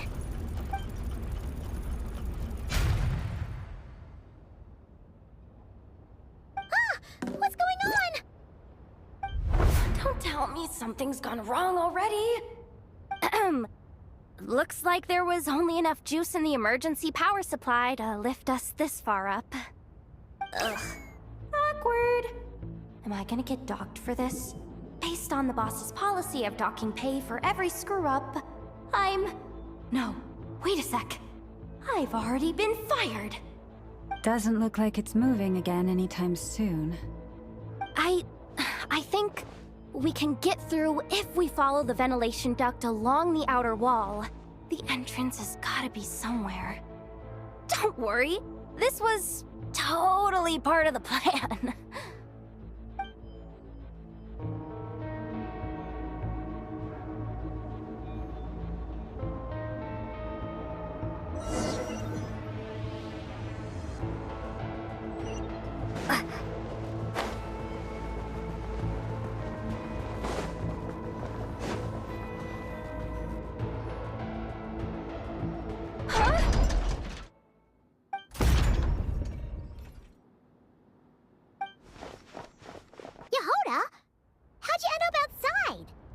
Looks like she slipped out at the very last second, just before the gate shut. Impressive reflexes, I must say. Though I'd expect nothing less from a former employee of the Curatorium. I'm so sorry. That was pure survival instinct. I didn't mean to ditch you. Anyway, you guys just stay where you are. I'll figure something out.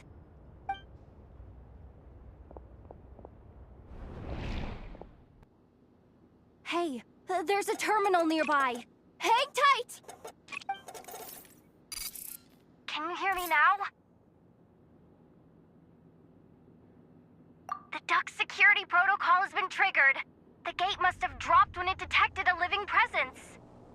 Wait, so we're trapped in here? I'm checking what I can do from this end. Watch out for the laser up ahead. What laser?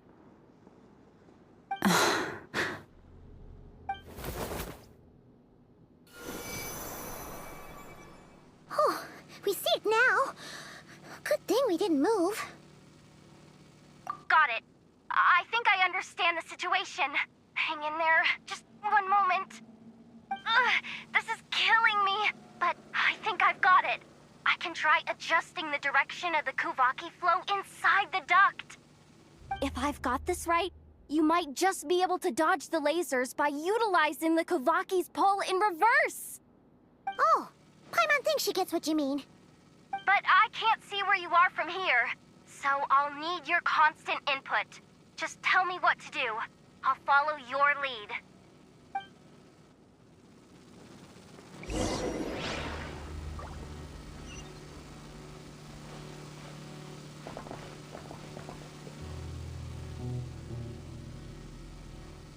Like this, right?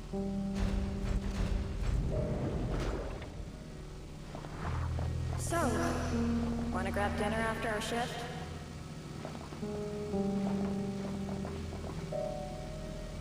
How about the flagship? Too far. And besides, we're not exactly in with the locals.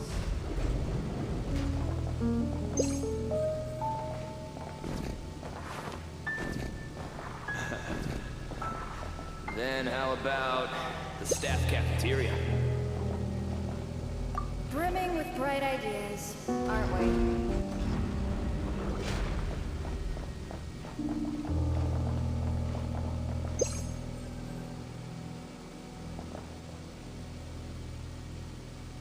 Like this, right?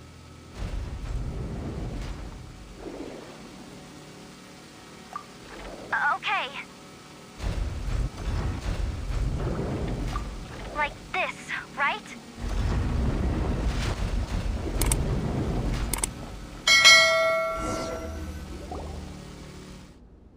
Oh, we made it to the other side. And all thanks to Yehoda. Well, but the gate hasn't opened. How's she gonna meet up with us? Yehoda! No irregularities detected in the duct. Confirm. Confirm. Confirm. Ugh, just confirm the command already, you useless excuse for a terminal. You piece of robo-junk, you mindless pile of scrap! What the? Insufficient clearance?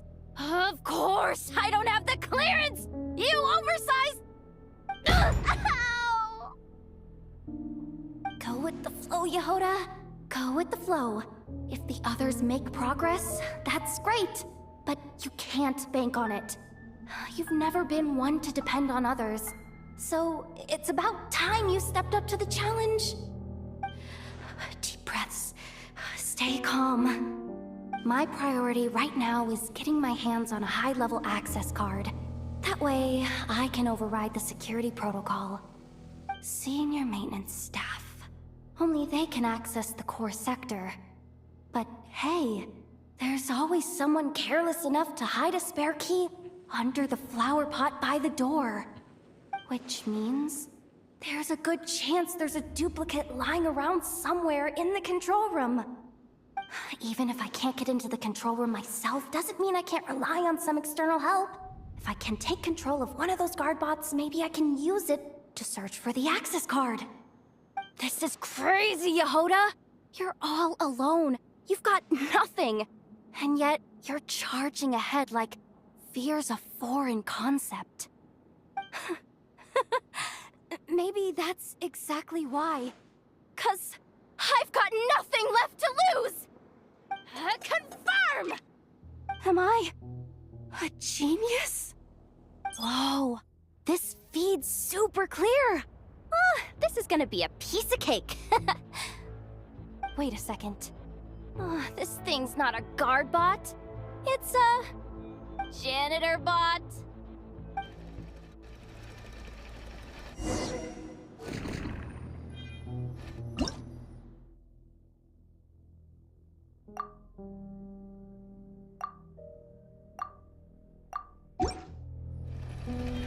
You think Marionette even knows what we do down here? She seems to spend all day either holed up in her lab or out doing the rounds. It's still a mess over there. Go clean it up. Why? Planning to skim a little off the top? No, nothing like that. Just wondering if anyone would actually notice if we didn't show up from time to time.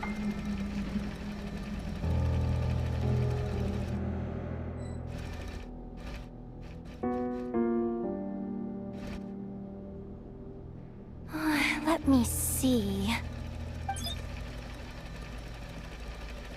Oh, there it is! Hey, why'd you stop? You haven't finished sweeping that corner. But, I can see the card from here. Guess I have no choice but to swallow my pride and stay in character for now. Sweep up the crumbs by my feet. Yeah, good luck with that. What are you gonna do when they ask for a progress report?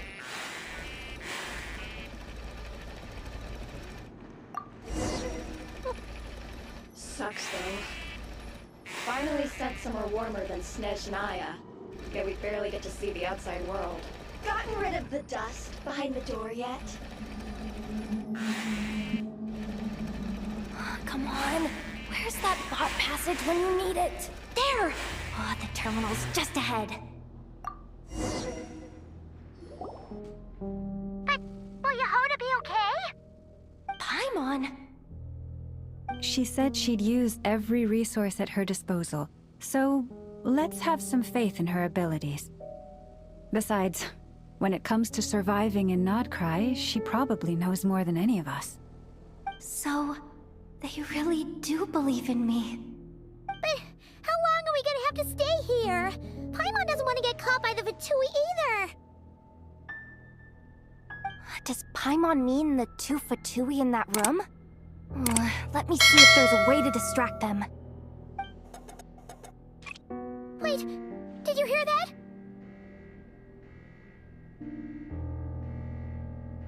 Huh? The alarm? What's going on? Let's go check it out.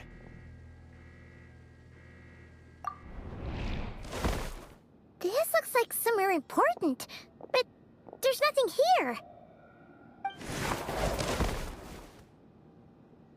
Hey guys! It's me! Yehoda, are you okay? I'm fine. I managed to swipe a high-level access card and triggered an alarm to draw the guards off. But we don't have much time.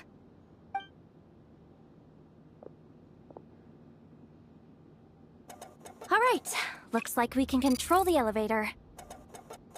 Come on, hop in. Let's take it further down.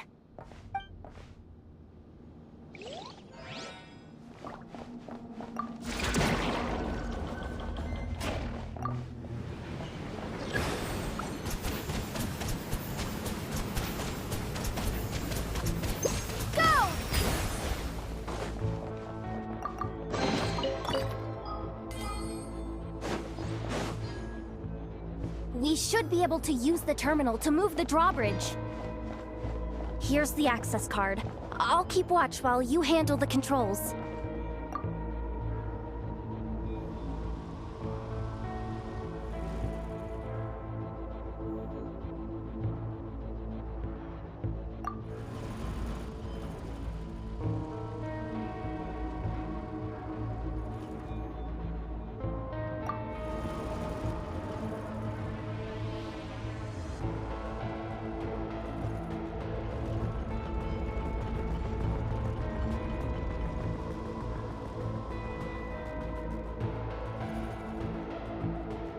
All done. Let's keep moving.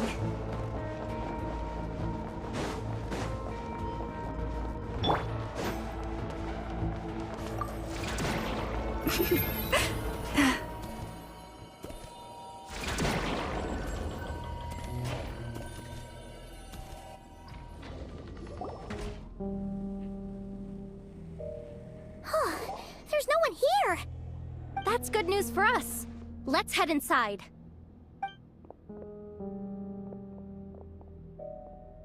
Looks like a rest area for the Fatui's Oprishniki. Huh? The terminal's still on? Hmm.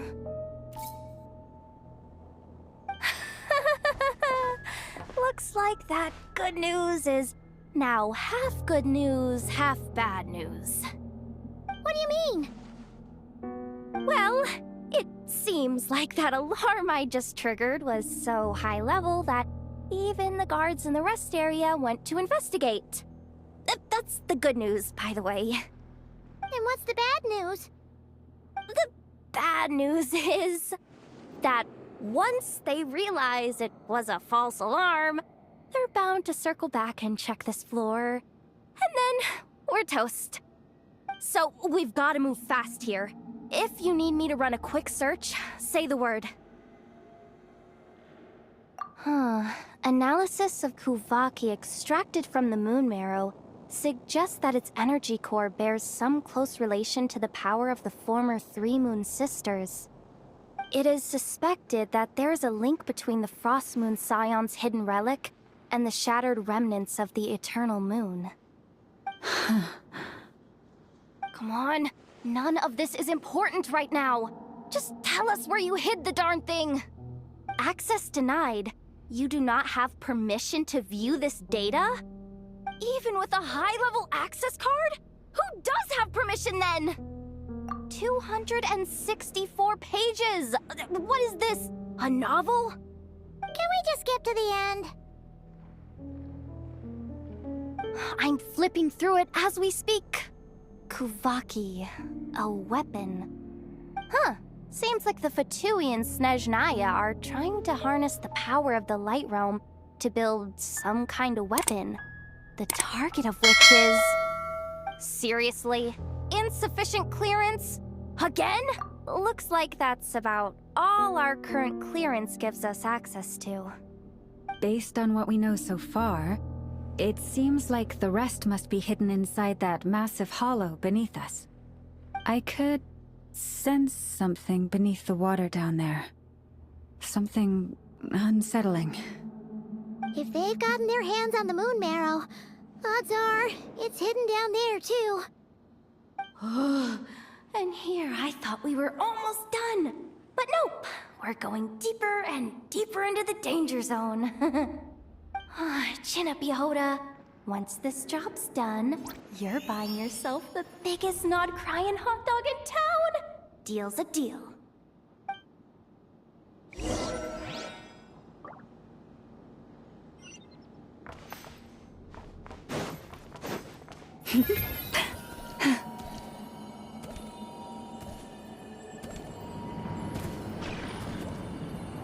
Watch out for that defense bot!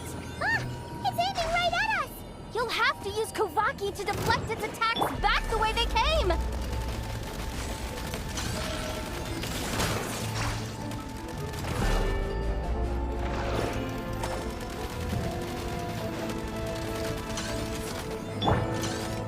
Leave this place.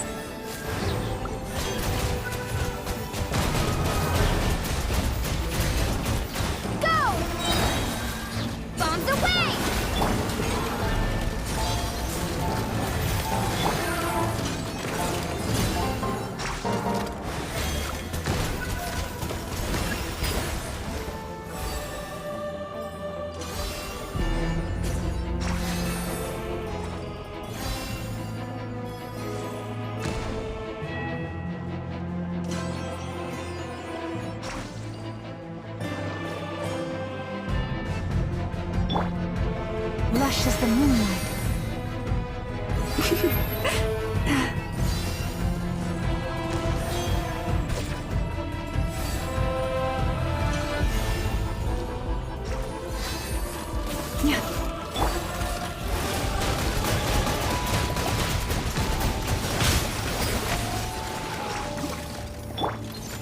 You poor lost lamb.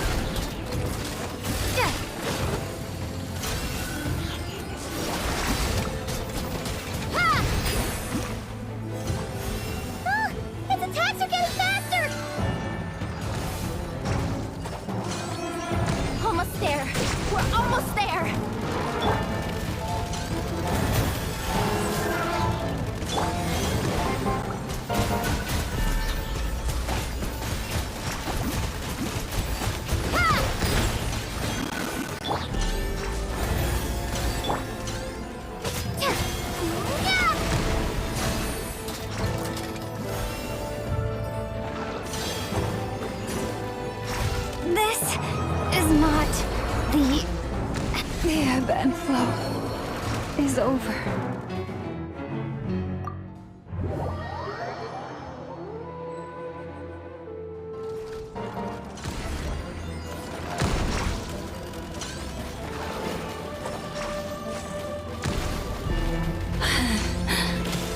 Oh, Forest, take my broken crown.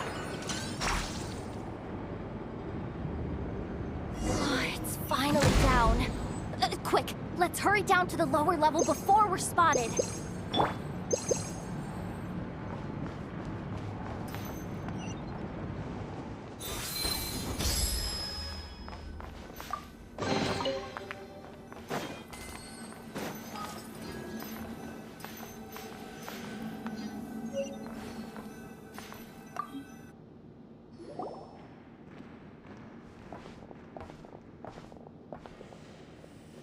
That switch looks suspiciously obvious. No way I'm pulling that. But you guys, go ahead. Hey, you spotted it first. Shouldn't you be the one to pull it? Not a chance. I'm just the guide, remember? At most, I'll help you look for an escape route.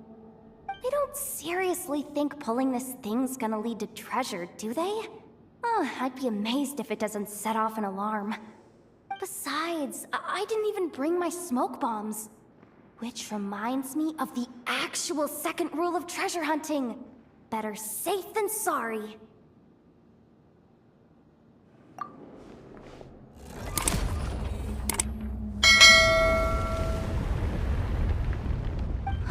The ground, it's shaking.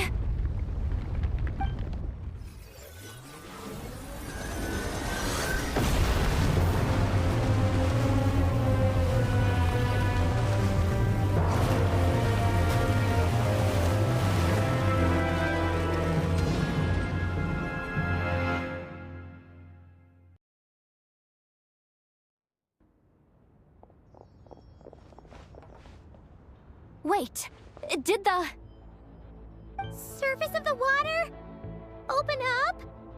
Oh, this is bad. This is really bad. I'm getting put on the Fatui's blacklist for sure. Don't worry, Yehoda. You've helped us so much. If they try anything, we'll protect you. Aww. Come on, I was just kidding. I'm tough, okay? Just haven't had the chance to show off my fighting skills yet. Me, afraid of the Fatui? Ugh, not a chance. I suspect the relic is hidden down below. Yehoda, your commission ends here. I am truly grateful for everything you've done for us. You don't need to put yourself in any further danger. I'm coming with you. This has nothing to do with the commission, or the danger, or whatever. This has already gotten way out of hand, so I'm coming too. End of story. Ah, she's blushing. Hey! Zip it! Why'd you keep staring? Oh, you looking for a knuckle sandwich or what? Oh, come on, move it already.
It's really deep down here. What is this place? We're standing on another fragment of the ancient moon's remnants. So this was the source of the Kuvaki I sensed earlier. Wait, what? So the Fatui had it hidden underwater this whole time? This gigantic thing?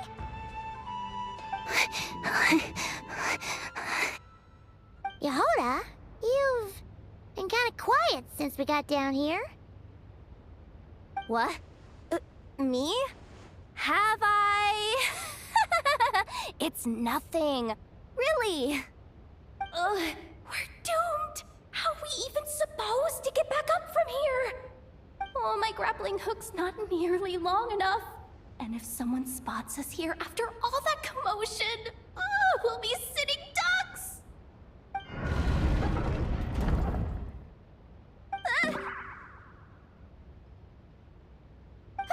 Oh no! That door's opening! Please don't say it's the Fatui! made it here, and we're so close to getting the job done. I didn't risk my neck just to die before I've even had a chance to spend my reward.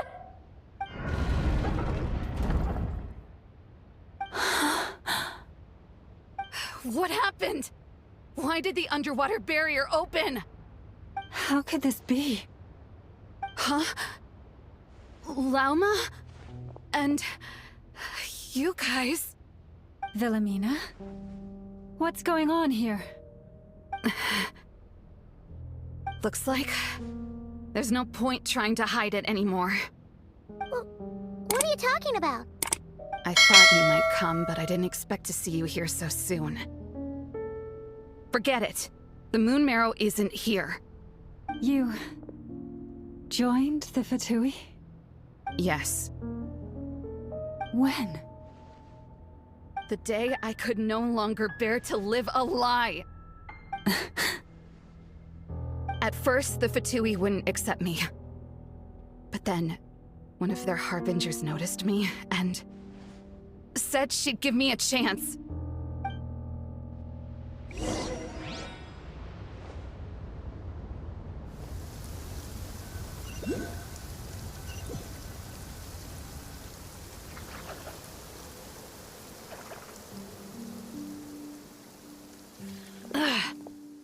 Lost them again. That harbinger told me to follow the blonde traveler who might visit the Frostmoon Scions. Easier said than done, though. The animals are on alert at night. If they see me, Llama will catch wind of what I'm doing sooner or later. Am I really doing the right thing? No. It's too late to turn back now. The empty prayers, the stubborn displays of faith like Cappy's today. This isn't the life I want. Huh? Is that... Ah, the Traveler's back. I won't let her slip away this time. Wait, who's that with her? They look so alike. They seem to be heading towards the statue of Kutar.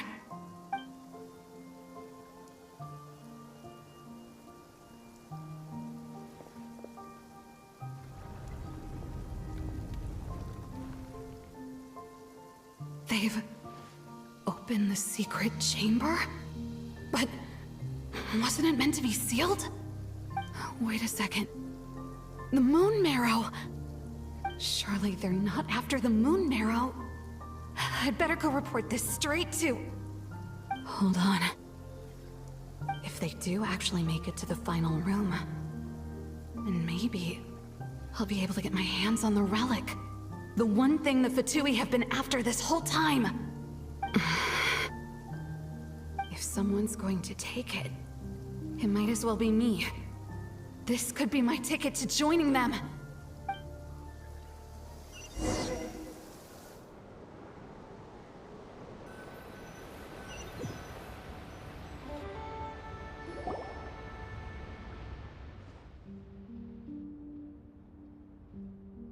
Yes.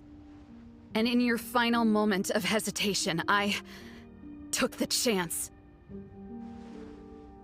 And then you gave it to the Fatui? But when we talked to you before, you seemed so genuinely worried about Lauma. Because I thought she was as fed up with the Frostmoon Scions as I was. We grew up together, Llama. I know you were chosen to be the next Moon Chanter when you were just a child. They never gave you a choice in that. I saw the look in your eyes when you were treating that child. That sense of helplessness. Surely you too must see that this blind, inherited faith of ours is simply holding us back. If our prayers are never answered, then why keep praying? Do they really deserve all of your devotion? Or are you trapped by the responsibilities they imposed on you? So those are your reasons for wanting to leave the Frostmoon Scions? Isn't that reason enough? When we pray to the moon, We do so to show our gratitude for the life it granted us long ago. It reminds us to strive for something higher within ourselves. But I know that's not what you want to hear. You're right, Philomena. I have indeed kept secrets from you.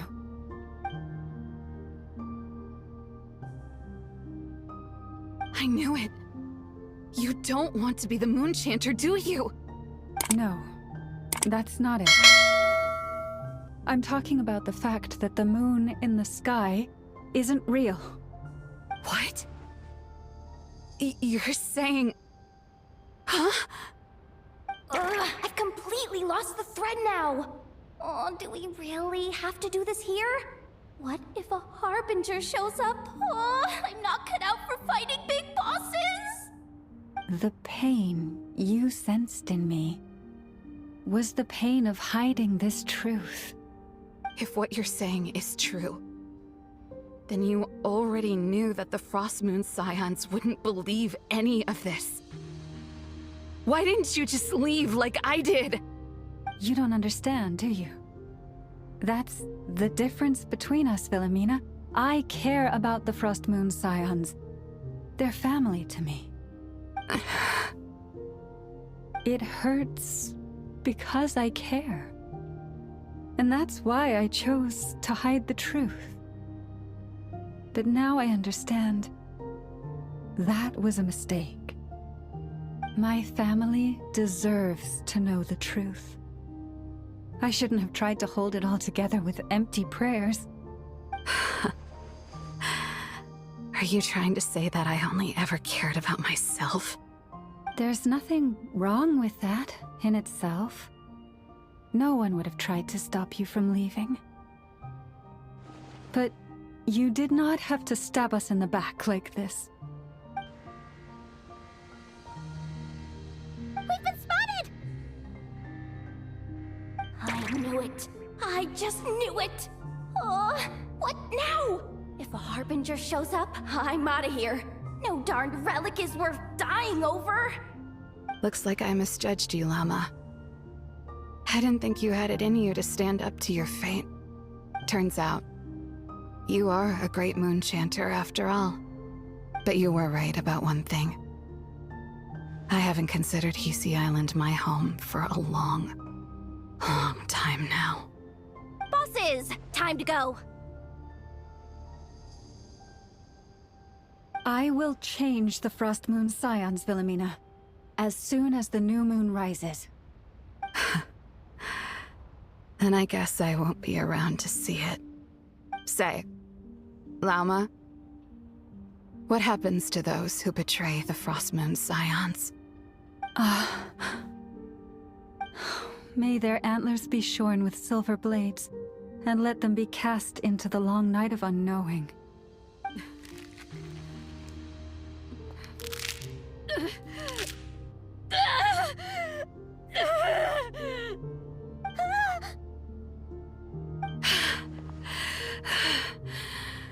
I have honored the ways of the Frostmoon Scions one last time.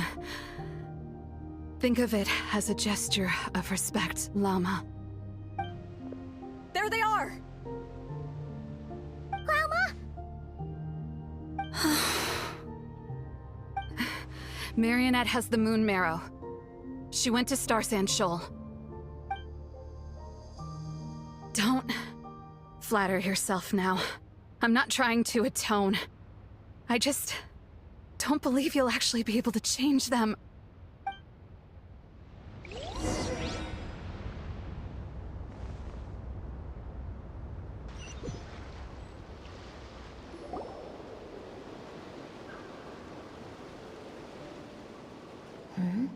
An alarm coming from the Experimental Design Bureau.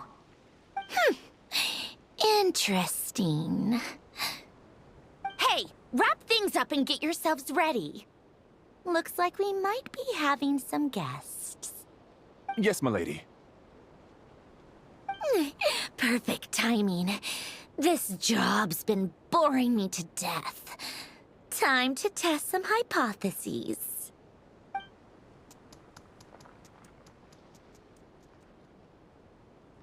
is. I mean, esteemed clients. I mean, generous benefactors. Wait up! Come on! Sure you don't want to consider heading home first and coming back another day? Nasha Town's that way. You are aware that this is the way too.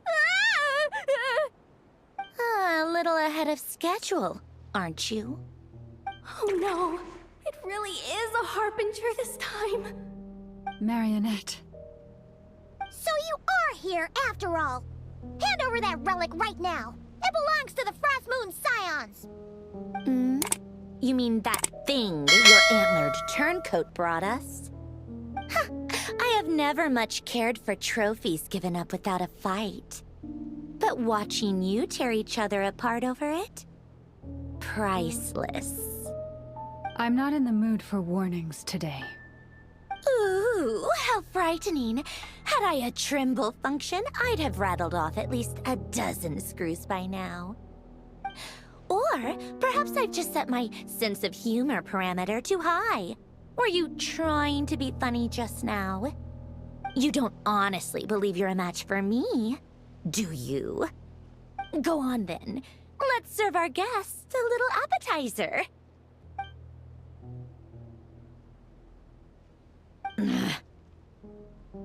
Hey, didn't you hear me? I said let's serve our guests a little... What's going on? Oh no. Watch out. It's the Wild Hunt.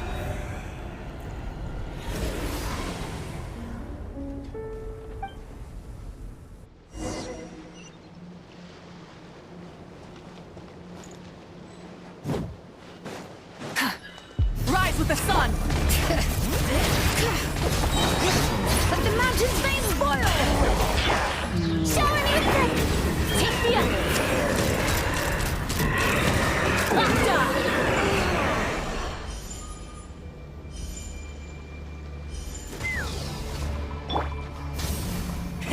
Rev the engines!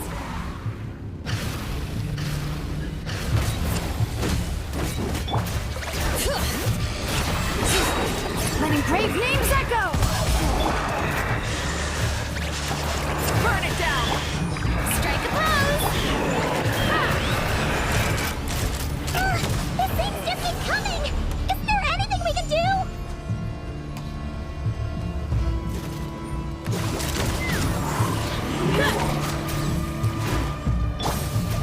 Let my name echo in song! Let the mountain's veins boil! Fire in the hole! Let's fly!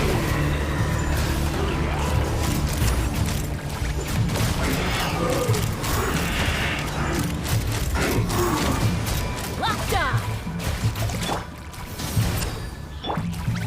Shower me with praise! Use that device to seal them away!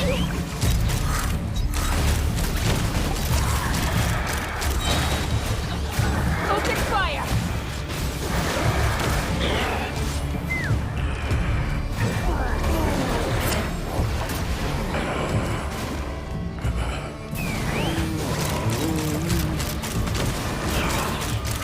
Open fire! Locta! Is that it? At least that's what the Lightkeeper's Handbook says. Careful. It's not over yet.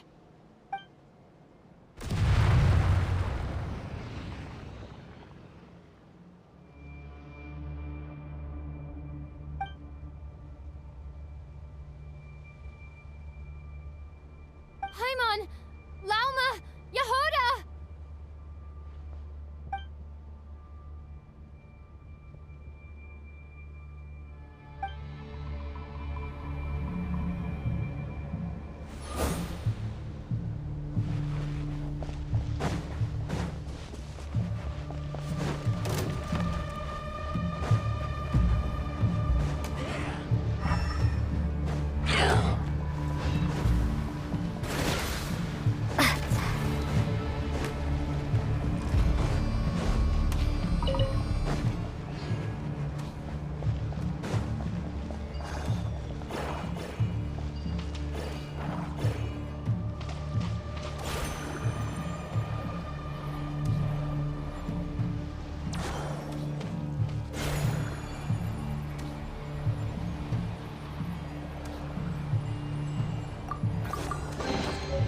reward on the road.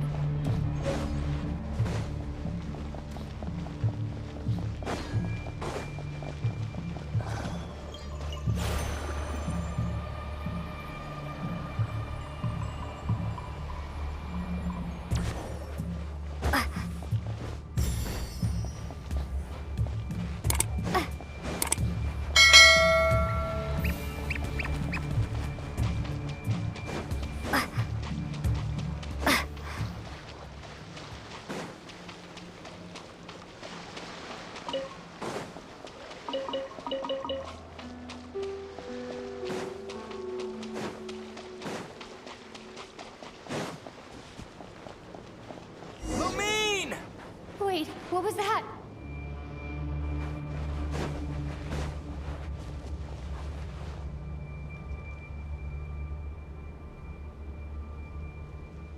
Lumine, over here! Ether! Quick, grab my hand!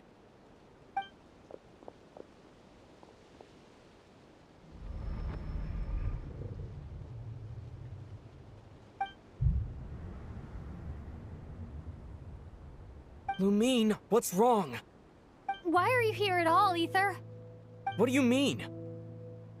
If I may be so bold, what does family mean to you? Why were you after the Moon Marrow that night, Ether? Among those who entered the final chamber, there was either someone with impure intent, or else an abyssal presence. We can talk about that later. Tell me why, Ether.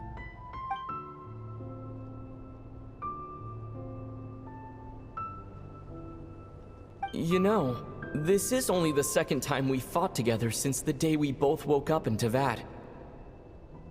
No. Lumine. But when I found you, you were still in hibernation.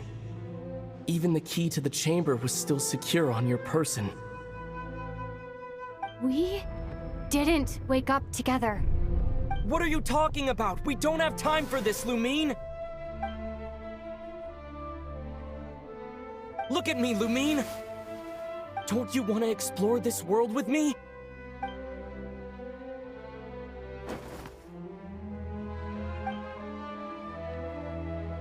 You think I'd lie to my little sis?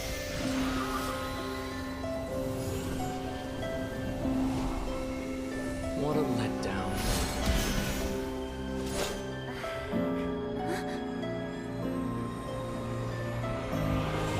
Go get it from me, Lumine. It belongs to me. I never believed it. I didn't want to believe it.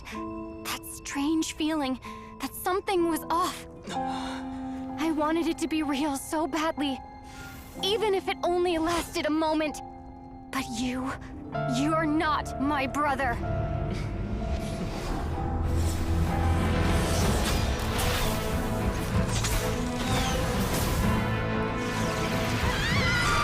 Moon goddess, please save us! Why is this happening to us?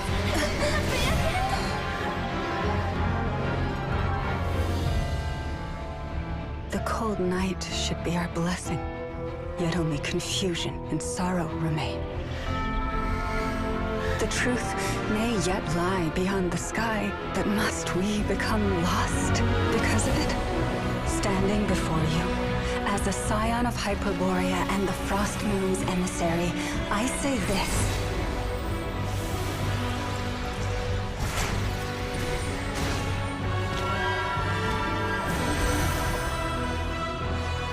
Should the false sky above dim the light of the moon, then from silver blood that flows as rivers, let us weave moonlight anew.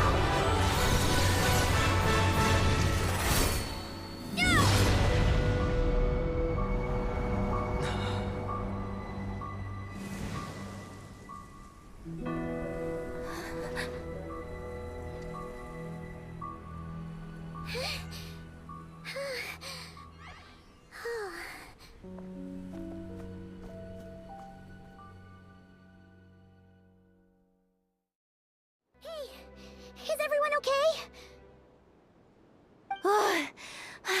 Think I saw my life flash before my eyes there. Oh, good thing Laumado is there to save the day. Are you all right, traveler?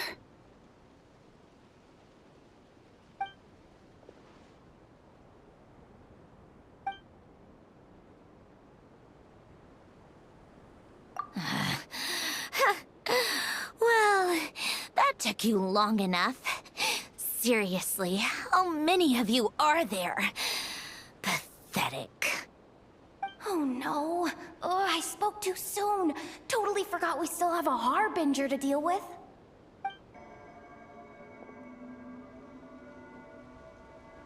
Hey, is that the moon marrow? It was hidden inside that big robot of hers all along. But that robot...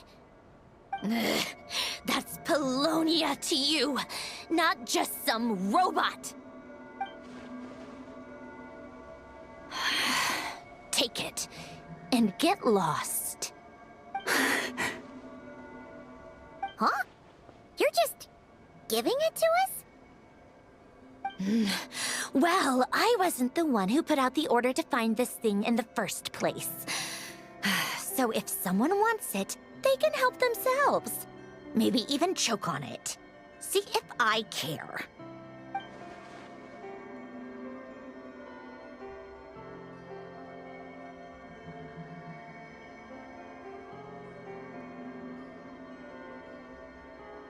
So, are you waiting for me to change my mind or what? I'd be more than happy to pick up where we just left off. But I should warn you, I'm in a bad mood right now. Let's go.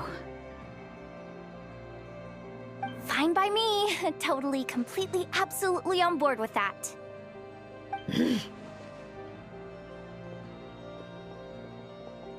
It's finally over.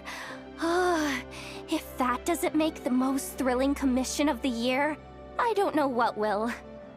Looks like the Fatui are all gone now.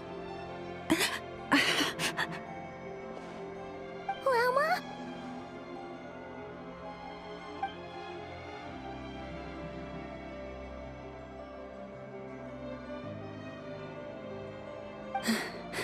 I'm all right. It's just been so long since I truly felt the power of the moon. I thought I sensed the wild hunt nearby. Don't tell me you've already taken care of it. Hey, it's Flint's! Hey, he's that Ratnik. Unless I am mistaken, you are the Moonchanter of the Frost Moon Scions, are you not? May I ask, what is that in your hand? Please, don't get me wrong. I've been tracking the wild hunt lately, and I've come to suspect that its actions aren't as aimless as they might seem. When I saw what you were holding, I could not help but start connecting the dots.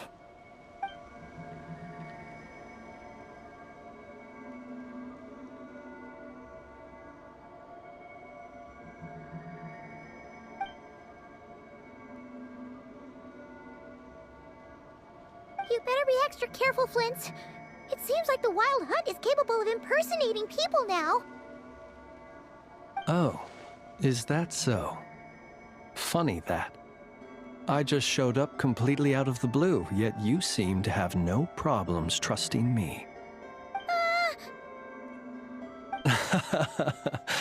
I apologize. I shouldn't be making jokes like that right now. Anyway, I understand. Thank you for the tip-off. It seems that the Wild Hunt has somehow changed in nature. I'll have to report this to HQ right away. For now, let us part ways here.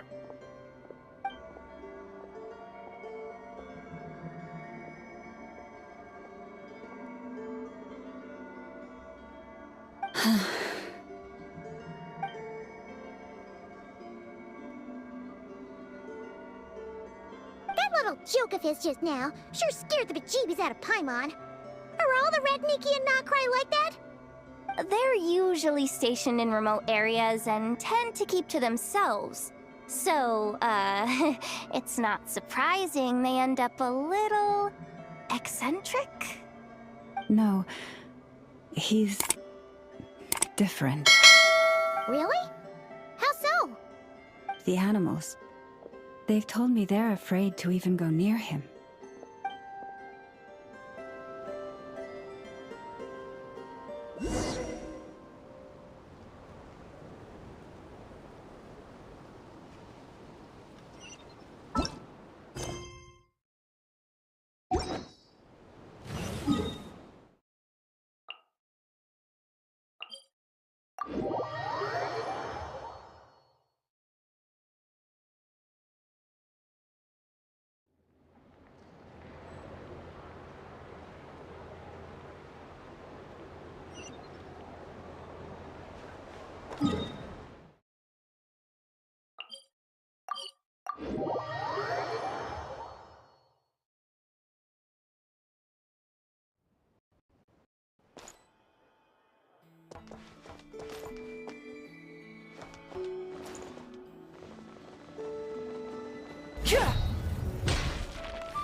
Oh, you're back.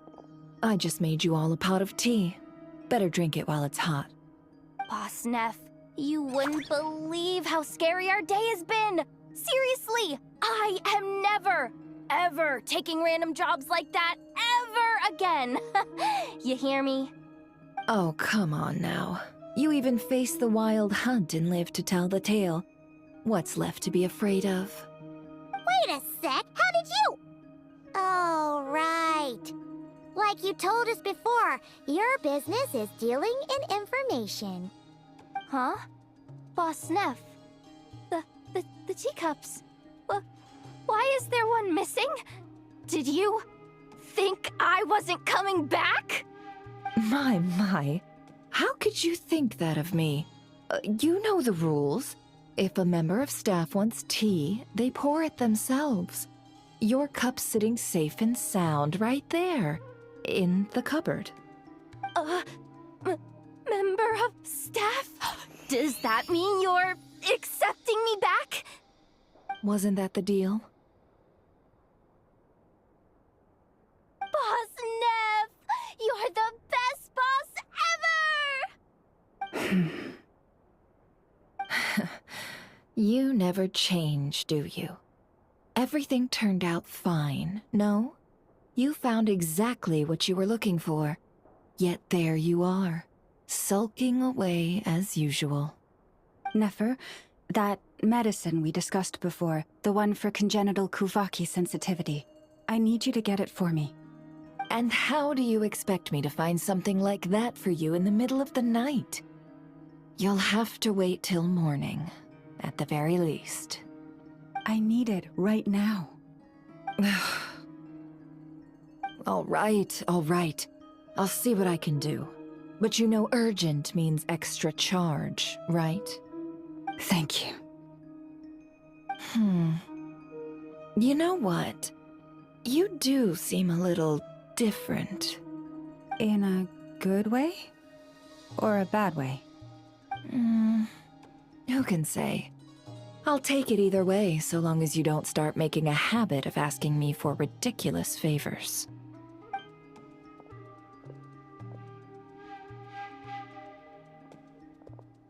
Traveler, Paimon, a lot has happened these past few days. I don't know what I would have done without you. Hey, don't mention it. That's what we're here for.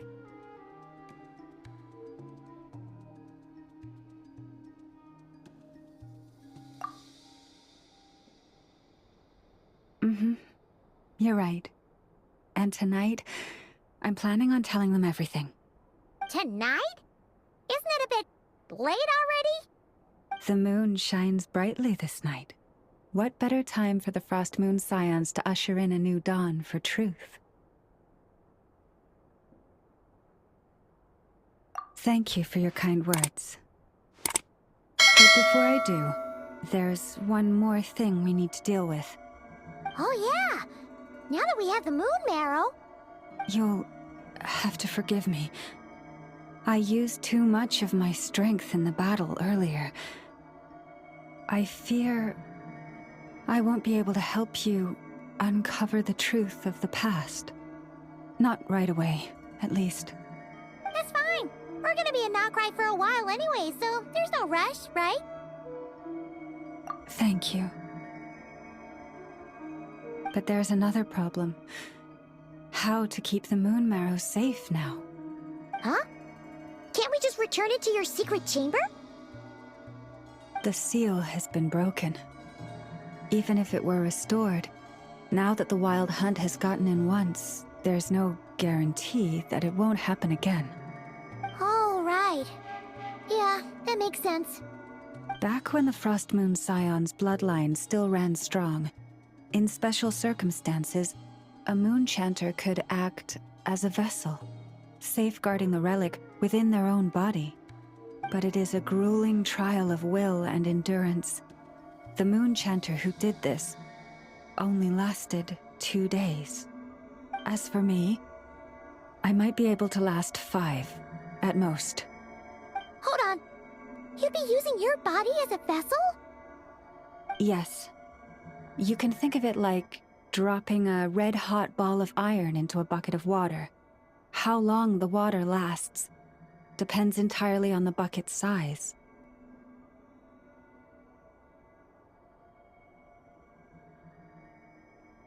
Pardon? Hey! That's not a bad idea! You've always held up pretty well against the abyss. Surely the moon mirror can't be any more dangerous than that. It's not at all that I don't trust you, but it's too risky. But we're out of options, aren't we? Might as well give it a shot.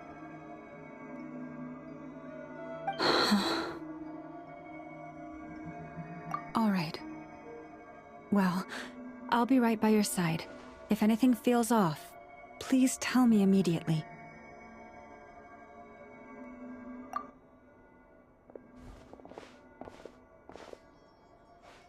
Here, hold it in your hands. Feel its power. Imagine you're a lake, a cluster of stars. Let the moon become a part of you. Whoa! It went into your body! How is that? Are you feeling any discomfort?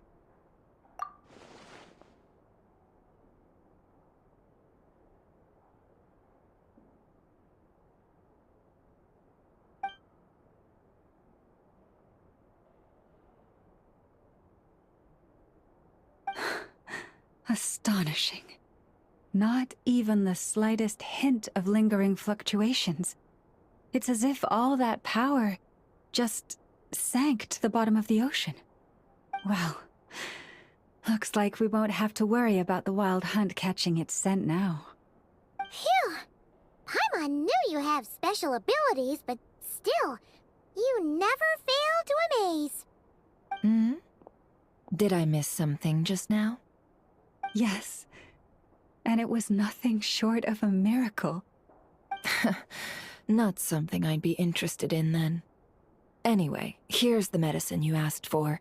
This is all I've got for today. I'll have someone send the rest over when we have it. Thank you, Nefer.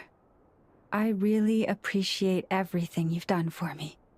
Please stop being so nauseatingly friendly. It's creeping me out. So, what exactly did you all go through during that wild hunt attack? I'd prefer to hear it straight from you.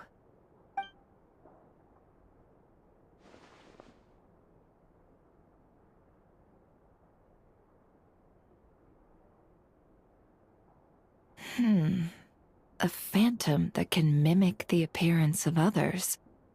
Quite different from what we've seen before.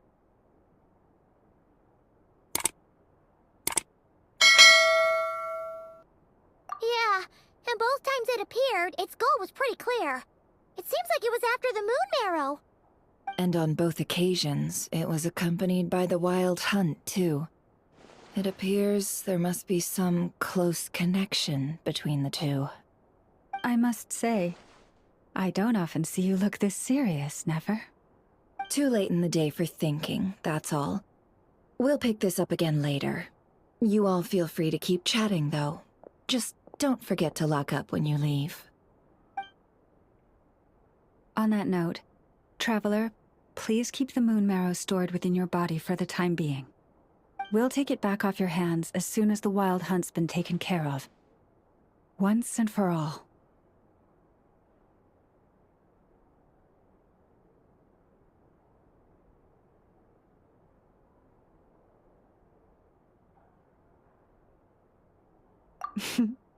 Now that's what I'd call a joke. Anyway, if the two of you will excuse me, I'm heading back to Hisi Island now.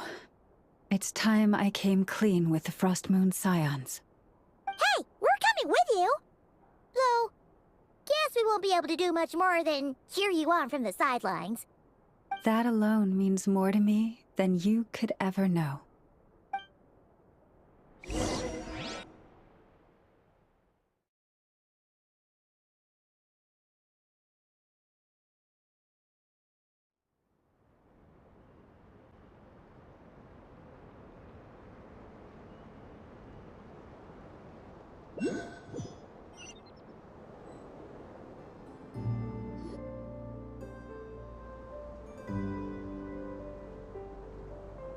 What's going on? I'm not sure. It seems like the Moon Chanter has something important to tell us. I heard the relic's already been retrieved. That's our Lady Lauma, all right.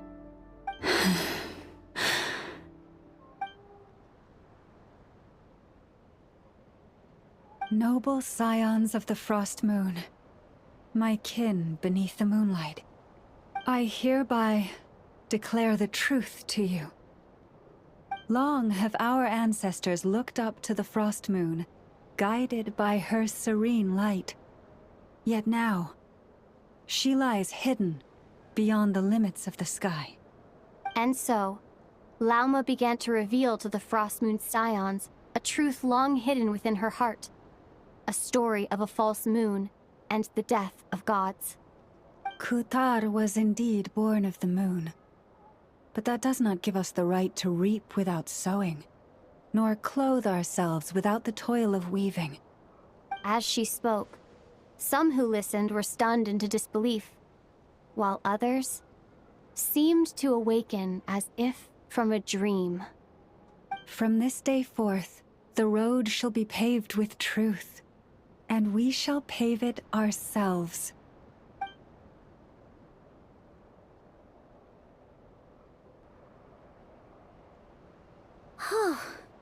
After everything Lauma said last night, Paimon wonders how everyone's adjusting. Still, judging by their reactions at the time, it didn't seem as intense as Paimon might have imagined. Says a lot about how much trust she commands, huh? Hey look! It's Lauma! Welcome, both of you. The animals were most lively this morning. They told me of your coming. Nothing too dramatic happened, did it? No one took it so hard that they went on a binge-eating rampage and ended up cleaning up the whole pantry? Or something?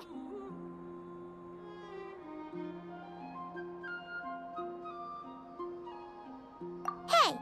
Paimon's just trying to lighten the mood. Thank you for your concern. Change doesn't happen overnight, and new ideas need time to take root. But nothing as extreme as that has happened, no. Although... Although what? Well, just as I thought might happen, Some have chosen to leave the Frost Moon Scions for good. For them, losing their faith was like losing their home. Confusion, frustration, helplessness. I saw it all, reflected in their eyes. Oh. I respect their choice. May they carry the Frost Moon Scions' blessings far and wide, should they be willing to do so.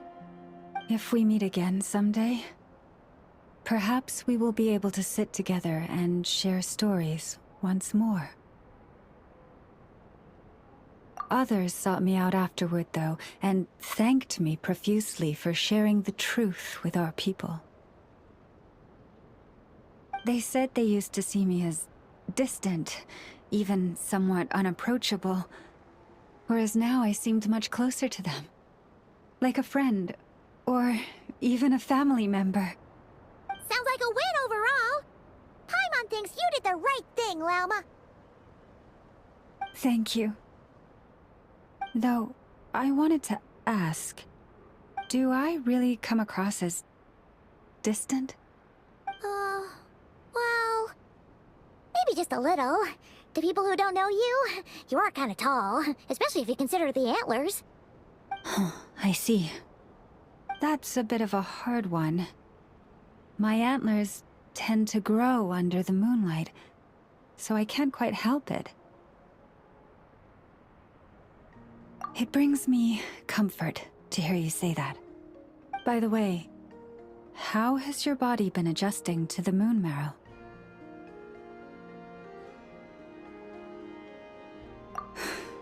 I'm glad to hear it. I've also suggested to Nefer that we meet within the next few days. We need to figure out how to counter this new manifestation of the Wild Hunt. But for now, let's just relax. I want to enjoy this feeling a little longer, of finally living on the bright side of the moon.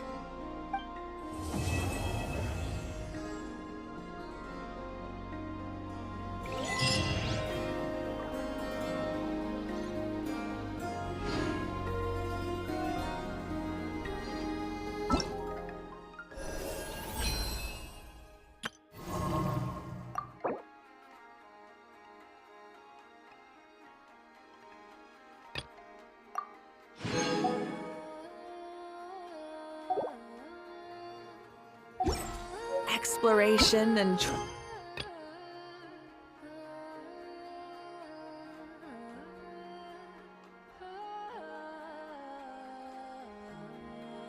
Miles. Adventuring is right up my alley.